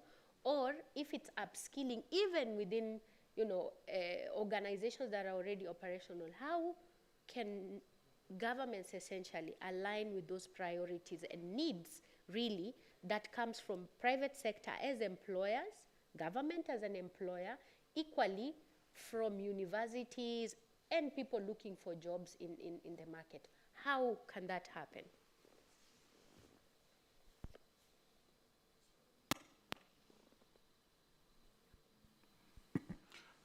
Thank you very much. I think the first answer would be, we are living through some very interesting times now. Let me quote from one of the Greek philosophers, which says, I think we are going back to a situation where it would be like all command each, and each in its turn all. We've reached a phase in our development now that almost every private investor or supplier of any particular service or good in the market would equally become an instructor by themselves. We are also facing a situation where governments themselves would be using those very entities, the universities and the like, to equally behave as if they are not only merely instructors, but also they are actually suppliers of the same very elements that will be put in the productive sector. So it's going to be a very difficult thing for most governments especially governments that are just developing and they want to leapfrog in our own case. You don't have the efficient infrastructure and you want to put it in place. The markets are changing every day. In fact, by the time you put up a policy, for example, AI right now, you want to put up a policy 1 week, 2 weeks, the third week you want to review it, in fact, is irrelevant. This is what is happening currently. So I think the first answer is if you look at this ecosystem, you look at the skills needs, you look at the industry needs, and you look at the capability of the instructors, what they can do to satisfy within this triangular relationship. I think the key thing is everybody should be able to do a function of the other, or halfway the function of the other. Now, for the governments, it's important we get policies that actually incorporate those requirements, or in fact recognize that there is a need to encourage the three sides. The educational part, the universities and the like, the industry itself, which is also key, and then the very people who are going to be the beneficiaries, also players in this sector. I think that's the approach we need to look at it, because the challenges are just enormous. Thank you. Thank you very much. And I think I'll come to you, Dr. Haja, on this interoperability component, and especially regionally. You've been able to do that with what is happening in ELK. It really requires national systems also aligning, like the minister said, aligning with industry and everyone knowing we are all working for the benefit of each other. How have you been able to do this? And considering how fast, again, you've just mentioned how many micro credits you have, how fast you moved. Has it been influenced by priorities in government in aligning those systems, or how has this happened? Okay, this is a very interesting question, actually, and hearing my esteemed the contributors, it sounds very difficult.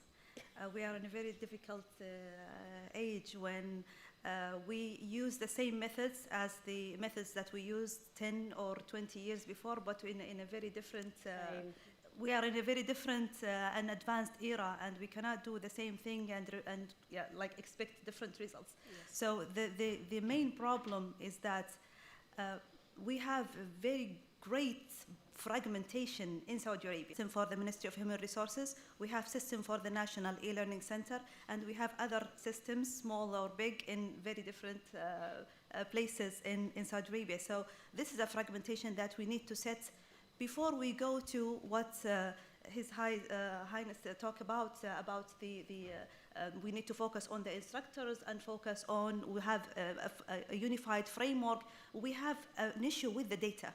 So this is what we overcome in the last 3 years. We try to aggregate all these data together in one system. We call it FutureX, the National E-Learning System, where we integrate with the Ministry of Education, the Ministry of E-Commerce, the Ministry of Human Resources. All the sectoral councils now, they feed this national platform with their need or expected need in the next years. So we have now a framework, we have the demand from the labor market, and now our job is to fill this demand with the right courses. Yes. So what we did is we went to Coursera, edX, Udacity, LinkedIn, the most prominent platforms in the world, and we integrated with these platforms through APIs. So now we have more than 140,000 courses, professional certificates, guided projects, extracts, master degrees in this platform. And we created what we call initiative, we call it GBSX, which means that when the learner accesses the platform, the FutureX platform, already I have his qualifications from the system, from the Ministry of Education. If he's an employee, I have his data from the Ministry of Human Resources.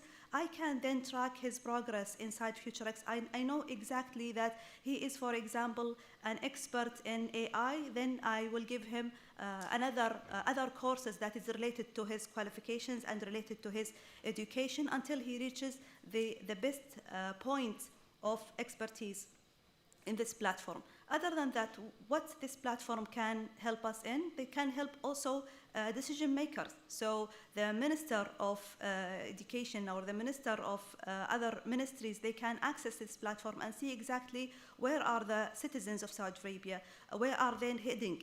So I can say that the most two skills or the most two subjects that was targeted in the last 3 years since establishing FutureX was business and technology.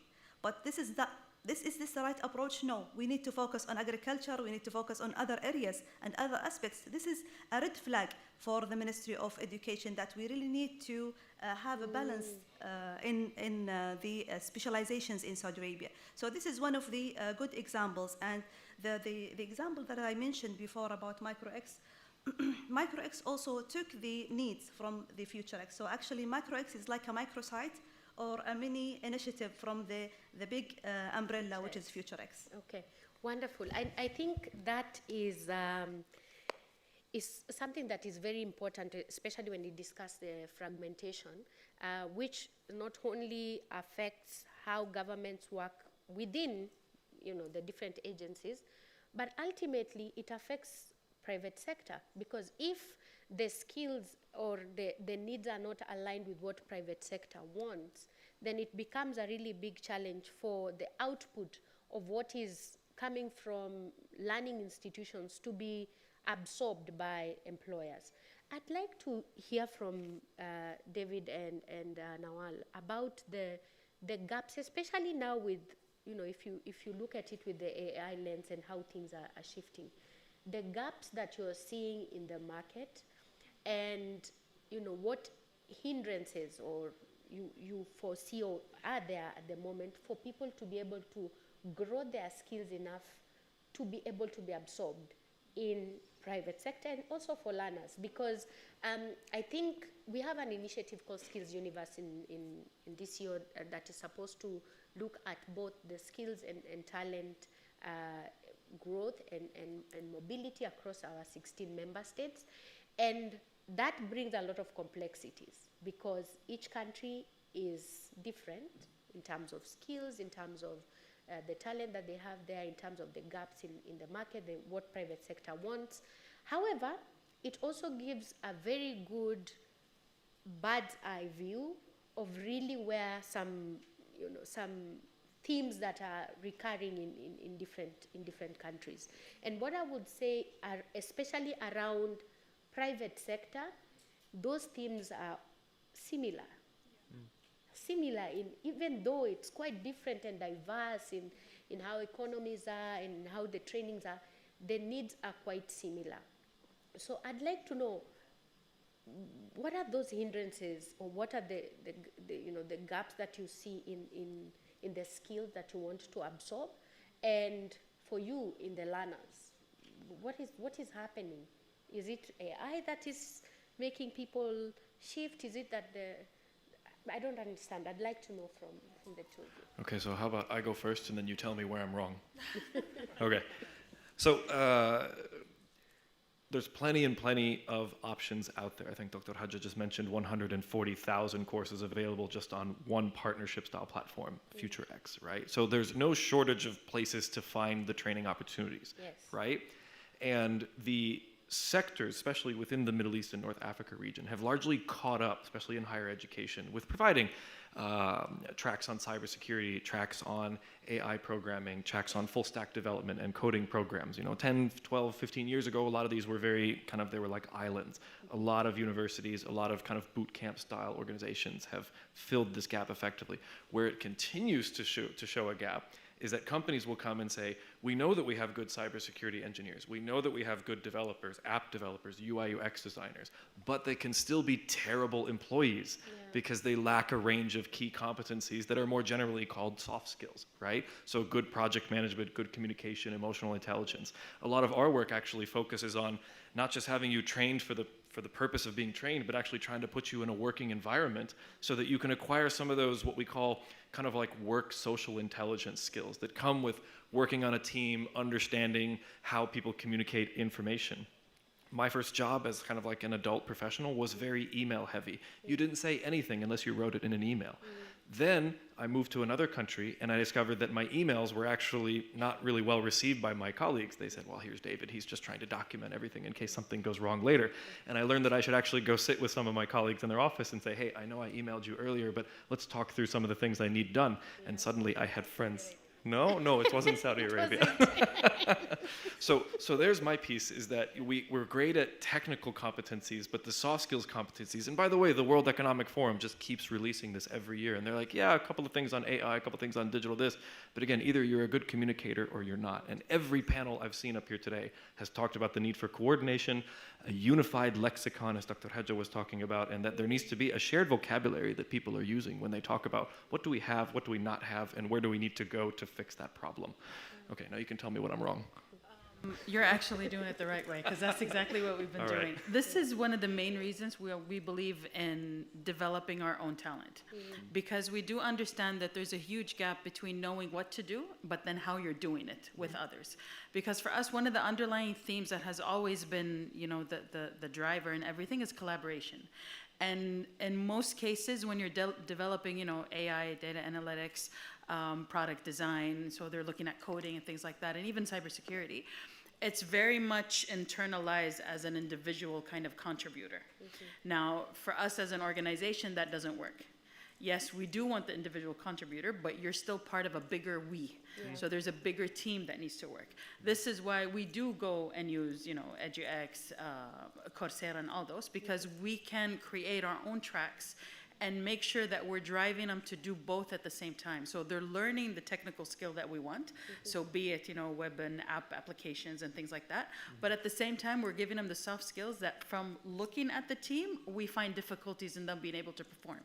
So it's always a track that's inclusive of both elements. So it's the how and the what that they need to be doing. And then all of that is accompanied by assignments. So on job, and we actually end up being able to kind of measure when Coursera is telling me that this person, has aced all the classes and they're great, but on the ground, it's not really the case because their collaboration sucks, their communication is lousy, and they're literally burning every bridge there is while they're getting the performance done. So we're able to kind of gauge our own kind of success factors because that's what we look for. We do understand you can always, train, upskill, and work on that, but at the same time, what we've recognized a long time ago is that attitude really matters and the way you do things matters. And I mean, this could probably be applicable across the board, but in Zain, how you do things really matters a lot more than what you're doing. We try to make sure we drive our purpose and our culture through everything that we do. That's why it's always critical for us to make sure that we're keeping both elements in check at every point in time, because we also do believe I can always train you to do the job, I can always get you the skill set to do it, but I won't always be able to teach you how to do the job. I won't be able to make you the greatest team player, lead, collaborator without thinking about what's in it for me, what's in it for all of us. And that's what we try to work on, and that's one of the things that I'm proud of is the fact that we're really homegrown. Everyone works from within because we are able to tackle the development needs that we need. Yeah, thank you very much. And I think this is useful information, not just for the attendees of this session, but I think also for government. And I see our time is up, so I just request for 3 minutes. I know you guys need to go. So, Your Excellency, I want to know, when it comes to, especially for government, I feel there's just a lot of pressure because everyone just wants a job and they don't care anything. I went to school, I need a job. But it becomes very difficult for government because they assume it only is the government's responsibility to be able to provide jobs for us. At the same time, if the ecosystem, the talent and skills ecosystem, is not, grown enough, or the policies don't encourage private sector growth enough, then again, there's a bit of a mismatch.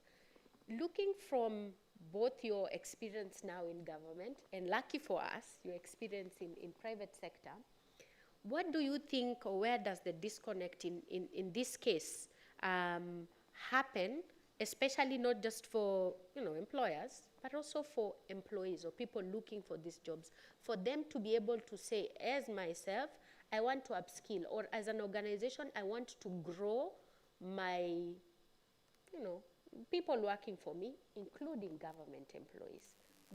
Where is that disconnect? And I don't want this to be a conversation for, I think for private sector, sometimes it's difficult for government employees. And there's a lot of requests that we get now because there's a lot of upskilling that is required, reskilling that is required, both in private sector, but majorly in government, to be able to support the right policies, the right environment for skills and talent to grow. What happens there? Thank you. That's a heavy one. But yes. look, I know when we were young going to school, they told us that factors of production is land, labor, capital, and entrepreneurship. But of course, we will agree that today maybe the fifth important factor is technology in any form. But there is that shift. The first shift is that the governments are looking at, especially from our part of the world.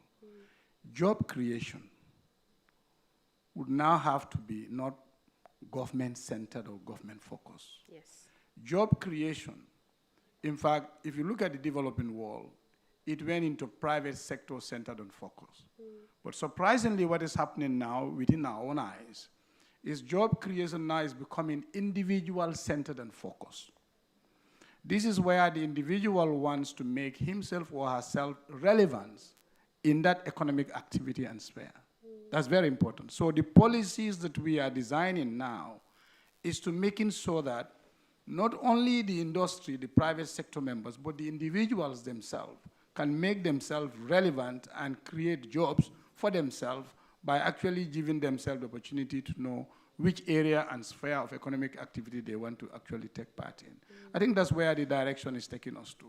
It's not going to be an easy, smooth ride, we know, but definitely is where we must all be focusing on. Is the reality. Yeah, thank you very much. Our time is up, but I want to ask a final question to the panelists, and it's the same question for everyone. What does the future of skills and talent look like for you, from your perspective and the organization? I know you have different types of data that I think will inform collaboratively all of us to know where we're heading.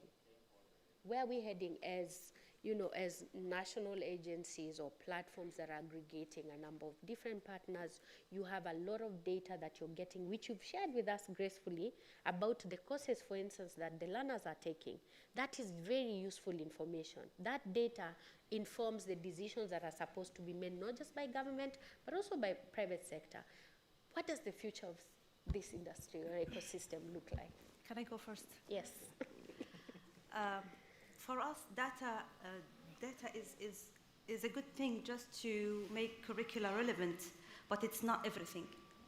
Interoperability, it's not only about integrating systems together. It is trust. The trust is important for us. And I hear that there are challenges the private sector facing in identifying the right talent. And our job as a government here to make sure that all certificates and credentials issuing from universities or any training center must be verified. Yeah. So we are heading towards not only aggregating data together from different parties, but also ensure that the outcomes are verified and recognized, also recognized in the education sector and recognized in the labor market sector. So I